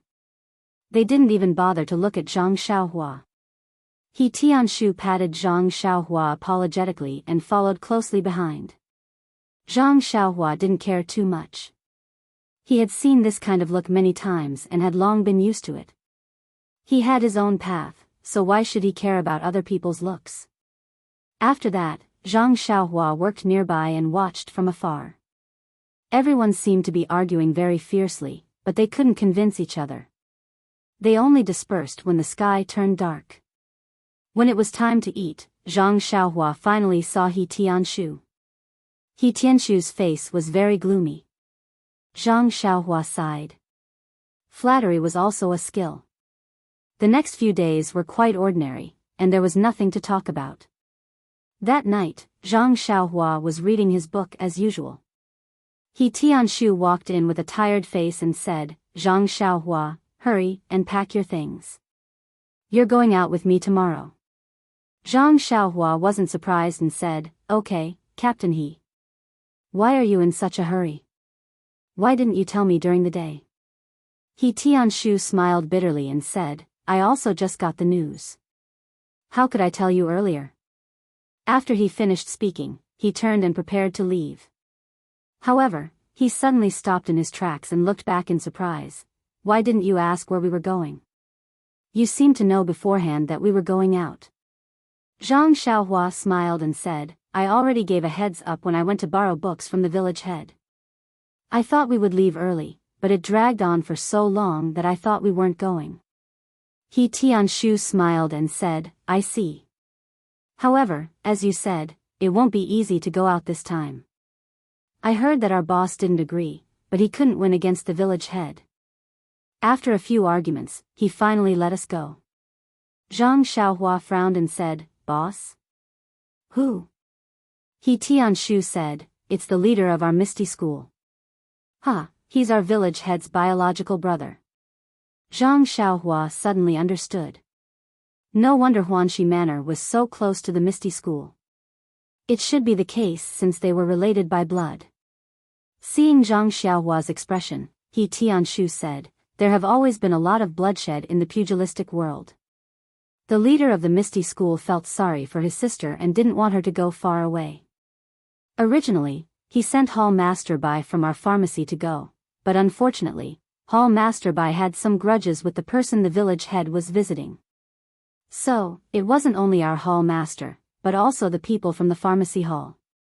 Since the medicinal herbs were planted in Huanxi Manor, the village head felt that he didn't fulfill his duty and insisted on going. Also, I want to tell you something. As he spoke, He Tianshu's expression became mysterious. Zhang Xiaohua was stunned and said, it's not a secret, is it? Captain He, if it is, then don't tell me. I'm worried about my life. He Tianshu laughed and scolded, what kind of life-threatening news do you think I have? I want to know, but I don't have any channels or sources.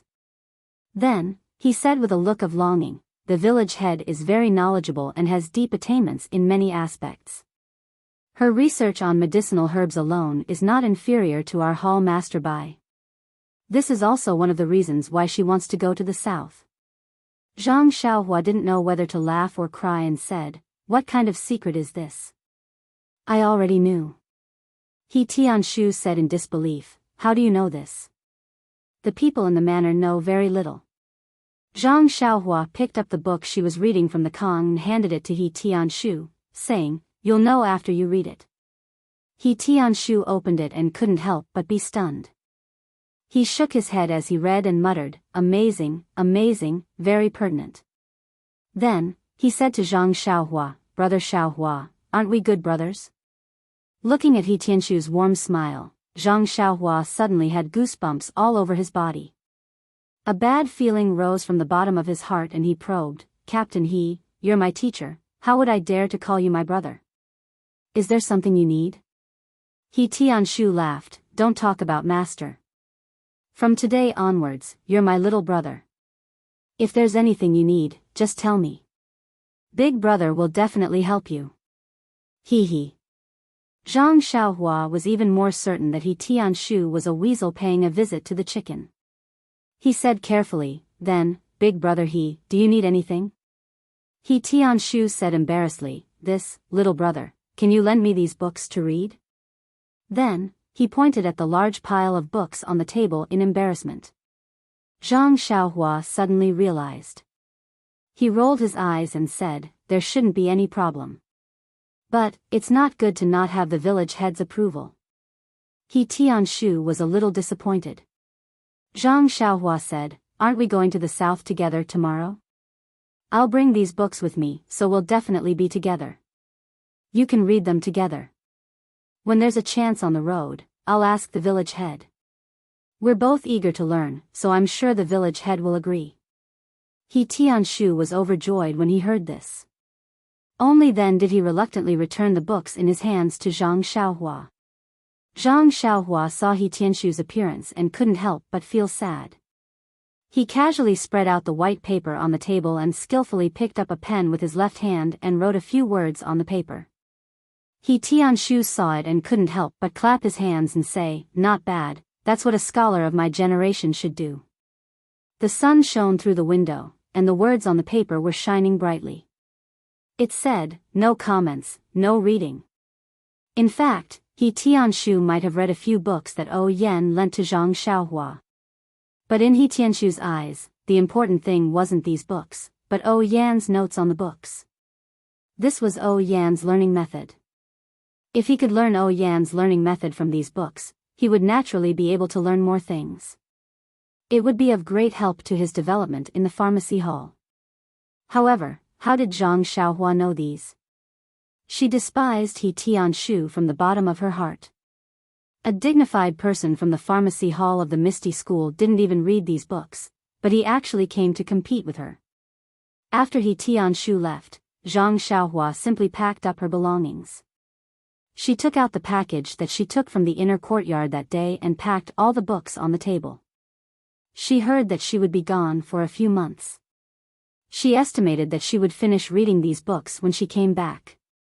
Looking at the big package on the table and the small bag that contained her belongings, Zhang Xiaohua couldn't help but smile. The night gradually deepened. Zhang Xiaohua was lying on the kong. She was still thinking about He Tianshu's instructions before he went out. "Don't tell anyone about going out tomorrow. I will call you tomorrow morning, and we will leave quietly." Zhang Xiaohua was very puzzled. Isn't it just going out? Why does he have to keep it a secret? It's not to avoid debts. Moreover, I don't have two close friends in the villa. Who can I tell? However, Zhang Xiaohua, who was on the kong bed, did not know that in the deep night, a figure had quietly come out of the manor's inner courtyard. She came to the edge of a forest and carefully looked around. She placed a small piece of paper in a certain spot on a tree and then quietly left. Judging from the figure, it seemed to be a woman. The next morning, Zhang Xiaohua woke up very early. After she finished practicing her fist and sword techniques, she returned to the house to wait for He Tianshu. Not long after Zhang Xiaohua returned to the house, a small servant in green clothes and a small hat quietly came to the forest. It was the tree where the woman hid the note last night. He took the note from the tree and carefully looked at it. He slightly frowned and put it into his clothes. He also looked around before carefully leaving. Zhang Xiaohua returned to the house. Not long after, He Tianshu came to call Zhang Xiaohua with a package on his back. Seeing Zhang Xiaohua carrying a small bag in one hand and a large package in the other, he couldn't help but laugh.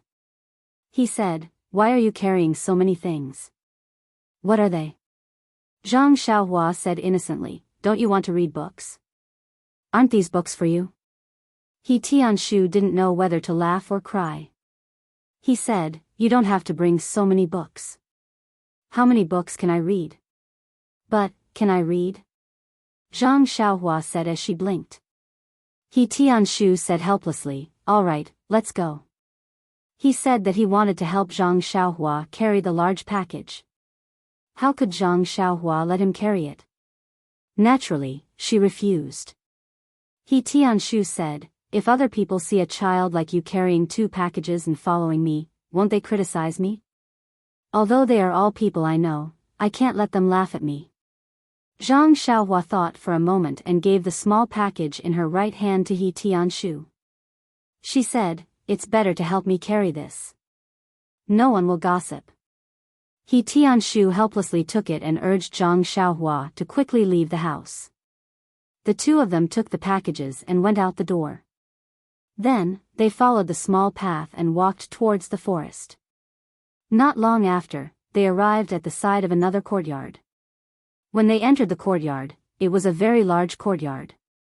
Right in the middle, there were 4 carriages parked. There were many people in the courtyard who were busy working.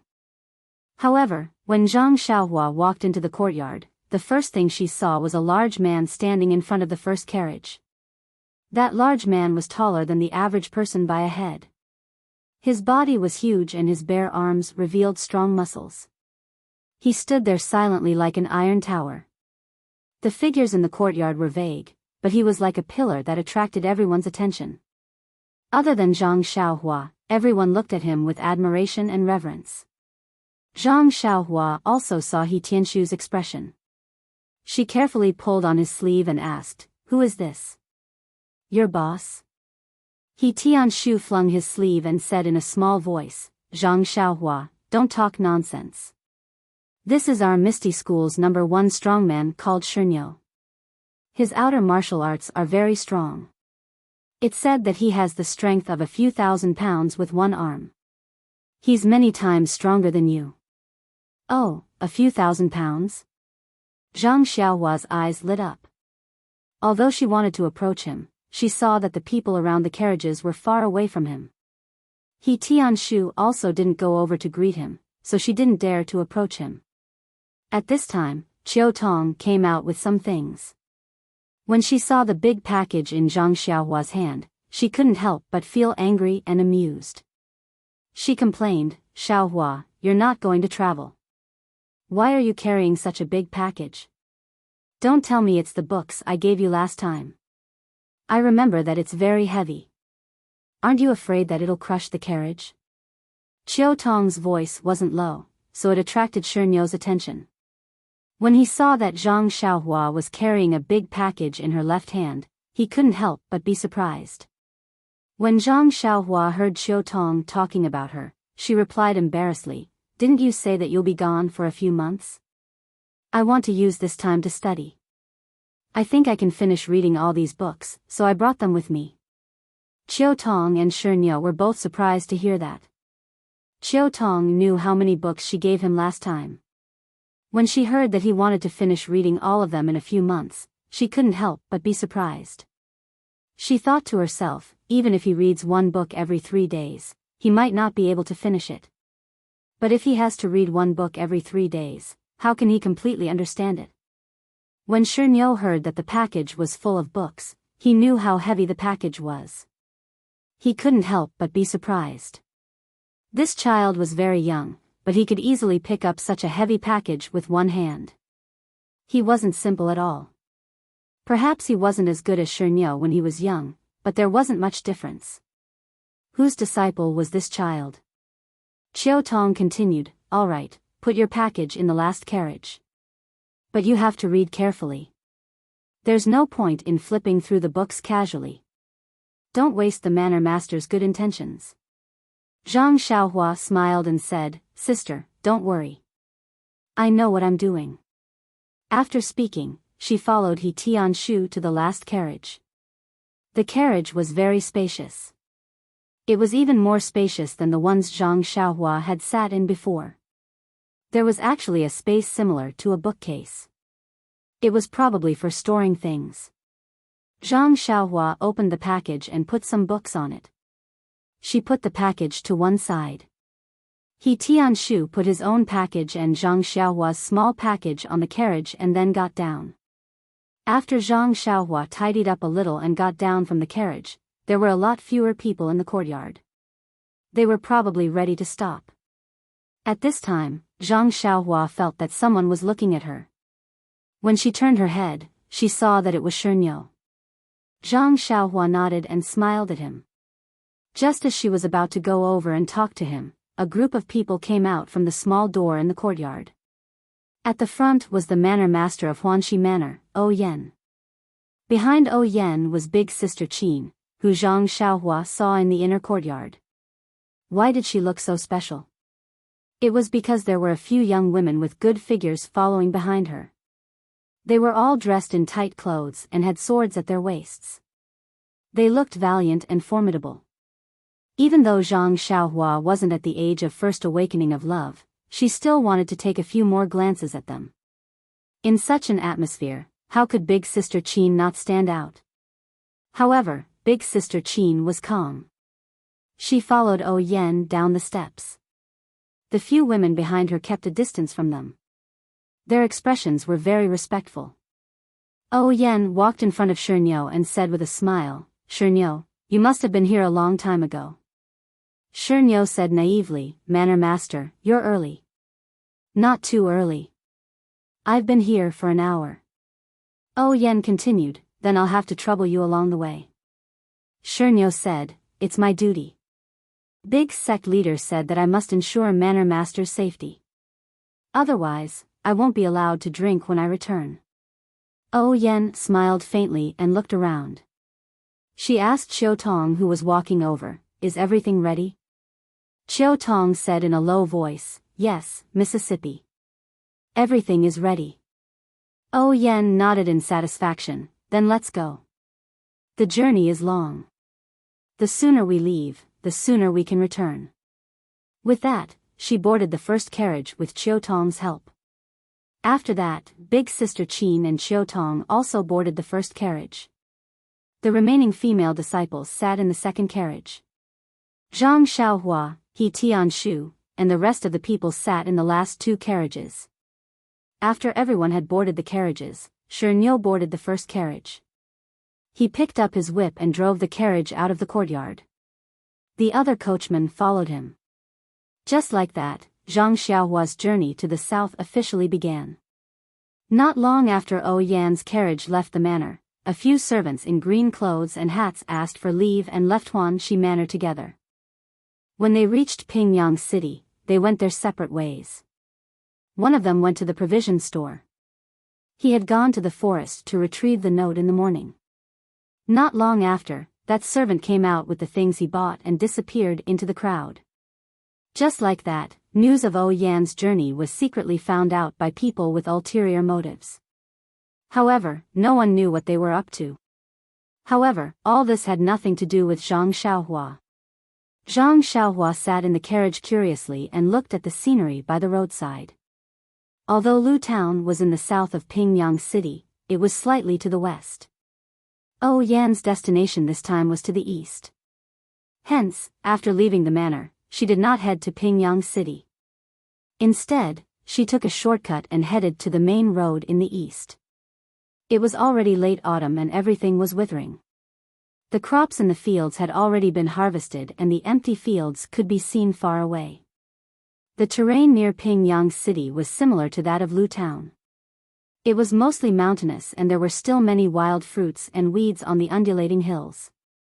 From time to time, one could see villagers carrying small baskets or herding a flock of sheep. They shrunk their necks as they walked back and forth on the hills. Naturally, Zhang Xiaohua felt sad for Gu Jingji. She thought of her hometown and her parents. It had been almost a year since she last saw them. How were they doing? No book reviews, no reading. Haha. Everyone, please do a survey on the author and vote. Please vote. Please bookmark it. Thank you.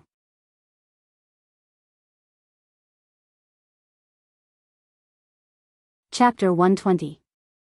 Shernyo steered the carriage steadily through a short path and soon entered the main road. At this time, there were not many people and carriages on the road. Shernyo drove the carriage even faster.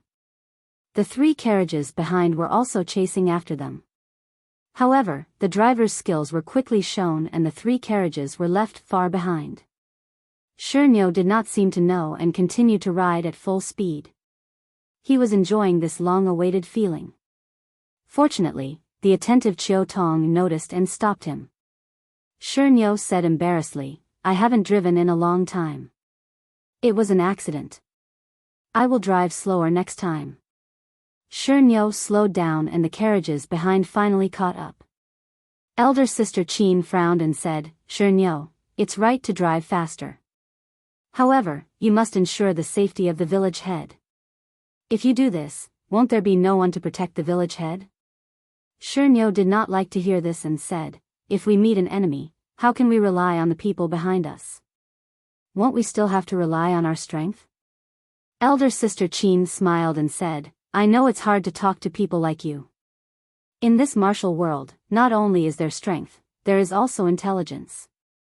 You have to know that it's easy to dodge a spear in the open but hard to defend against a stab in the dark. It's better to be careful. Shernyo was also somewhat fearful and respectful of Elder Sister Qin. He did not say anything else but carefully controlled the speed of the carriage so that the carriages behind did not have to spend much effort to catch up. After traveling for a while, they were already far away from Pingyang City. There were fewer people on the road and more carriages. There were also many fields by the roadside, and from time to time, villages appeared in their vision. The sun was high up in the sky, shining down on the earth. It was a good day with clear skies. Shernyo seemed to be in high spirits as he drove the carriage and sang, "Sister, you take the bow. I will walk on the shore." Shernyo's voice was as loud as his body, and everyone in the 4 carriages could hear him. They could not help but look at him in a different light. They did not expect such a boorish man to be so gentle. A few of the female disciples also showed gentleness in their eyes. However, it was not long before Shernyo's tale was revealed. Shernyo only knew this one song. Along the way, from morning to night, he only sang a few lines.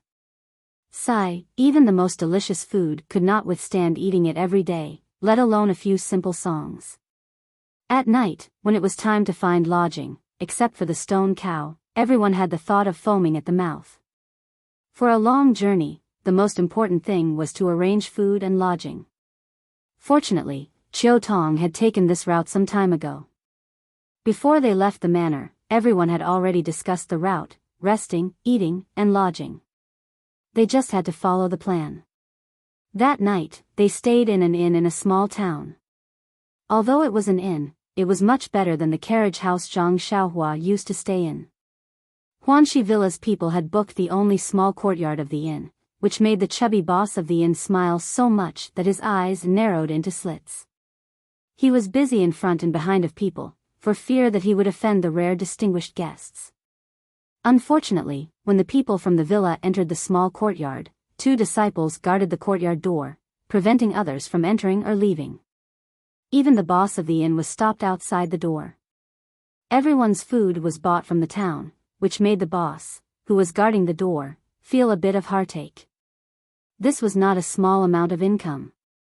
However, when he thought about it, the money they gave to stay in the inn was far beyond his expectations. He quickly dismissed the idea of complaining.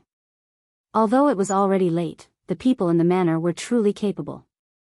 Not long after, they brought back a lot of things from town. The chef who followed them started the fire, and not long after, they made 2 or 3 tables of food. Zhang Xiaohua was not a manservant of the manor, but he could not eat with O Yan and the others in the main hall like He Tianshu. He could only eat a simple meal with everyone in the small room. After eating, lanterns were lit all over the small courtyard. This courtyard was not small and there were many rooms. Zhang Xiaohua could actually stay in one room with He Tianshu. When Zhang Xiaohua was about to read by the light, He Tianshu called out to her and said, "Zhang Xiaohua, do you want to go out with me?" Zhang Xiaohua was stunned and said, "It's already so late. Why don't you go to bed early? Why go out?" He Tianshu smiled and said, "Of course there is a reason. Do you want to go?" Zhang Xiaohua frowned and suddenly thought of Ma Jing. Could it be that Captain He also had such a hobby? Zhang Xiaohua advised, "Captain He, you've been walking for a whole day. Aren't you tired? It's better to rest early. Also, I heard that those places are not clean. It's better not to go there." He Tianshu was stunned and immediately laughed. He knocked Zhang Xiaohua's head and said, "You little child, you know quite a lot. It's said that scholars are more scheming." Sure enough, the Zhang Xiaohua before learning to read didn't know these things. Zhang Xiaohua covered her head and said with grievance, "So what if I know? It's better than you going there." He Tianshu smiled and said, "What are you thinking? I think it's still early. You should know the principle that fists don't leave your hands and music doesn't leave your mouth. Can you practice your fists today? We can go out and relax." Zhang Xiaohua finally understood He Tianshu's meaning. She was even more embarrassed and said, "It's better not to go." "What time is it? I still want to go to bed early." He Tianshu said, "Zhang Xiaohua, you don't know the best time to practice. It's best to practice martial arts during the 8 hours of the meridian period. The meridian period is the time when yin and yang alternate. It's the most suitable time to practice internal energy. Although you don't know how to practice internal energy, it's still very beneficial for you to practice fist techniques. Forget it, are you going or not? Zhang Xiaohua hesitated and said, Captain I sleep early. I don't think I've made it past the meridian period. Alright, since I don't have time to practice at noon and at night, I'll go with you. Thus, He Tianshu brought Zhang Xiaohua out. There were a few disciples standing guard outside the small courtyard. He Tianshu told them and then left the small courtyard. Just as they left the small courtyard, they bumped into the chubby inn owner. Seeing someone come out of the small courtyard, the chubby owner greeted them with a smile. When he heard that He Tianshu wanted to find a place with a forest, he was stunned. After thinking for a long time, he pointed out the location and even wanted a waiter to lead them there. He Tianshu naturally didn't want others to follow them. He rejected the chubby owner's good intentions and brought Zhang Xiaohua out of the inn. Zhang Xiaohua didn't really remember the way. She didn't hear what the inn owner said. With Captain He leading the way, she didn't need to worry about this kind of thing. But not long after, Zhang Xiaohua felt that something was wrong. In front of her, He Tianshu would hesitate every time he walked to a street. Zhang Xiaohua suspected that He Tianshu was lost. Sure enough, after walking a few streets, He Tianshu stopped and turned around to ask Zhang Xiaohua, "Are we going the right way?" Zhang Xiaohua rolled her eyes and said, "You're the one leading the way. How would I know if it's right or not? Moreover, I'm born with a poor sense of direction. I can't remember from the medicine field to the entrance of the villa, let alone this unfamiliar place." He Tianshu smiled bitterly and said, "I see. We have to find someone to ask for directions." But it was late at night and there were few people on the road. No one knew where He Tianshu went. It was dark, so where could they find someone to ask? He Tianshu looked around and pointed to a small lantern in front of them and said, "Let's go. We'll take a look there and find someone to ask. If it doesn't work, then we'll go back to the inn." Zhang Xiaohua naturally didn't have any objections and followed He Tianshu to the lantern. When they walked to the light, they found that it was actually a small weapon store. It was so late yet it wasn't closed. He Tianshu also felt strange. He Tianshu walked into the store. Although it wasn't completely dark inside, there was only one oil lamp. He couldn't see clearly, but as soon as he walked into the store, he could smell the smell of alcohol. When he looked again, he saw a person dressed as a blacksmith sleeping soundly on the table. The two suddenly realized that it wasn't that the owner was diligent, but that he went to bed too early and forgot to close the door. There were a lot of swords and knives in the store. They must have been made by this blacksmith. He Tianshu didn't rush to wake up the owner. He picked up a steel knife and looked at it with interest. In fact, there was nothing strange about it. It was like a scholar who would go to a bookstore on the street to take a look. But whether they would buy books or not, it was inevitable that they would find a few books to flip through. It was the same for people who practiced martial arts. When they entered a weapons store, they couldn't not take a few weapons to appreciate. This wasn't pretending to be cultured. It must be the same for people who were gay. However, when he looked at the steel knife in his hand, He Tianshu's casual expression changed a lot. He didn't expect that the small store he casually walked into would have such good quality weapons. Immediately, He Tianshu began to chew seriously. He wanted to look carefully to see if there was anything better. Zhang Xiaohua was not interested in these. However, the street was very deserted. The store was better. There were snoring sounds and people's shadows. He also walked around casually. He Tianshu was a swordsman. Of course, he chose a steel sword. He picked from one end of the shelf to the other end, but he didn't find anything better. When it came to the quality of the sword, there was nothing to say. It was very good. However, compared to the sword He Tianshu used, it was still a little worse. It was difficult for him to have the idea of paying for it. When he reached the end, he saw a dagger-like object at the bottom of the shelf. It was so dark that he couldn't see it clearly, so he bent down and picked it up. The dagger was cold to the touch and was quite heavy. When Tianshu held it in front of his eyes, he saw that it wasn't an ordinary dagger. Instead of saying that it was a dagger, it was better to say that it was a small sword. Ordinary daggers had a wooden handle and a sharp blade in front, but this dagger looked the same as a sword. The hilt and the blade were one piece. They were both made of a kind of metal. However, the ratio of the blade and the hilt was not coordinated. The hilt was smaller than a common sword, but the blade was much smaller than a common sword. Tianshu carefully touched the blade with his hand. It seemed that there was no edge. He couldn't help but frown. What is this? A child's toy? He raised his head and was about to wake the shopkeeper up when he saw Zhang Xiaohua walking around in boredom. Zhang Xiaohua turned around and looked at the sword hilt in his hand, which was one size smaller. He called out, "Zhang Xiaohua, come over here. I have something good for you." Zhang Xiaohua responded and came over. She looked at the thing that Tianshu handed over and asked curiously, "Captain what is this? It looks like a toy sword. But it's much bigger than the one I played with when I was young." Tianshu smiled and said, "It's probably something that the blacksmith made for fun. Take a look. If you like it, I'll buy it for you to play with." Zhang Xiaohua didn't take it and said, "I'm not a child. If you want to buy it, buy me a real sword."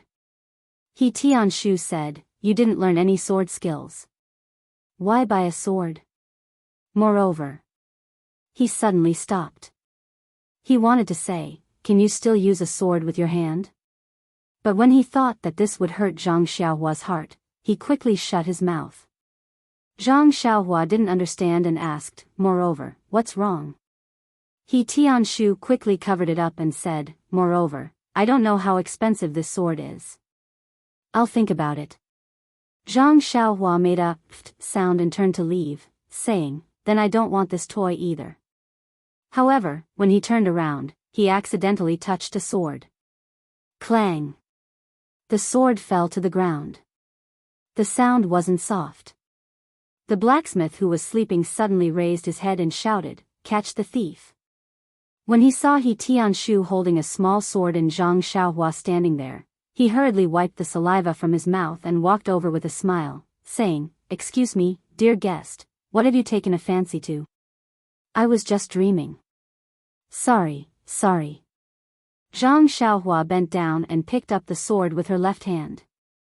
She held it in her hand and said, "If you didn't wake up, we would have taken this sword away." The blacksmith smiled and said, "Look at the two of you. How could you be that kind of person? You must be joking. The light in the shop was dim, but he could still see that the other people's temperament was not ordinary. This blacksmith's eyes were not ordinary. The blacksmith looked at the small sword in Tianshu's hand and said, "Dear customer's eyes are really unique. This is our shop's treasure. It has been passed down for 100 years. Today, you took a fancy to it at first glance. This one will have to bear the pain and part with it." Tianshu smiled and used his hand to rub the dust off the small sword, saying, "This is the treatment of a shop's treasure? Why didn't you cover it with something? Moreover, what are you using this shop's treasure for? Is it a dagger? Why don't you have a blade? Is it a treasure sword? Why is it so small?" The blacksmith was speechless and said embarrassedly, "All right, then I can only tell the truth.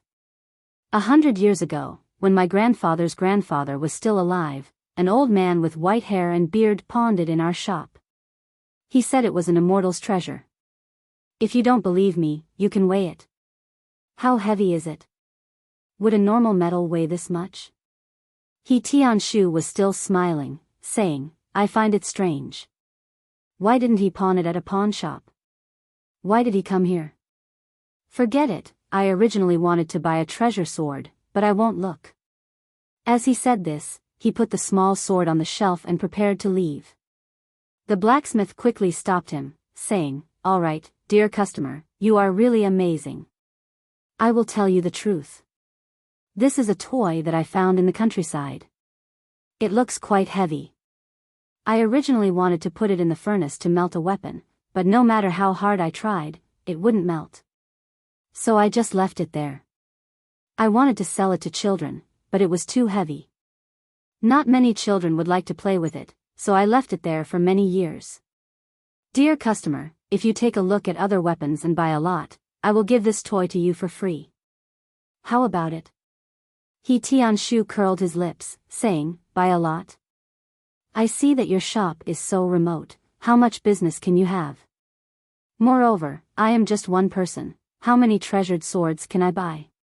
However, seeing that your craftsmanship is not bad, I will take a look first." After he finished speaking, he casually handed the small sword to Zhang Xiaohua. Zhang Xiaohua's left hand was holding the treasured sword, so she could only use her right hand to take it. Just as the blacksmith said, it was quite heavy. No wonder children couldn't play with it. Then, she also casually handed the treasured sword in her left hand to He Tianshu. He Tianshu took the treasured sword that Zhang Xiaohua handed over and carefully looked at it, saying, "This treasured sword is really not bad. Shopkeeper, what is the price?" When the blacksmith saw that He Tianshu had taken a liking to it, he said, "Customer, you really have a good eye. This is my shop's treasure." As he said this, he saw He Tianshu frown and hurriedly changed his words. "Oh, I'm wrong. This is my grandfather's work and it has been here for many years. You really have a good eye. Just based on your eye, I won't give you a lower price." He Tianshu smiled, saying, "Is your grandfather Oyezi?" The blacksmith was stunned, saying, "No." He Tianshu said, "If it is Oyezi, not to mention 20 taels, even if it is 2,000 taels, I will buy it. However, if it is not, then the price is too expensive." The blacksmith asked, "Then how much does dear customer think is suitable?" He Tianshu said, 2 taels is enough." The blacksmith angrily said, "Are you trying to dismiss a beggar? You have no sincerity at all." After he finished speaking, he pretended to snatch the sword. He Tianshu did not make a move and let him grab the treasured sword. However, the blacksmith did not take it over and only said, "If dear customer is sincere, you might as well add a little more." Zhang Xiaohua watched the two talk from the side and felt that it was very boring. She took the small sword in her hand and looked at it in front of her eyes. Although this small sword was full of dust, it looked dark and there was a faint reflection inside. Zhang Xiaohua felt that it was very strange and used her left hand to brush off the dust on the small sword. However, when her left hand touched the small sword, she suddenly had a strange feeling. It was as if this small sword had a connection with her left hand. But when she took her left hand away, the feeling immediately disappeared. Thus, Zhang Xiaohua transferred the small sword from her right hand to her left hand. The moment she touched it, a blood connection was born from the bottom of her heart. It was as if this small sword was her left hand, or it could be said that a small sword grew out of her left hand. It was very strange. When Zhang Xiaohua used her right hand to brush off the dust on the sword and looked carefully, she did not find anything. It was just that the dark metal did not reflect any light. Occasionally, she could see a trace of light from the small sword's body. She did not know if it was because she saw it under the light. However, no matter what this small sword was, whether it was a toy or a dagger, Zhang Xiaohua decided that she must have it. At this time, the blacksmith and He Tianshu's confrontation had basically ended. He Tianshu said, "How about this, let's not talk anymore. Let's each take a step back." 7 taels of silver.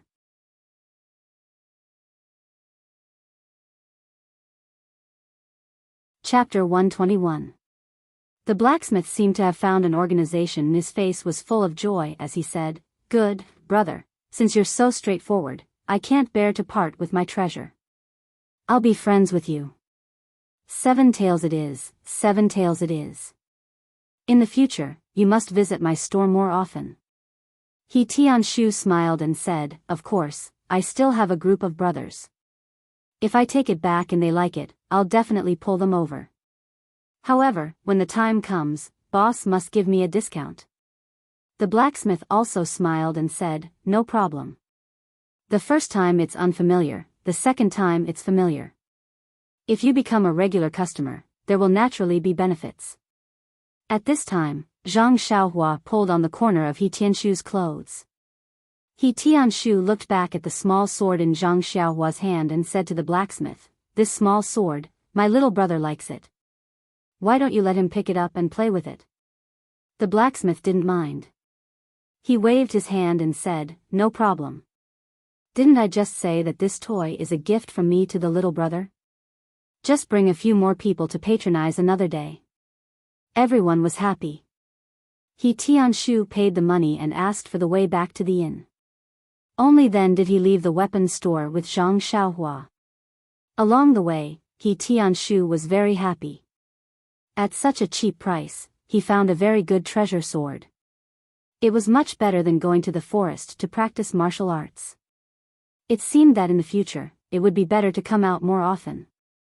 Zhang Xiaohua was also very happy. She held the small sword in her left hand and kept waving it around as if her arm had suddenly grown. However, she didn't notice that at this time, it was indeed too late. There was no one on the street. As she walked, Zhang Xiaohua felt sleepy and couldn't help but close her eyes. She softly laid on the ground and tightly held the small sword in her hand. He Tianshu was even more amused. Along the way, he lovingly looked at his treasure sword. After walking for a while, he found that Zhang Xiaohua's footsteps were gone. When he looked back, he couldn't find her figure. He Tianshu couldn't help but feel anxious. Cold sweat broke out on his forehead. Where did this expert come from? He didn't even notice it. Could it be one of the top experts in Jianghu? When He Tianshu arrived with his sword in hand, he saw Zhang Xiaohua lying motionless on the ground from afar. He became even more nervous and cautious. Seeing that there was no movement in the surroundings, he took a few steps forward and felt a little bitter. This child was fine just a moment ago, but in the blink of an eye, he had fallen into such a state. How was he going to explain this to his brother? When he arrived in front of him, he carefully examined him, but did not find any injuries on his body. He could not help but think, could this be the legendary acupoint strike? Did someone hit his Achilles heel? In the midst of his nervousness, a very familiar sound suddenly came from Zhang Xiaohua's nose. He Tianshu didn't know whether to laugh or cry. He had been worried for half a day in vain. It turned out that this fellow had fallen asleep. But when He Tianshu went forward and kicked Zhang Xiaohua a few times, He Tianshu was worried. He couldn't even kick him awake. Could it be that he had to carry him back? The next morning, the sun rose from the horizon. As usual, Zhang Xiaohua opened her eyes and blankly looked at the unfamiliar surroundings. Only then did she remember that she was not in the familiar little house. Then she realized that her left hand was still firmly holding onto something. When she picked it up, it turned out to be a toy sword. Only then did she remember the situation last night, but she didn't know how she came back. How strange. Looking at He Tianshu, who was still sleeping on the Kong bed, Zhang Xiaohua quietly got off the bed, still holding the little sword in her hand. When she walked out of the house, the sky was already bright. But it was still early, so no one had gotten up. Only 2 misty school disciples were standing in a hidden corner, loyally guarding their duty. When they saw Zhang Xiaohua leave the house, they ignored her and continued to vigilantly observe their surroundings. Zhang Xiaohua walked to the middle of the yard and carefully looked at the little sword in her hand. Last night, the lights in the shop were dim, so she didn't get a good look. Now that she looked at it, she realized that it was originally just a toy. The sword was not long, about 4 to 5 inches long and 2 fingers wide. The hilt was also very small, just right for Zhang Xiaohua's small hand to hold. The whole body of the little sword was black, as if it was made of a kind of metal. It was cold to the touch and didn't warm up because of holding it for a long time. The dark body of the sword couldn't be seen, but Zhang Xiaohua clearly felt that there seemed to be blood in the sword. The blade of the sword wasn't opened, so it felt blunt to the touch. If it wasn't for the fact that it was very heavy, Zhang Xiaohua would really think that it was a toy for children. Zhang Xiaohua's left hand was very strong, so the weight of the little sword was negligible. He casually held the little sword and waved it left and right. He felt very comfortable and happy in his heart. He couldn't help but think that if he used this little sword as a treasure sword to practice swordsmanship, wouldn't it be better than holding a tree branch every day? Thinking of sword moves, Zhang Xiaohua's hand couldn't help but feel a little itchy. He practiced swordsmanship yesterday morning and didn't practice it in the afternoon and at night. Now that he got a toy as strong as a tree branch, of course, he wanted to show off his skills. In fact, the yard was quite spacious. It was okay to practice boxing and swordsmanship, but how could Zhang Xiaohua let others see his boxing skills behind closed doors? Therefore, he still left the small yard. The inn was located at the end of a street, next to a small river and a small bridge. Zhang Xiaohua walked to the river and looked along the river. Just behind the inn was a pond. Opposite the pond was just like Zhang Xiaohua's home in the Guizhuang house. There was a small bamboo forest. Zhang Xiaohua's eyes lit up and he walked towards the bamboo forest. Sure enough, as Zhang Xiaohua thought, there was an empty space in the bamboo forest. Moreover, there was no one here. Zhang Xiaohua got into a fighting stance and practiced the Big Dipper magical fist 9 times. He let the thicker and thicker flow throughout his body before he stopped. Following that, Zhang Xiaohua carefully looked around to make sure there was no one around. Only then did he use the small sword and perform the 16 sword moves. He didn't know if it was because he changed the tree branch or because he was in a good mood, but these few sword moves were very smooth. The nameless warm flow happily flowed from his shoulder to Zhang Xiaohua's left hand. In the past, the warm flow would disappear when it reached his left hand, but it didn't disappear now. All of it flowed into the small sword in Zhang Xiaohua's hand. That small sword, under Zhang Xiaohua's brandishing, actually gradually emitted a black light, but it was very thin and not noticeable. At the end of Zhang Xiaohua's practice, the sword moves were very exciting. Just like that night at the mountain villa, he changed the moves and stabbed towards the bamboo that was as thick as a small bowl in front of him. In fact, Zhang Xiaohua thought that he could use the tree branch to pierce a small hole in the big tree. Although the bamboo was hollow, its surface was much harder than the big tree. Even if he changed the tree branch, with the small sword's stick-like tip, he would only be able to pierce a small hole in the bamboo. However, the result was greatly out of Zhang Xiaohua's expectations. When the blunt tip of the sword pierced the hard bamboo, the bamboo's outer shell was like paper. The small sword pierced through the bamboo without any hindrance and came out from the other side. Zhang Xiaohua was shocked. He quickly withdrew the small sword and looked at the bamboo in disbelief. However, the hole in the bamboo was still there, so he couldn't doubt it. Thus, he went up again and carefully touched the bamboo until he confirmed that there was nothing wrong with the bamboo and that it was very hard.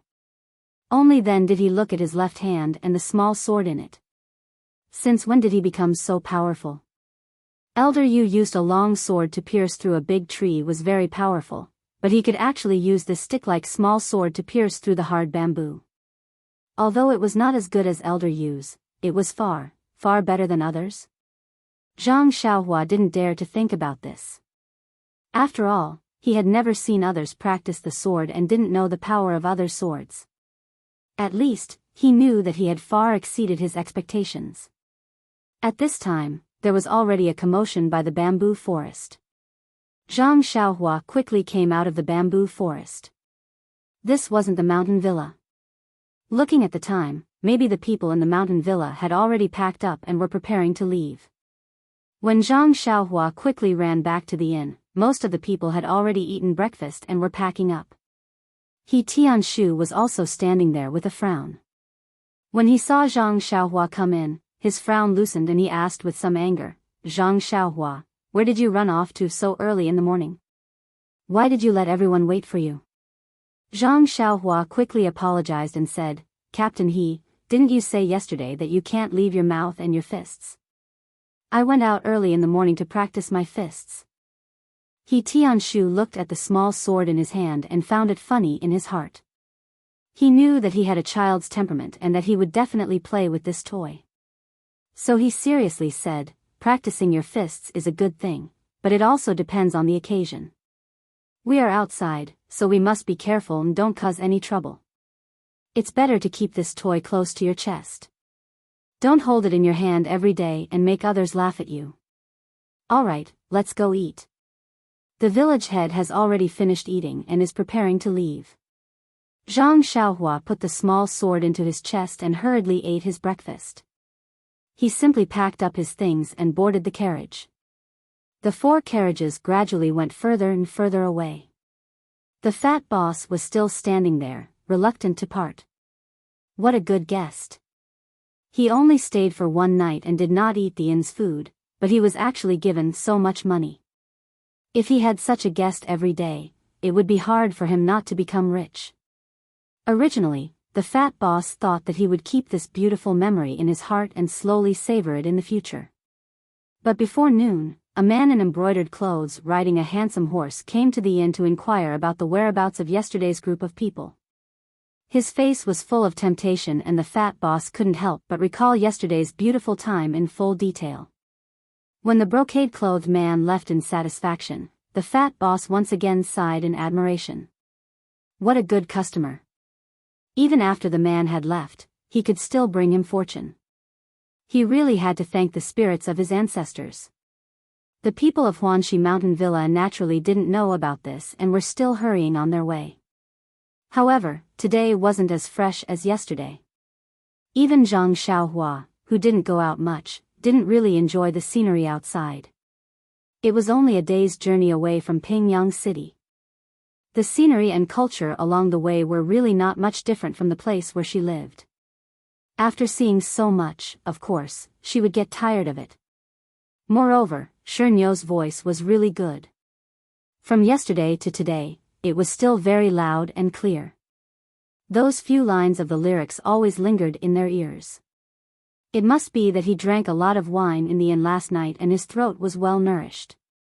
Therefore, a few disciples secretly muttered that when they stayed the night again, they must reduce the amount of wine Shernyo drank so that his voice would become hoarse. His singing was good, but if they kept hearing these few lines, how could they live in the future? Zhang Xiaohua and He Tianshu sat in the 3rd carriage. There were a few disciples beside them and they were chatting about something. However, Zhang Xiaohua didn't mind. His left hand was playing with the small sword and his right hand was holding a book, reading it with great interest. Zhang Xiaohua's right hand hadn't fully recovered. From the outside, it looked the same as when he first returned to the villa. However, Zhang Xiaohua knew very well that his right hand wasn't like what Elder Yu said.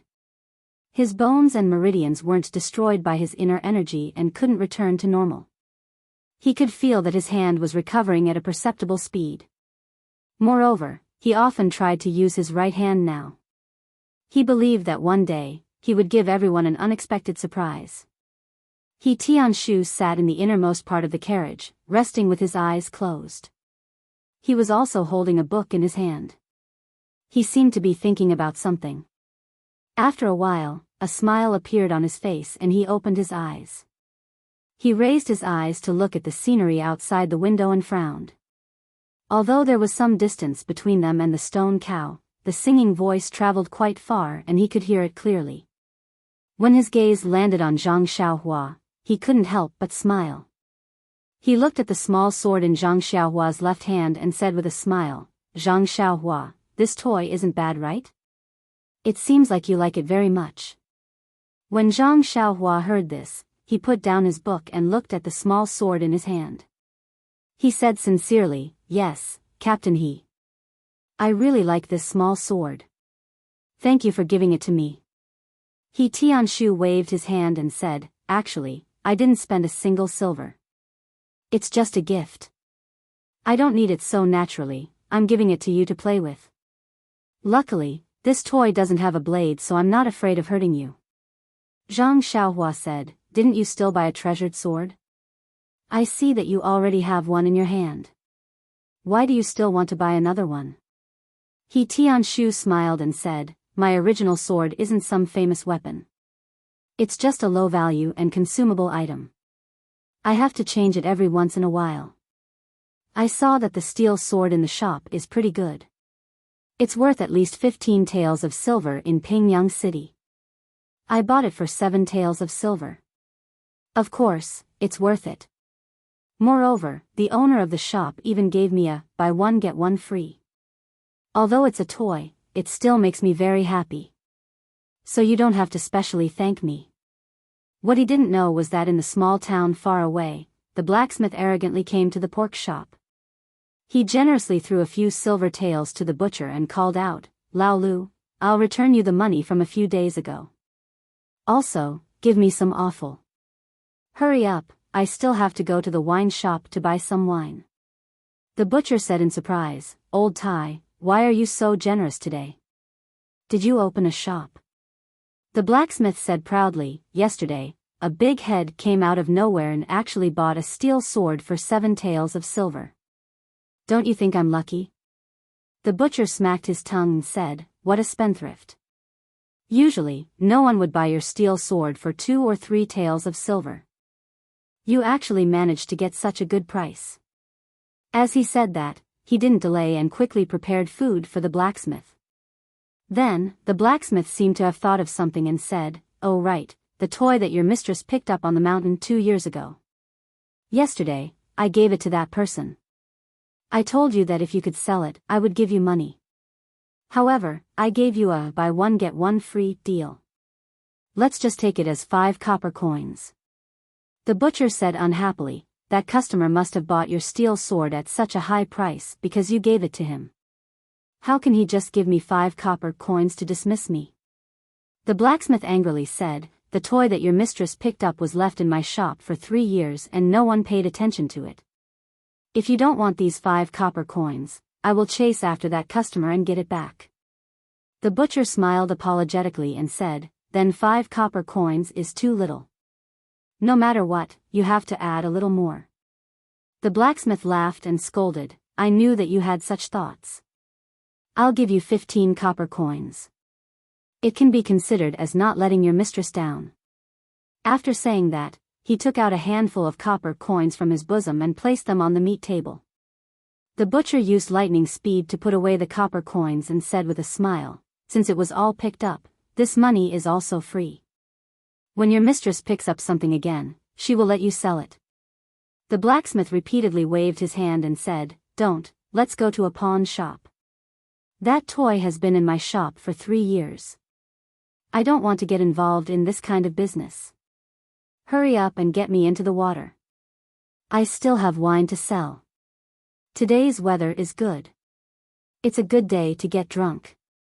The blacksmith took the meat and hurriedly left. The butcher also carried on with his business. As for Zhang Xiaohua, she did not know that the small sword that she loved so much was only worth 15 copper coins. Zhang Xiaohua was still very grateful to He Tianshu and said, Captain He, I won't say any more words of thanks. If there is anything in the future, just let me know. He Tianshu smiled and raised the book in his hand and slightly waved it. Zhang Xiaohua understood and also laughed and did not say anything more. After a while, He Tianshu said, Zhang Xiaohua, why did you sleep on the street last night? Zhang Xiaohua said in surprise, really? Captain He, I have always wanted to ask you. When I woke up in the morning, I only remembered what happened in the weapon shop.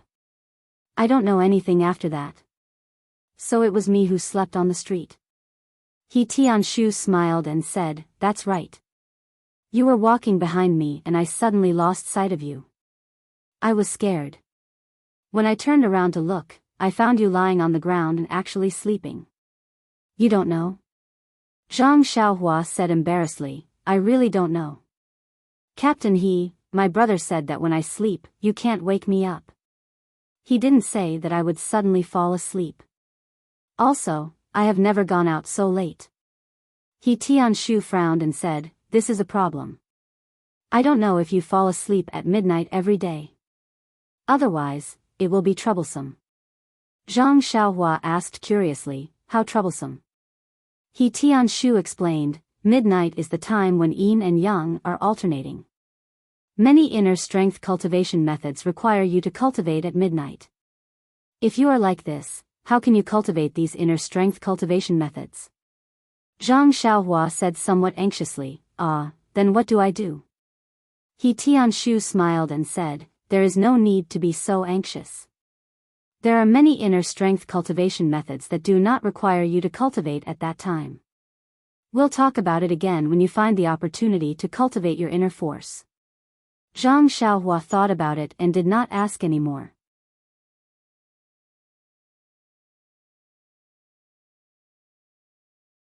Chapter 122. The days on the road were extremely boring. However, Zhang Xiaohua didn't have high requirements. She had books to read every day, so she didn't care whether she was in the carriage or in her own room. On the contrary, she didn't have to work in the fields, so she had more time to study. The carriage traveled for another 10 days. During this time, the stone cow's singing didn't stop. At first, everyone admired it, but later, they hated it. In the end, they couldn't bear it anymore. Finally, Manor Lord O took action. Under the Manor Lord's obstruction, the stone cow stopped singing for half a day. However, when it was almost evening, the stone cow couldn't hold back and started singing again when it saw the splendid sunset. Oh Yen didn't know whether to laugh or cry.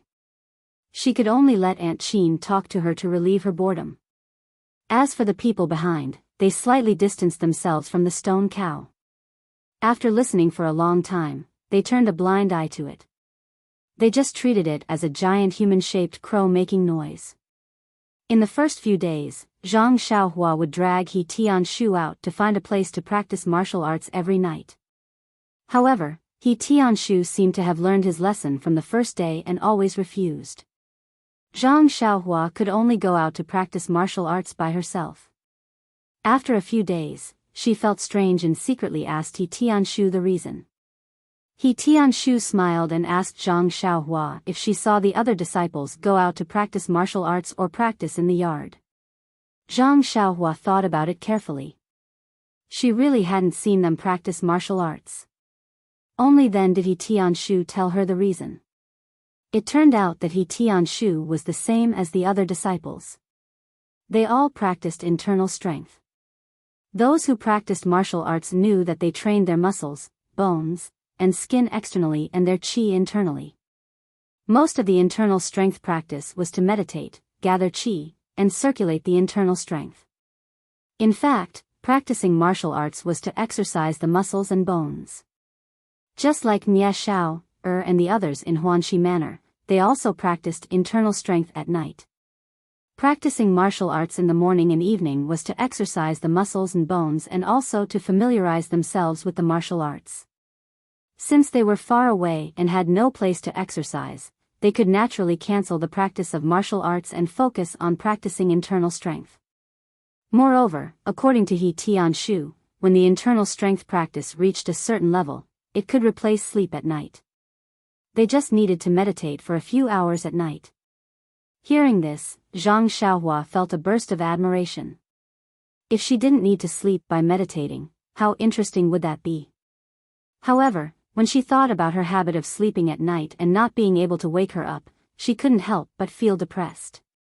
The disciples of the Misty School didn't need to practice martial arts early or late, but Zhang Xiaohua couldn't. He didn't know any internal strength and could only find a place to practice martial arts. Moreover, he was afraid of being seen by others. Every time he arrived at a place, the first thing he did after dinner was to find a slightly hidden place to practice his martial arts. And ever since Zhang Xiaohua got the toy sword, his swordsmanship improved. He knew the 16 changes in his mind, and as soon as he thought about it, he could use them at will. Moreover, the angle and speed of his swordsmanship became faster and faster. The small sword was as nimble as his own arm, and the warm current was much thicker. The power also exceeded Zhang Xiaohua's expectations. Ever since one time when he practiced his swordsmanship in the suburbs, Zhang Xiaohua didn't use his full strength to stab anything. He was afraid that if he knocked down the tree, people would ask him for compensation. However, Zhang Xiaohua's worries quickly disappeared. The road to the south wasn't all official roads. After a few days, they started to take some dirt roads and mountain paths. Moreover, they didn't always stay at the town's inns at night. Sometimes, they set up their own tents and slept in the wild. On this day, Shernyo was the first to drive the carriage. The group of people arrived at a mountain. The mountain was not very high, but there was only a small path for the carriage to move forward. It meandered around the mountain. There were many shrubs and dried-up trees on the mountain. At a glance, nothing could be seen clearly. Shernyo drove the carriage to a stop. He turned around and asked, "Miss Chiu Tong, how did you get here last time? This mountain is very dangerous. If there's an ambush, we'll definitely be at a disadvantage." Chiu Tong looked at the mountain and frowned. "Last time, we passed through the mountain. There wasn't any danger. It seems that there's a path from the foot of the mountain. However, it's a long detour. I asked the guide before, and he said that it would take an extra day.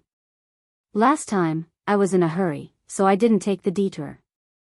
Aunt Chin thought for a moment, then said, "This time, the village lord is in the carriage. It's better not to take any risks. Look at the mountain. If there's a big rock falling down, no matter how high your martial arts are, it's useless. It's better to take a detour." Oh Yen didn't quite agree. She felt that it wasn't worth it to take a detour for safety. However, Aunt Chin said, "It's only an extra day's journey. It's not a matter of days to reach Rejuvenation Valley. Also, your seed won't germinate in winter. Why should we take a risk for an insignificant day?" Everyone in the carriage agreed. Fortunately, Oh Yen was also a person who readily accepted good advice. She didn't stubbornly insist on her views. Seeing that everyone was persuading her, she also agreed to take a detour. When the carriage had gone far along the small path in front of the mountain, several men in black appeared from the forest. Looking at the carriage that was getting further and further away, they made a hand signal. Then, they all used their qinggong and leaped up the mountain. The people in the carriage didn't know that they had avoided a disaster because of their caution. They continued to move forward. The next day, they went around the mountain and re-entered the planned route. The following journey was still not on the official road. They continued to pass through the mountains and forests. However, it wasn't as dangerous as this time. However, Shernyo, Aunt Chin, and the other disciples were extremely careful, afraid that something unexpected would happen. However, the heavens didn't let them. On this day, they were in front of a forest. Although there was a saying in the Jianghu, "Don't enter a forest." Looking at the forest in front of them, there weren't many trees. Most of the leaves had fallen off. The cold wind blew, making a whistling sound. It didn't seem to be dangerous, so everyone let down their guard. Just as Shernyo was singing a ballad and driving the carriage into the forest, a sound was heard. A whistling arrow was shot out from the forest and nailed to the ground about 10 zhang in front of the carriage. The sudden arrow interrupted Shernyo's song.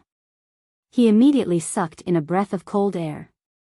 With a "yu" sound, he forcefully pulled on the horse's reins and stopped the carriage. Everyone in the carriage was chatting, so they all stopped talking. Even Zhang Xiaohua and the others in the carriage behind them were startled by this sudden situation. Many disciples were also stunned. They immediately took out their weapons and jumped out of the carriage, preparing to fight. Just as everyone was feeling nervous, a man came out of the forest on a horse. He was tall and was dressed very simply. He held a spear in his hand. The horse he sat on was not very handsome. It was only moving forward slowly with a dee-da-dee-dee sound. When he got closer, everyone could see clearly that the man had a square face. His face was thin, but his eyes were very lively. His eyes were staring at the 4 carriages that were spinning around. When he reached the whistling arrow, he stopped and held the spear with both hands. Everyone was shocked and thought, could it be that this person came to challenge us alone? They couldn't help but tighten their grip on their weapons. However, after a while, they still didn't see that person urging his horse. Just as they were puzzled, they heard that person shout. His voice was even louder than Shernyo's. He shouted, "This mountain was opened by me. These trees were planted by me. If you want to pass by, you have to pay the toll." His voice was extremely loud and clear. It was so loud that some birds in the forest flew away. However, the people in the carriages looked at this person and laughed in their hearts. It was as if they were watching a joke. They didn't answer. When that person saw that the other party didn't respond to his shout, and that the driver of the carriage didn't have any expression on his face, he coldly stared at him. He couldn't help but become angry. "What are you looking at? Were you the one who sang just now? What kind of nonsense are you spouting? You are dirtying my ears for no reason at all. Hurry up and hand over the money, and I'll let you pass. Otherwise..." At this point, the spear in his hand swayed in the air threateningly. The stone ox wanted to see what kind of skills this robber had, but when he heard him say that his singing was bad, it was simply exposing his reverse scale. The stone ox was furious. He jumped down from the carriage and walked toward the robber with his bare hands. The robber saw the coachman jump down from the carriage and walk toward him. He was stunned. When the stone ox got closer, he raised his spear and pulled the reins of his horse.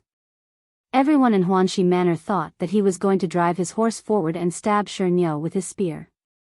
Although everyone knew that Shernyo's external martial arts were at the peak of perfection, they were still worried for him when he faced a spear with his bare hands. However, that person pulled the reins. He didn't rush forward. Instead, he turned his horse and drove it back. Not only Shernyo, but the crowd was also in an uproar. What was he doing? While everyone was in a daze, that person returned to the forest and disappeared in a flash. Stone Ox frowned. Just as he was about to turn around, he heard the sound of a gong in the forest. 4 large horses rushed out from the forest. Behind the horses were a dozen or so men wielding weapons. They followed the horses as they galloped out. The people on the horses stopped in front of the stone cow. There were 4 people in a row. Other than the weak-looking scholar at the side, the other 3 were burly men. They were dressed in martial attire, and each of them held a sword in their hands. They stood on the horses and did not speak. The scholar urged his horse forward and said, "Where did you come from? You actually have guts. You can still keep calm in front of Nyo Air. You must also be a martial artist." Shernyo frowned and said, "Why do you care where I come from? If you know what's good for you, quickly get out of the way and let us pass. Otherwise, don't blame us for being impolite." The scholar hadn't laughed yet. The group of strong men who surrounded them first roared with laughter. It seemed that they had never seen such an arrogant robber. The scholar said again, "This brother, I see that you are tall and have an imposing appearance. You must be a martial artist and have some unique skills. But, didn't you see the opponents in front of you? These are the 3 leaders of our families, and there are more than 10 brothers. Even if you have strong martial arts skills and a body made of steel, how many nails can you twist? Why don't you leave the gold and silver early? Everyone will have a face and it will be easier to meet in the future." Shernyo laughed out loud and said, "Your grandpa sure has always been the one to rob other people's masters. It's not other people's turn to be noisy in front of me. If you provoke me, I will directly break into your nest and take your gold and silver." At this time, the man on the horse frowned and said, "Military advisor, why are you being long-winded with him? We will swarm him. Why are we afraid of his martial arts? Let's rob the carriage first. If there is money, we will rob. If there is a woman, we will rob. Isn't it fun?" The people of Huanxi Mountain Manor originally had some people outside the carriage and some people inside. They were all watching the fun. When they heard the leader's words, they felt that it was insulting the manor lord and the others. They couldn't help but be angry.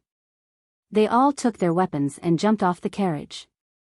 Except for a few female disciples guarding around the carriage, everyone else lined up behind Shernyo. He Tianshu whispered to Zhang Xiaohua. He also took out his long sword and guarded beside Yan's carriage. Zhang Xiaohua didn't get off the carriage. She went to the front of the carriage and sat with the disciple driving the carriage. She watched the scene with interest. When the military advisor saw the military advisor change his expression, he changed his expression and changed his expression. Then, he said to the leader with a smile, "Don't be angry. The Jianghu today is not the same as before. The barbaric killing has passed. Now we talk about gentleness and using martial arts to convince people. Although we rob the poor and give to the rich, we have to follow the trend of the times and keep pace with the times. Otherwise, we will be ridiculed by our peers. As the ancient people said, it is better to lose 10 taels of silver than to lose an inch of face. Even if we can't win this time, we have to be ambitious, thoughtful, and ambitious strong men." One of the leaders at the side spat and said, "I used to rob as much as I wanted, but what happened to me now? You still want to talk about gentleness? Do you want to see others talk to you? You all have weapons. Why don't you do it?" The leader said, "Second brother, don't be impatient. Now we talk about group and scale. If we don't have a reputation, who will come to join us? If we don't do it ourselves, won't we be swallowed by others in the end? I think what the military advisor said is reasonable. If we can't convince people with martial arts, it's not too late for us to do it. Either way, we will use weapons. It's a different soup but not the same medicine." The strong men's words were not hidden from the people of Huanxi Mountain Villa. Everyone was stunned and didn't know what to do. Were they robbers or preachers? At this time, the military advisor urged the horse forward and shouted to the stone ox, "Brother, as you can see, we are not unscrupulous people, but we have to do the duty of enforcing justice on behalf of heaven. We have to do this. We can negotiate and let you go after you take the gold and silver. Look at your attitude, you don't seem to be happy. Fortunately, you're lucky to have met us. I'm not that talented, but I've just returned from overseas last year.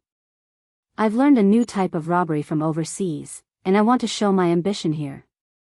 Since you've come to my territory, I'm the one who makes the decision. If you pass, our leader is a gentleman and will definitely let you pass. But if you lose, don't blame us for being rude. Leave behind the gold, silver, and beauties. What do you think?" Everyone understood what he said, but they didn't know how to answer. Usually, when they encountered robbers, they just fought with their weapons. Now, this overseas returnee was talking about rules, which made everyone feel uneasy. At this time, Yan, who didn't show up in the carriage, stretched out her hand and waved to a female disciple outside the carriage. The disciple looked over and after Yan said a few words, the female disciple walked to the stone ox and whispered in his ear. The stone ox frowned and said to the group of experts, "Fine, my master said to let you come. We'll take you all.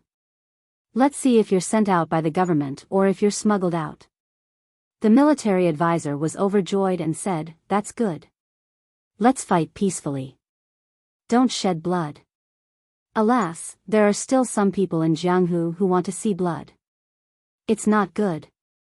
Even if they can't hurt people, it's not good to hurt flowers and plants. It's inevitable to destroy the ecological environment. Oh, let's not talk too much.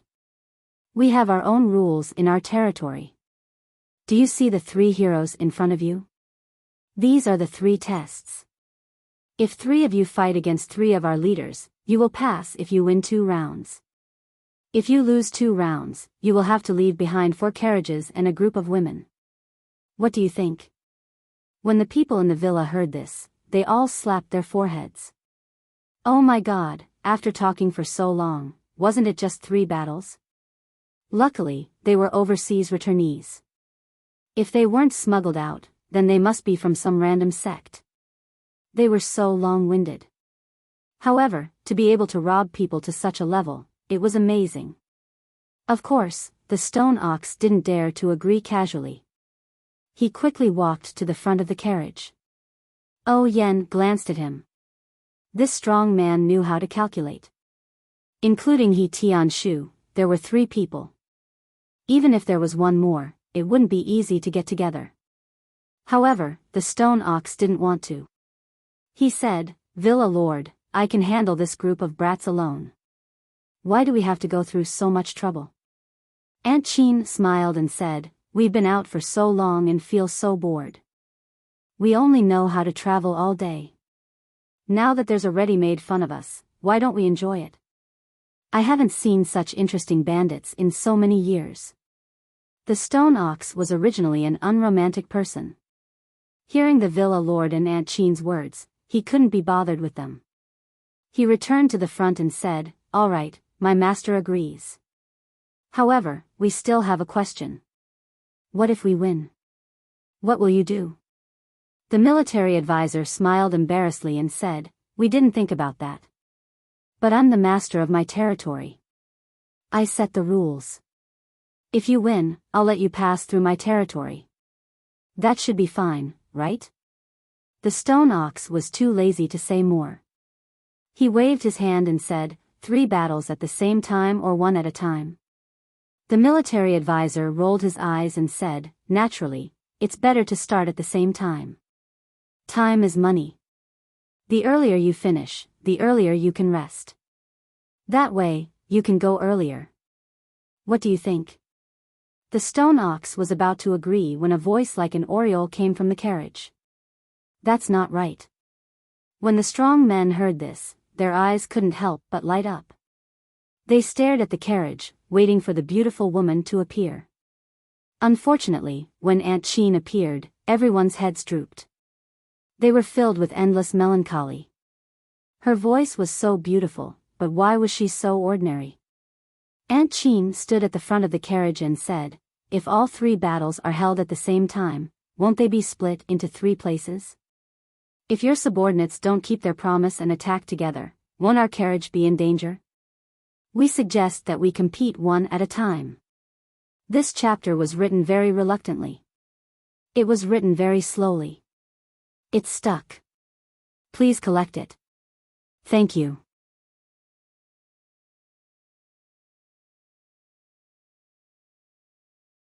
Chapter 123.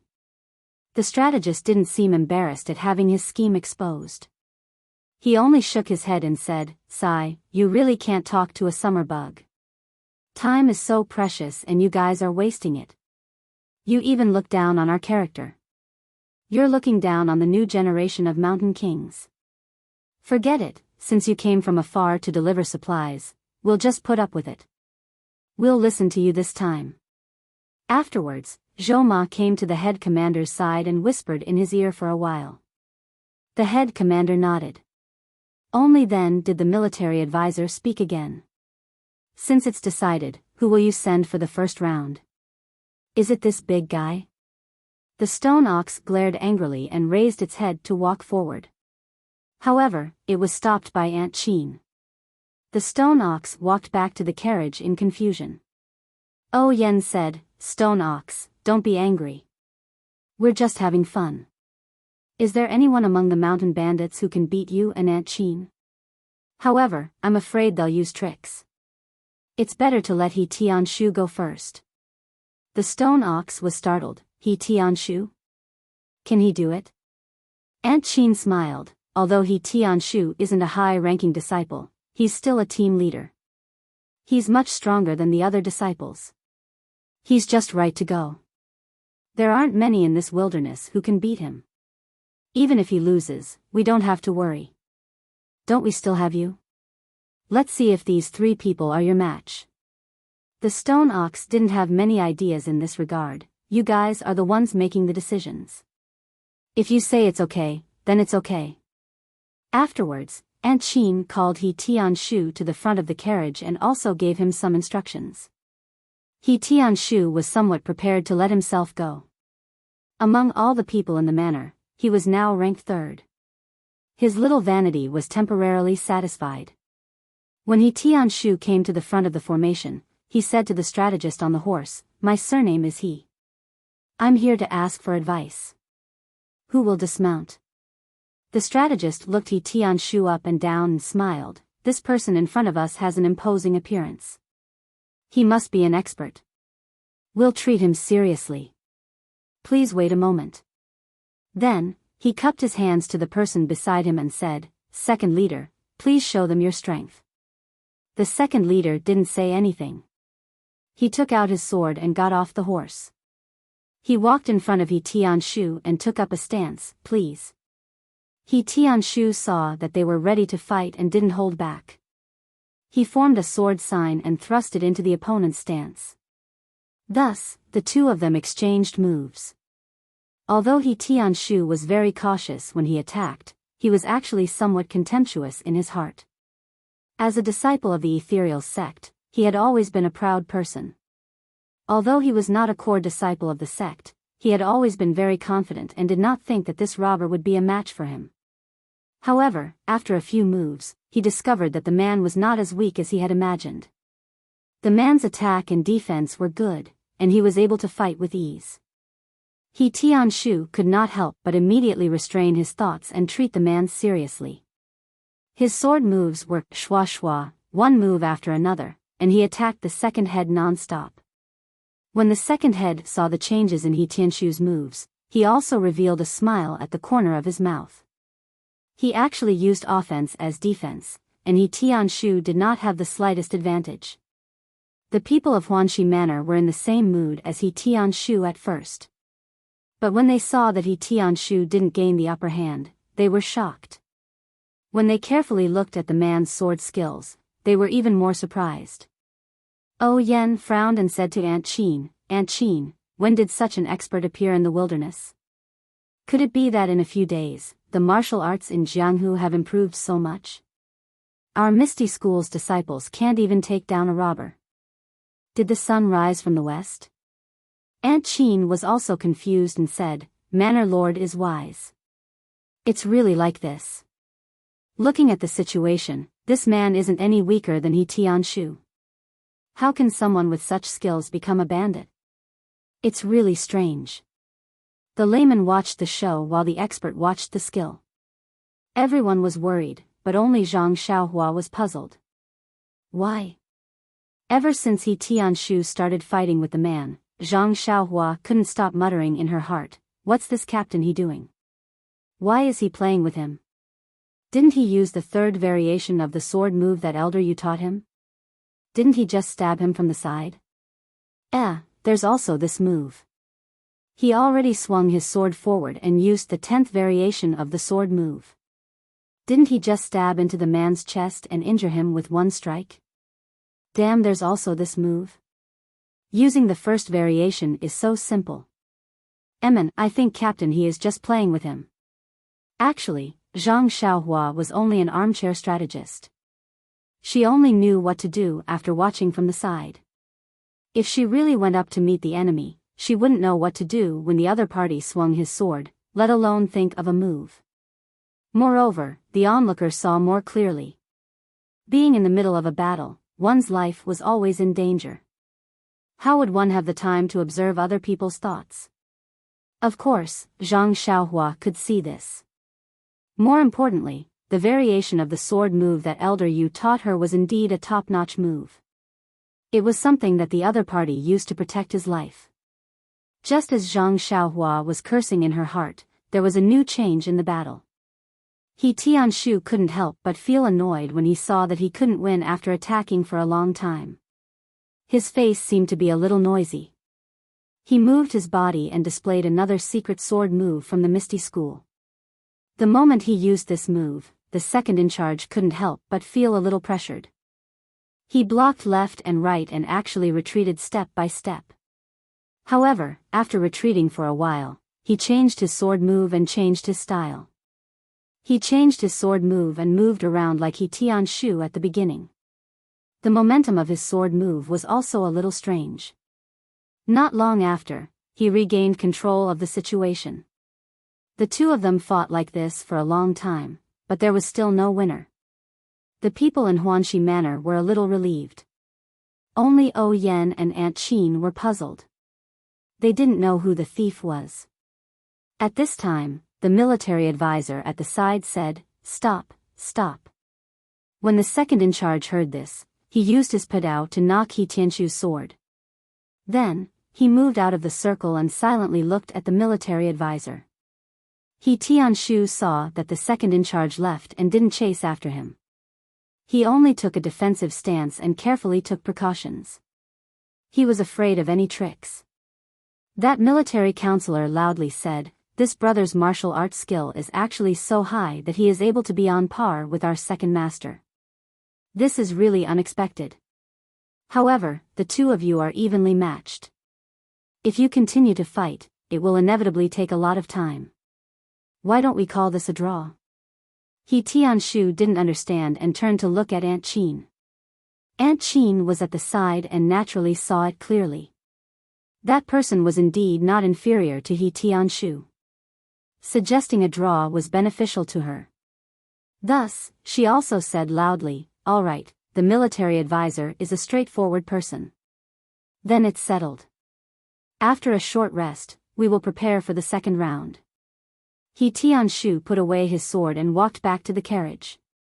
The second in charge also got on his horse and returned to their side. Aunt Qin waited for He Tianshu to come closer and quietly asked, "Captain He, what do you think of the opponent's skills?" He Tianshu blushed slightly and said, "This person is very strong. After fighting with me for so long, he still looked like he wanted to continue. Perhaps he still has some tricks up his sleeve. Where did this expert come from? It's really hard to understand. Hall Master Qin, this one has let everyone down and didn't win this round. I am ashamed." Aunt Qin smiled and said, "Captain He, you don't need to mind. This is just a pastime. It's good that you came back without any mishap. There is always a mountain higher than the one before. There will always be experts in Jianghu. Captain He, you don't need to belittle yourself." After a while, the military advisor shouted again, "On the other side, have you finished your discussion?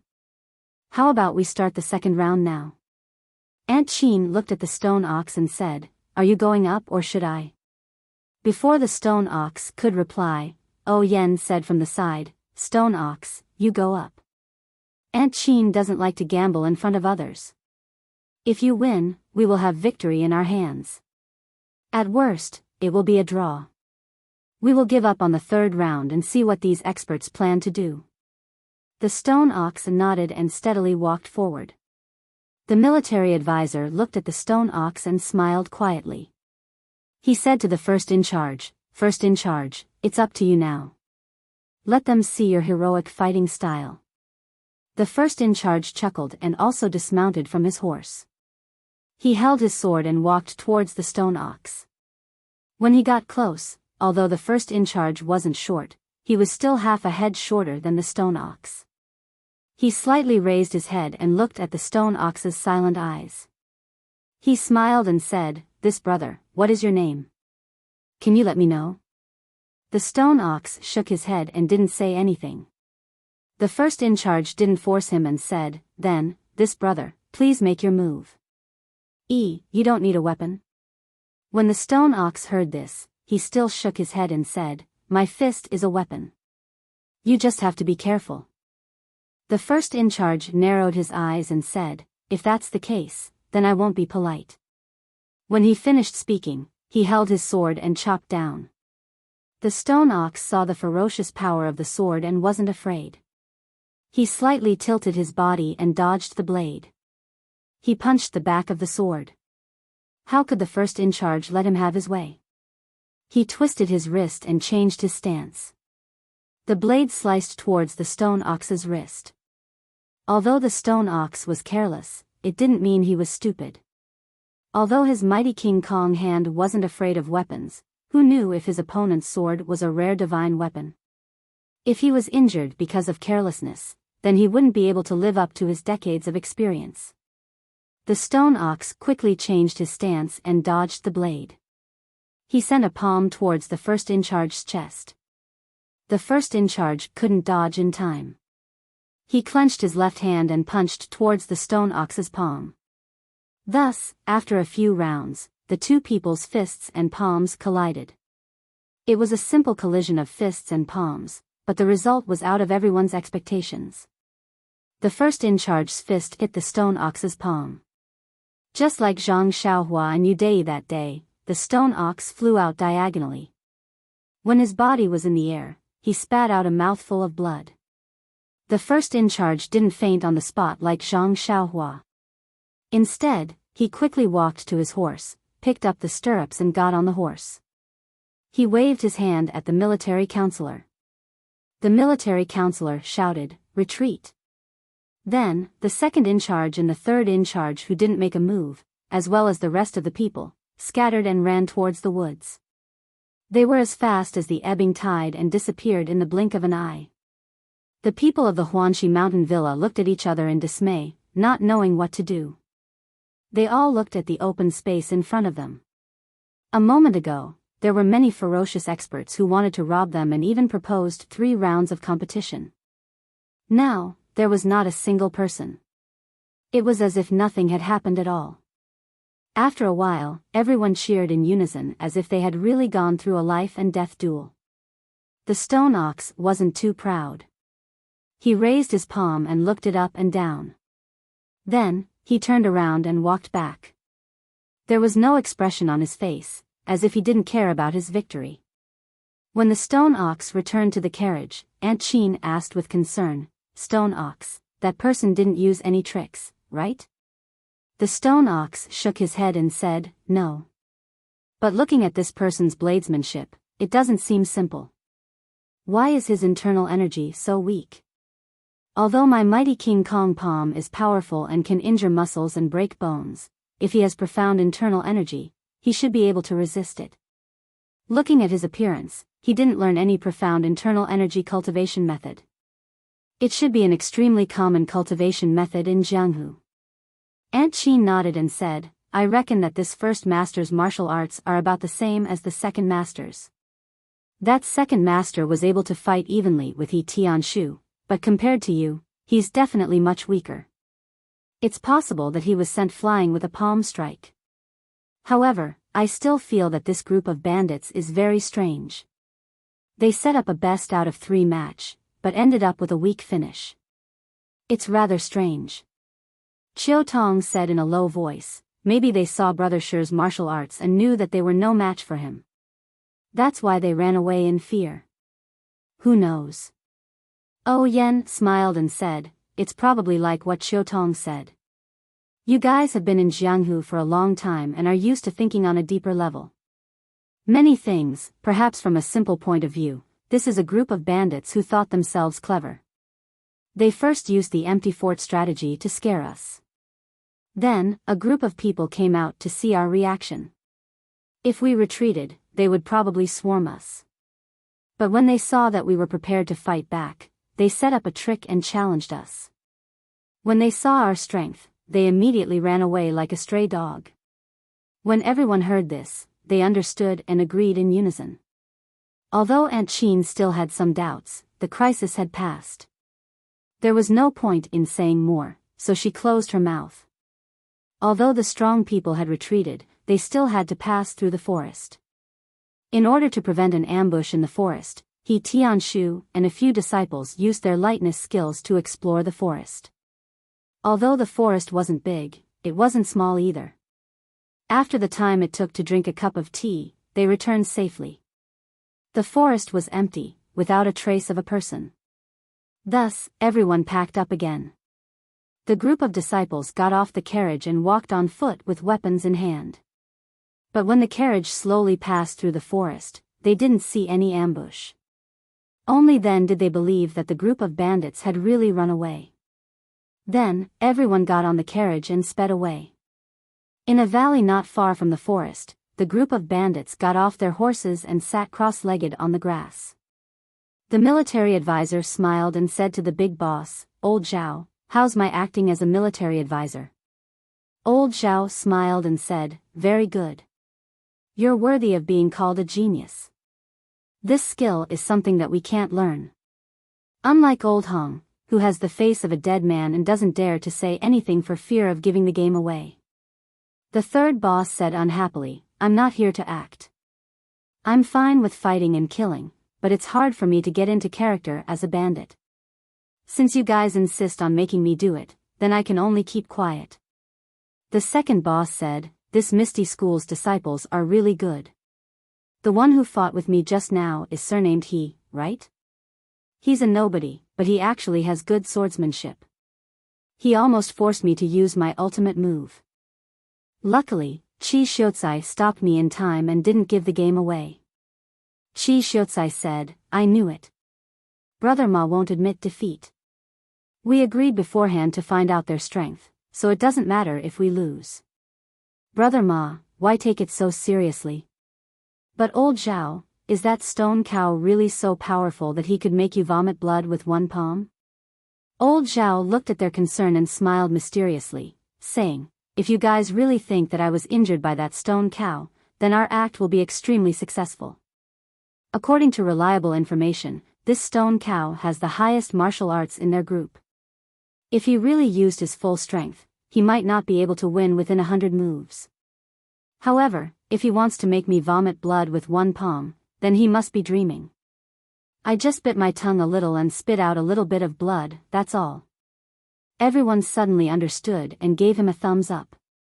Then, Chi Xiuzai said, other than Stone Cow who has the highest martial arts in this group, we already know that.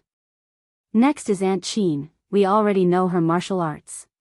However, according to our information, she has been diligent in her studies these past few years, so there shouldn't be too many discrepancies.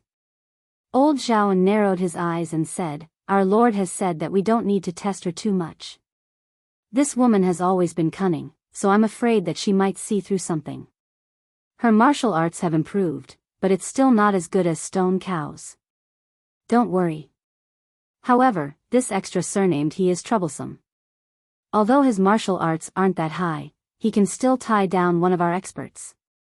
In this way, we don't have enough people. The other disciples are probably the same, so our subordinates should be able to handle them. Chi Xiuzai, what do you think? Should we wait for our Lord to send more people over, or? Chi Xiuzai smiled and said, you don't have to worry about this. Our Lord has his own plans. Our operation must be foolproof and must succeed in one strike. No one can escape. Otherwise, if O Peng from the Misty School finds out about this, it will be no small matter. Actually, their strength is only at this level. Our Lord has 10,000 ways to deal with them, but in order to not reveal any flaws, he is being careful. Everyone, rest up and wait for our Lord's next plan. Everyone sat up quietly without saying a word. Chi Xiuzai walked to a secluded area and took out a pen and paper. He wrote something on a slip of paper, then called a man in embroidered clothes and gave him the slip of paper. He then whispered something into his ear before letting him go. The man in embroidered clothes untied the reins from the tree and mounted his horse.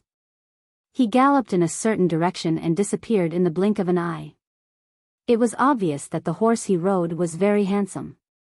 Please add it to your collection, thank you.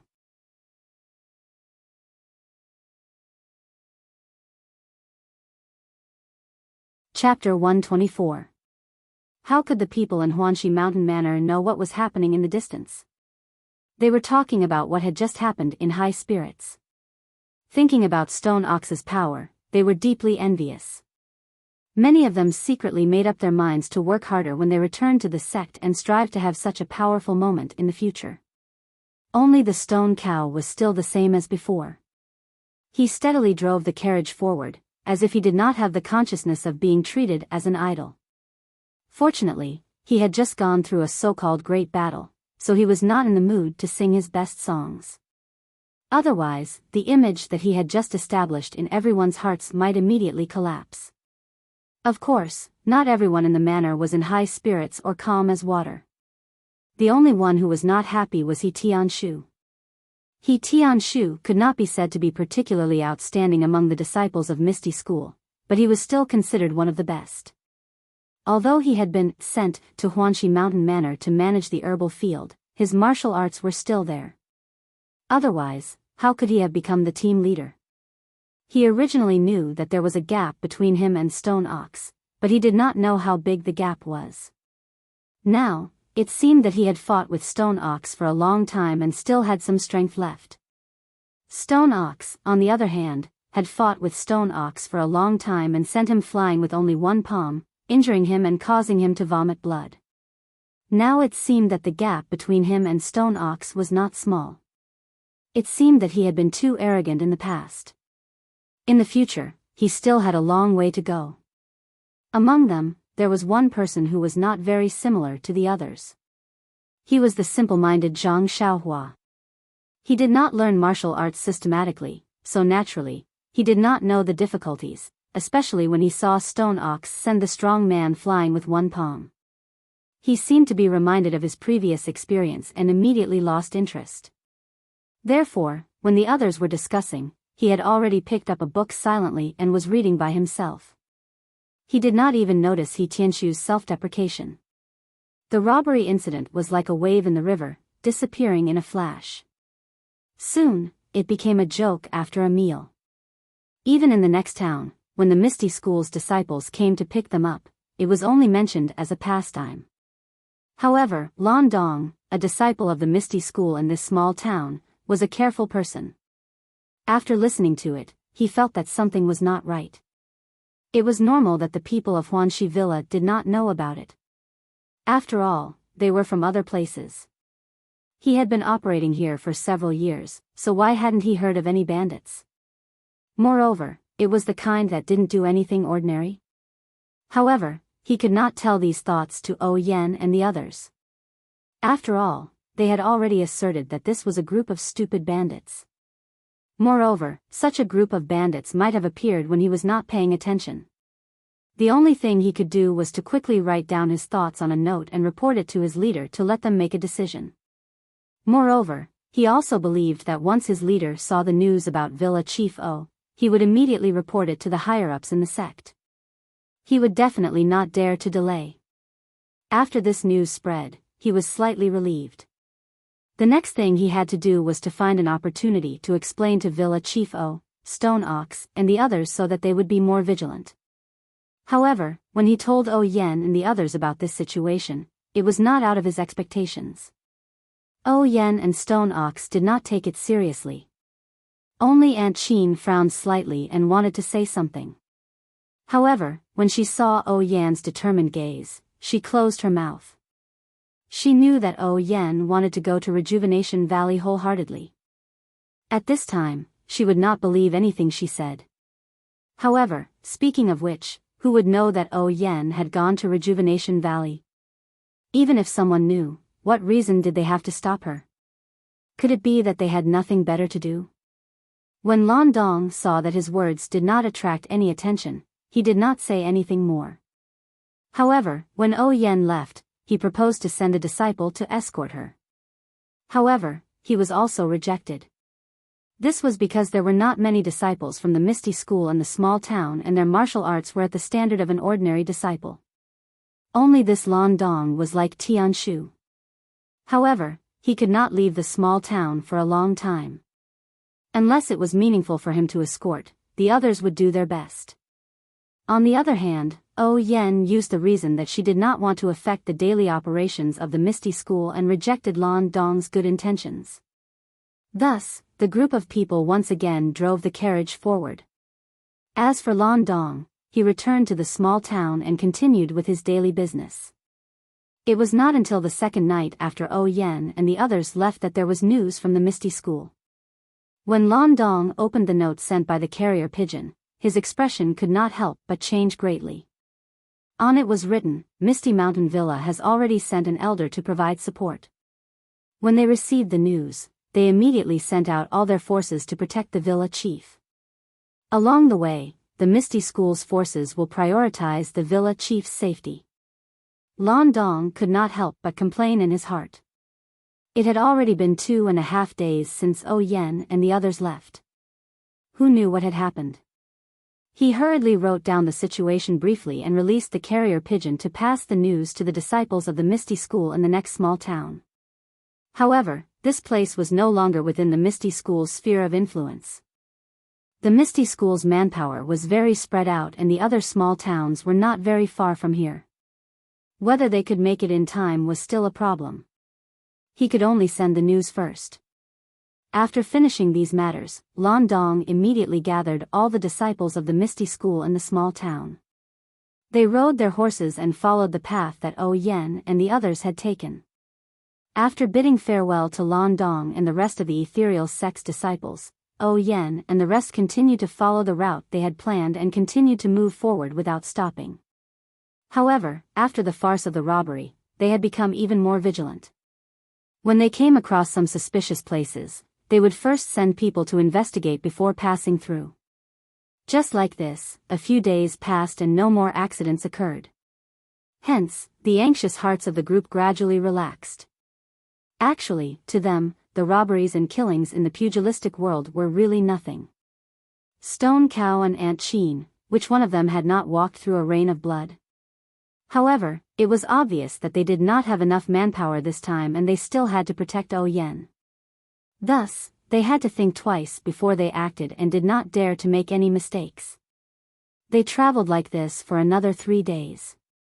On this evening, the sun was setting in the west and the evening mist was heavy. Seeing that they had arrived at a place in the middle of nowhere, and looking at the map, they were still far from the next town. Presumably, they would have to sleep in the wild tonight. Thus, Aunt Sheen hurriedly ordered Stone Cow to walk all the way and find a place to rest. When the sky gradually darkened, the carriage finally arrived at the side of a small river. There was a spacious open space by the river and it was just nice to set up a tent. Thus, everyone stopped the carriage and took everything from the carriage, preparing to sleep here for the night. Although setting up the camp, burying the pot, and other matters did not have much to do with Zhang Xiaohua, but during this period of time, Zhang Xiaohua was very harmonious with everyone. How could she not help? Not to mention other things, Zhang Xiaohua had a lot of strength. She helped the male and female disciples carry things, set up the tent, and so on. She was so busy that everyone liked this diligent child even more. By the time everyone was done, the sky was already completely dark. Everyone had their own tasks. A group of male disciples went to guard the surroundings while the female disciples and some people from the mountain villa lived and cooked. Only Zhang Xiaohua was left with nothing to do. Zhang Xiaohua saw that it was still early for dinner, so she looked around. She saw a dark patch not far away. It seemed to be a small forest. Her heart skipped a beat. Why not use this time to pick up some firewood in the forest and finish today's homework together? Thinking about this, Zhang Xiaohua stood up and prepared to walk out. After taking a few steps, she heard someone calling her. She turned around and saw that it was Chiu Tong. Yen and Aunt Sheen were beside her. Zhang Xiaohua hurriedly stopped and bowed to them with a smile. After greeting them separately, Chiu Tong asked, "Zhang Xiaohua, are you going out?" Zhang Xiaohua smiled and said, "I saw that it was still early for dinner, so I wanted to go to the forest over there to pick up some firewood. It'll be useful in the evening." Chiu Tong said, "What a good child. You even know how to pick up firewood." Zhang Xiaohua quickly said modestly, "It's nothing, Sister Chiu Tong. I often do this at home." At this time, Yen asked, after picking up the firewood, "Do you still need to practice martial arts?" Zhang Xiaohua was stunned and asked, "Sister O, how did you know?" Yen smiled and said, "You went out to find a place to practice martial arts every morning and night. How could you hide it from our eyes and ears?" However, Zhang Xiaohua, you've really exceeded our expectations. You're very diligent. Also, I heard from He Tianshu that you read books every day. You've already read a lot of the books I borrowed from you. Zhang Xiaohua's face was a little red. She said embarrassedly, "Sister O, I didn't have a choice. I only learned a few scattered fist techniques. I was afraid that I wouldn't be able to practice them well, so I could only practice them secretly. That sword technique was also taught by Elder Yu. He didn't want others to know about it. I was also afraid that I would forget, so I could only avoid others." Yen giggled and said, "I don't mean to blame you. I just admire your diligence. Naturally, I know a thing or two about Elder Yu's sword technique. You can practice as much as you want. Actually, other people didn't really peek at you. Seeing that you're so focused on martial arts, when this matter is over, I'll talk to my brother and see if you have a good opportunity. Who was Yan's brother? He was the leader of the Misty School. A casual word from him could fulfill Zhang Xiaohua's dream. At this time, Zhang Xiaohua couldn't believe her ears and was stunned. Qiu Tong saw Zhang Xiaohua's silly look and said softly, "Zhang Xiaohua, why aren't you thanking the young miss?" Zhang Xiaohua seemed to have woken up from a dream. Her face was filled with excitement as she said happily, "Thank you, Sister O. If I have a chance, I'll definitely practice martial arts well."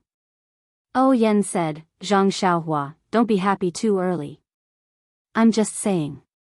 Whether it'll work or not, it's still up to you." Zhang Xiaohua said, "It's fine as long as there's a chance. Sister O, I'll definitely fight for it. Oh, right, there's one more thing. I don't know if I should say it." Yan asked curiously, "What is it?" "Speak." Zhang Xiaohua said embarrassedly, Captain, he also wants to read the book you lent me. Is that okay?" Yan was happy and said, "It's fine. He Tianshu isn't an outsider. If someone from the pharmacy wants to learn about botany, it's fine as long as he doesn't teach it to anyone else. Oh right, don't damage my book. Otherwise, I won't let him read it." Zhang Xiaohua was relieved. Ever since He Tianshu had given him the small sword, he had been looking for an opportunity to tell Yan about He Tianshu's book reading. However, along the way, there had not been any good opportunities.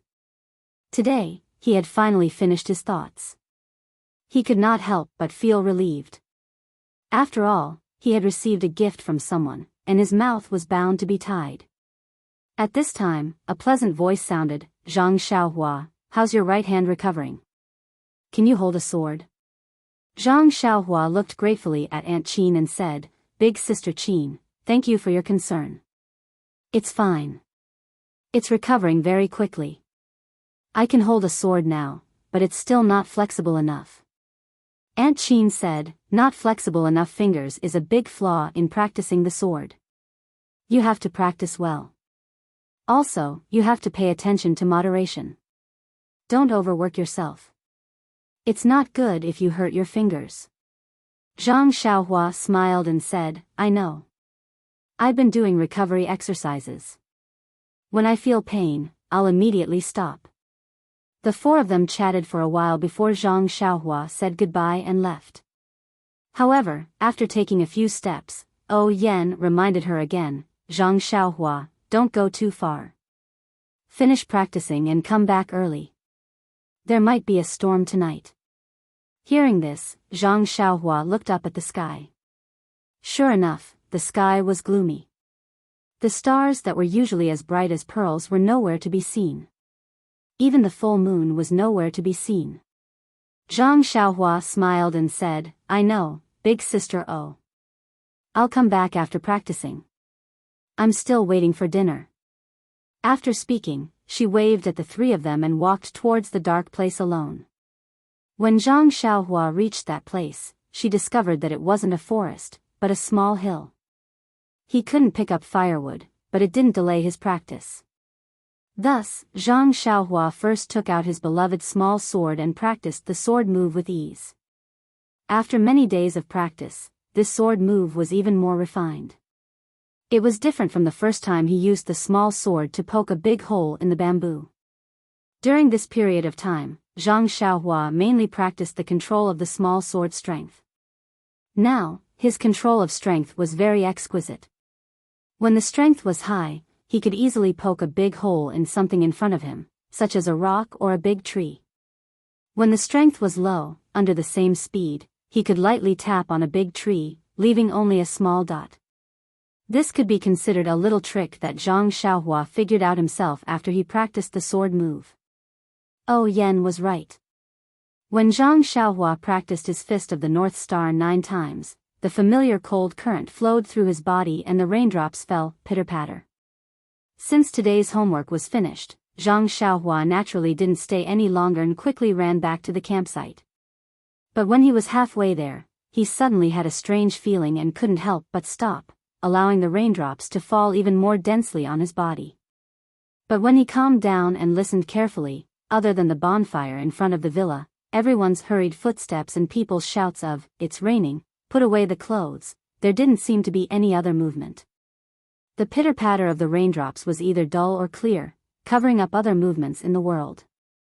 The rain became heavier and heavier. Zhang Xiaohua didn't dare to stay any longer and quickly rushed back to the campsite. And on the small hill where he was practicing his fist technique, a person dressed in night clothes with a hood over his face quietly poked his head out and coldly looked at his back. Then he looked at the night sky dripping with rain and smiled with satisfaction. With a bend of his body, he used his qinggong and disappeared into the distance. Zhang Xiaohua ran into the campsite and it was chaos. The rain came too quickly, and although everyone was prepared, they were still thrown into confusion by the torrential rain. By the time everyone had finished packing up their things, the rain was already pouring down like water. Zhang Xiaohua was in the same tent as He Tianshu. By the time he entered, He Tianshu had already finished packing up and said with a smile, "You went to practice your fist technique again? You're all soaked." Then, he casually handed over a dry towel to him.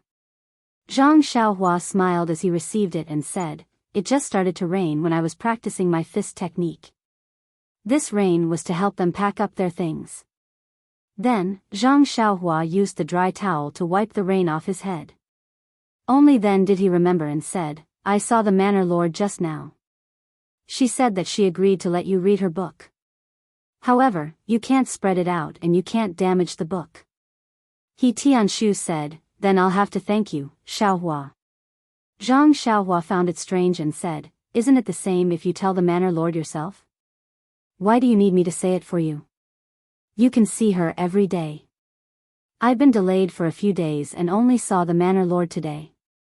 He Tianshu said awkwardly, "Well, you're still young so you don't really understand. After all, Manor Lord O is the Manor Lord of Huanxi Manor and I'm a disciple of the Misty School's Pharmacy Hall. I'm afraid it's not appropriate to mention it rashly." Zhang Xiaohua seemed to understand and nodded. Then, he thought of something and said, "That's right, I still have to thank Captain He for putting in a good word for me in front of the Manor Lord. The Manor Lord said that when we go back, she'll find an opportunity to talk to Chief O and let me learn martial arts." "Ah. Really?" He Tianshu didn't seem to believe it and asked in return, "The Manor Lord really told you that?" "Yes." Zhang Xiaohua happily nodded. He Tianshu smiled and said, "I'm just telling you the truth. You're able to gain the Manor Lord's favor, that's your chance. In the future, when you have the chance, you must properly repay the Manor Lord." Zhang Xiaohua said, "That's right, I definitely will. The Manor Lord is like an elder sister to me. I'll definitely repay her." He Tianshu said again, "However, practicing martial arts depends on luck. Your body hasn't recovered yet. Even if you practice martial arts, you might not be able to succeed. You must be mentally prepared. Moreover, there are many disciples in the Misty School who are as hardworking as you. You're just in Huanxi Manor. Compared to Ma Jing and the others, you seem to be very hardworking. In the future, you have to work harder." Zhang Xiaohua's expression became serious and said, "I know, Captain He. You're all very good to me. I'll definitely work hard to practice martial arts." He Tianshu smiled and walked forward. He patted his shoulder and said, "When I was young, I was also as hot-blooded as you. Do well, I have high hopes for you." Then, he frowned and said, "The rain is so heavy. Our camp is still near the river. There won't be any danger in the middle of the night, right? I have to go and discuss with Shernyo and the others. Zhang Xiaohua, you should rest early." While they were talking, suddenly, outside of the tent, there seemed to be a dense sound of horse hooves. He Tianshu and Zhang Xiaohua looked at each other vigilantly and walked out of the tent at the same time.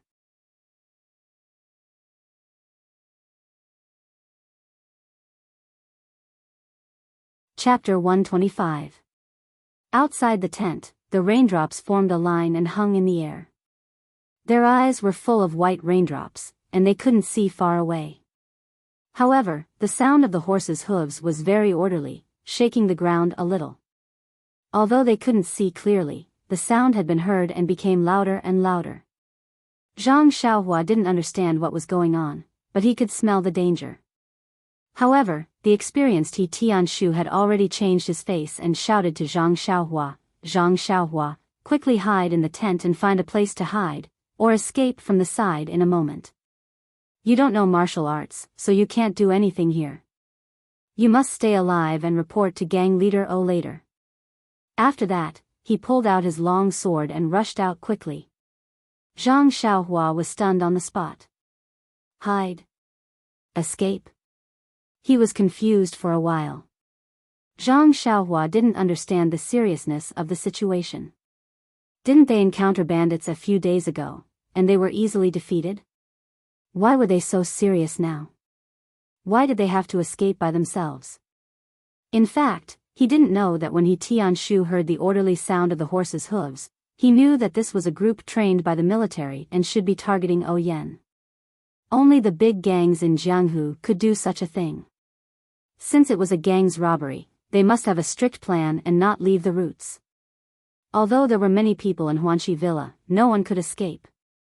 Except for a few people who would be caught alive, the fate of the others could almost be decided now. Zhang Xiaohua was just a child and was small. In such a night, it was really possible for him to escape. On one hand, he could keep his life, and on the other hand, he could report the news to O Peng. On the other hand, he couldn't let the others die in peace. Moreover, He Tianshu wanted Zhang Xiaohua to escape at that time, but the situation was unclear. If he ran away first, wouldn't it be a joke? Moreover, to be honest, the other party must have done a lot of preparation in advance. Now there might be an ambush around the camp. If he escaped at this time, it was tantamount to walking into a trap. On the contrary, he could escape in a chaotic battle later. How could Zhang Xiaohua know about He Tianshu's plan? Time was of the essence, so he naturally could not explain it in detail. If He Tianshu turned around and saw Zhang Xiaohua's dazed look, he would definitely vomit blood in anger. Zhang Xiaohua looked at the pouring rain outside and hesitated for a moment. Then, she walked into the tent and blew out the light. She carefully stood in the shadow of the tent entrance and poked her head out to observe carefully. As for He Tianshu, he rushed out of his tent in the rain and immediately used his qing gong to rush towards Oyan's tent. Although He Tianshu's tent was only a dozen steps away from Oyan's tent, He Tianshu did not dare to be negligent. When He Tianshu arrived in front of Oyan's tent, before he even got close, he heard a voice calling out, "Who is it?" He Tianshu quickly stopped and shouted, "It's me, He Tianshu." At this moment, the voice in the tent sounded again. "Captain He, please come in." When He Tianshu walked to the entrance of the tent's curtain was opened. He Tianshu looked up and saw Shernyo. When He Tianshu walked into the tent, he saw that there were already many people inside. Aunt Qin, Oyen, Chiotong, Shernyo, and a few female disciples. He Tianshu did not delay and said to Shernyo, "Senior brother, you must have heard the commotion." Shernyo's face was stiff as he nodded and did not speak.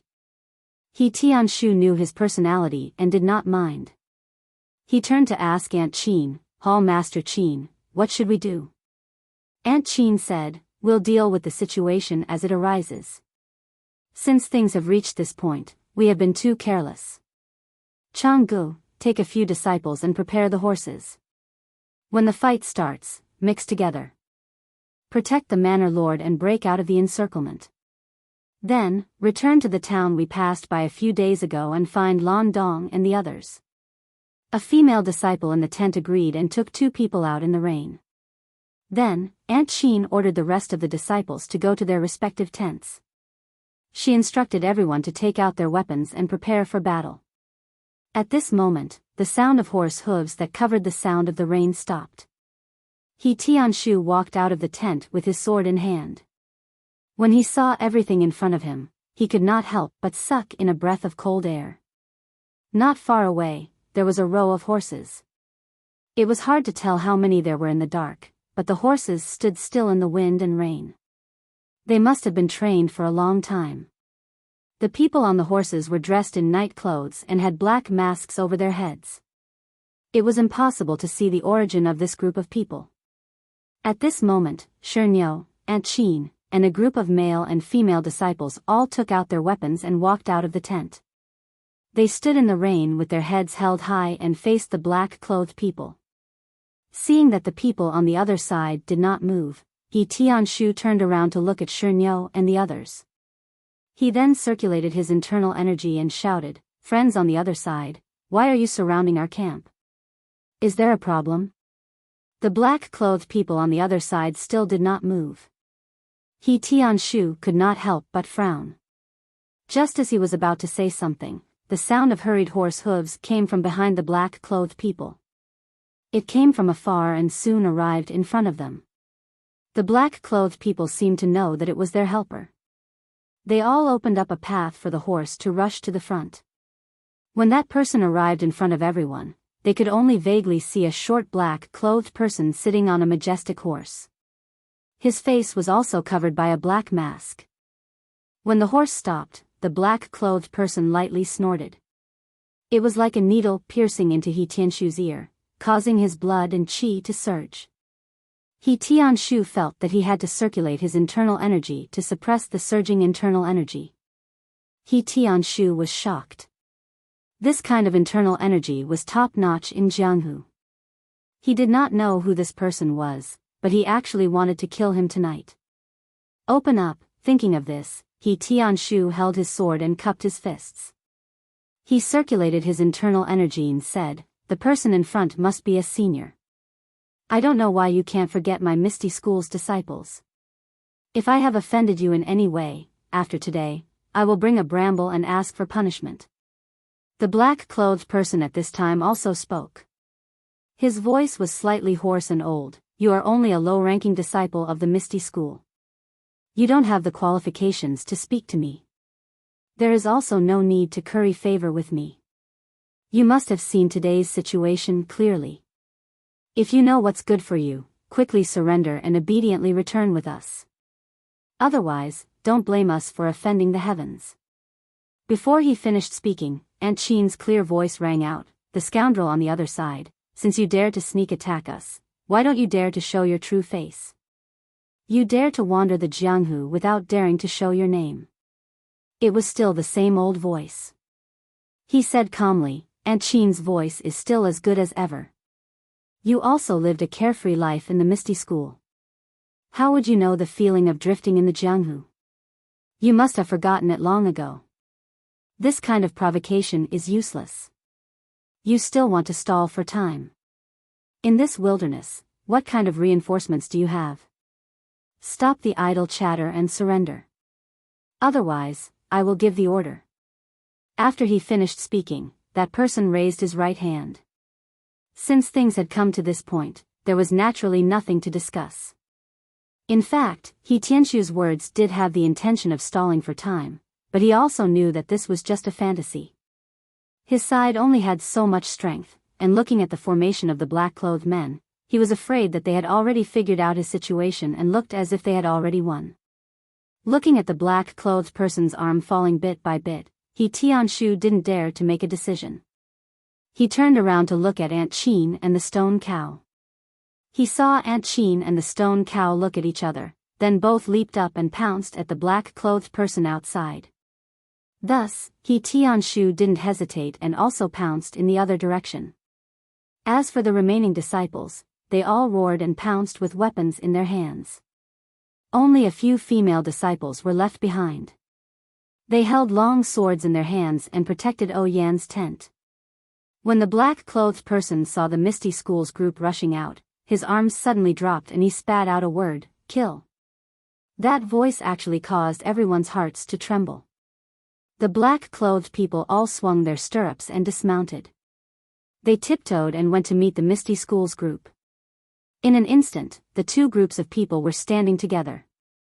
Just as He Tianshu was about to charge forward, a black shadow suddenly swept past from above. With a sharp whistle, the shadow said, "Surnamed He, your opponent is me."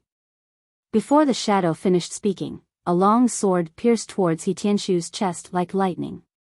He Tianshu was shocked. He dodged with a sidestep and calmed down a little. He immediately formed a sword seal and returned the favor. The two of them attacked and defended each other. Sword light flashed. After dozens of moves, there was no clear winner. The stone ox also met an opponent halfway. That person was holding a chi-mei cudgel. When he waved it around, it made a humming sound. The falling raindrops seemed to be blown away by him. Although the stone ox didn't have a weapon, when he used the mighty King Kong hand, it didn't seem to be inferior to that person's. His moves were wide, and he only attacked the black-clothed man's vital points. As for his own body, other than his vital points, he still had to defend himself. As for the other places, when the cudgel hit them, it only made him frown slightly. Under the stone cow's reckless attacks, the black-clothed person couldn't help but be at a disadvantage. Today, Aunt Chin also abandoned her snake fist and took out her weapon. It was a flexible sword. Under Aunt Chin's dancing, it was like a nimble snake coming out of its hole. Every move drew blood. In just a short moment of contact with the black-clothed people, several of them were injured. Just as Aunt Chin was in the mood to kill, a red-tasseled spear suddenly came out from the side. Like a fierce dragon, it was aimed at her face. Aunt Chin didn't panic.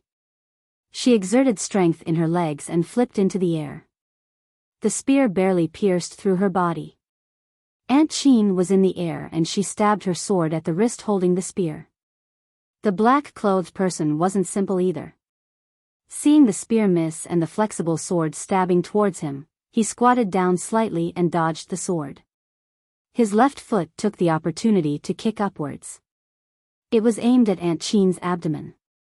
Seeing that this move didn't work, Aunt Chin immediately retracted her momentum and changed her move.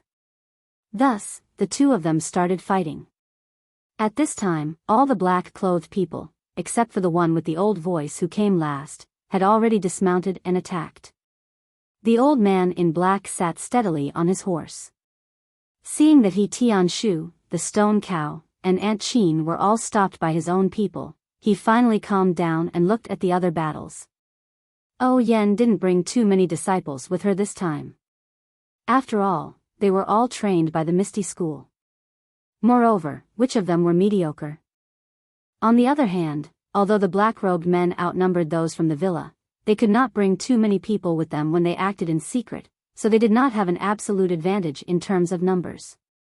Moreover, in order to avoid failure and being found out by others, these black-robed men were not disciples of that gang, so their martial arts level was inferior to that of the disciples of Huanxi Villa. Therefore, when the two sides fought, 1 or 2 or 3 black-robed men fought against a disciple of a villa, but it was still a tie. When he saw the situation in the field, the old man in black calmed down and seemed to have a card up his sleeve. In his mind, there was no need for his lord to be so cautious. He let the elites and 1 or 2 elders of the faction come over. Wouldn't they be dealt with quickly and easily? Even if they were recognized, what could they do? He was already his prisoner. What else could he do? However, his lord had always been cautious. He'd better act according to the plan. Anyway, the current situation was still under his control. As long as he captured the leader, he could go back and report. Thinking about this, the old man in black looked at the tent that He Tianshu and the others came out of. There were still a few female disciples guarding it, blocking the entry of the black-clothed people. Just as the old man in black was thinking about Oh Yen, there were some changes on He Tianshu's side. He Tianshu stared at the black-clothed person for a while. Suddenly, he felt that the swordsmanship was somewhat familiar. After thinking carefully, he suddenly shouted, You're the second master of the robbery path a few days ago? You actually used a saber to perform swordsmanship. No wonder I felt that the swordsmanship was familiar. The black-clothed person laughed and said, Very good. The disciples of the Misty School are indeed extraordinary. You even recognized me like this. I used a saber to fight you to a draw. Today, I'll let you see my true power." After saying that, the swordsmanship changed again. It was fast and strange. In the night, He Tianshu was not careful and was stabbed in the right arm. Fortunately, he saw it quickly and quickly withdrew his sword to protect himself. Only then did he suffer a light injury. Even so, the blood flowed down his arm and dripped to the ground with the rain. He Tianshu saw that the situation was not good. He did not dare to hide anymore. He raised the tip of his sword and performed the secret swordsmanship of the Misty School disciples. One move after another, he fought with the black-clothed person again. Since the one who fought with He Tianshu was the second master, then the one who fought with the stone ox must be the first master. Unfortunately, the first master used a chi mei stick today. His moves were completely different. Although his figure did not change, how could the stone ox recognize him? The stone ox was too lazy to think about it even if the first master was still using a saber. The question of, how come the person who was beaten by me to vomit blood is standing in front of me now? Is his martial arts even better than that day? How could it be compared to smashing someone to death with a fist? Although the first master had considered the stone ox's martial arts, he had still underestimated it. Now it seemed that he had been at a disadvantage and could only hold on. However, his task was only to prevent the stone ox from being distracted. Wasn't the black-clothed old man, who was more powerful than the stone ox, still on the horse? Yes, the old man in black was still sitting on the horse and did not make any movements. At this time, the people of the Huanxi Manor were like a piece of meat on the chopping board. They were being pulled by the black-clothed person's saber bit by bit. They were only waiting for the final moment when the butcher's saber slid down. There was some ridicule in the eyes of the old man in black, as if he was playing a game of cat and mouse. He seemed to be able to hear the moans of the opponent in his ears. He enjoyed it very much. At this time, the fighting in the field had reached its climax. From time to time, there were screams. Perhaps it was the black-clothed person or the people of the manor. However, except for the old man in black and Zhang Xiaohua, who was hiding in the shadow of the tent, the others probably had no time to care about it. In such a dark night, as long as they could save their own lives, it was more important than anything else. And our poor Zhang Xiaohua really did not know what to do at this time. In his 13-year life journey, he had experienced the fight in Luzhen and the fight with the bandits of Shitsui Mountain on the way back to the Guozhuang house from 8 Mile Ditch. Although he was also a participant in these two fights, he played the role of a guinea pig from the beginning. Because he did not have any martial strength, he was knocked down with one kick. Now that he had a trace of power to protect himself, he was eager to have a try. On the other hand, Lu Zhen's encounter was not life-threatening. Although the fight in Shitsui Mountain was very bloody, Lu Yueming controlled it very well. Zhang Xiaohua did not feel that his life was in danger. However, today was different. There were continuous fights in the field. From time to time, people were injured and lost their lives. In the eyes of Zhang Xiaohua, this cruel scene gave rise to a deep sense of oppression. It made Zhang Xiaohua a little breathless. It made Zhang Xiaohua only want to escape from the scene. Moreover, didn't He Tianshu also tell him to find a chance to run away when the situation became chaotic? But what about Sister O and Sister Qiutong? For a moment, Zhang Xiaohua was in a dilemma. However, he had forgotten that if he stayed, he would not be of any help. He was only standing on the side of his conscience and ignoring his own abilities. However, fortunately, for the time being, the black-robed men and the disciples of Huanxi Mountain Villa were in a state of balance. Although many people on both sides had lost their fighting capacity, they were still evenly matched. The black-robed men did not have extra people in the tent, so Zhang Xiaohua was still safe. There were 7 or 8 tents in the camp of Huanxi Mountain Villa. They were all set up around O Yan's tent in the middle. Zhang Xiaohua's tent was on one side. Just as Zhang Xiaohua hesitated for a moment, suddenly, he saw a sword light flashing behind Oh Yan's tent. The tent was cut open and several people came out. Because of the darkness, he could not see clearly, but they must be Oh Yan's group. Zhang Xiaohua was overjoyed. He moved and was about to run over there. However, at this moment, the black-clothed old man who was sitting on the horse moved his eyes. He exerted strength in his legs and stepped on the horse's back. His arms shook and he flew off from the horse's back like a big bird. He flew straight towards the tent in the middle. After a few leaps, he arrived in front of the tent. Please collect it, thank you. You're tuning into the Biyao's Wuxia Chronicles YouTube channel.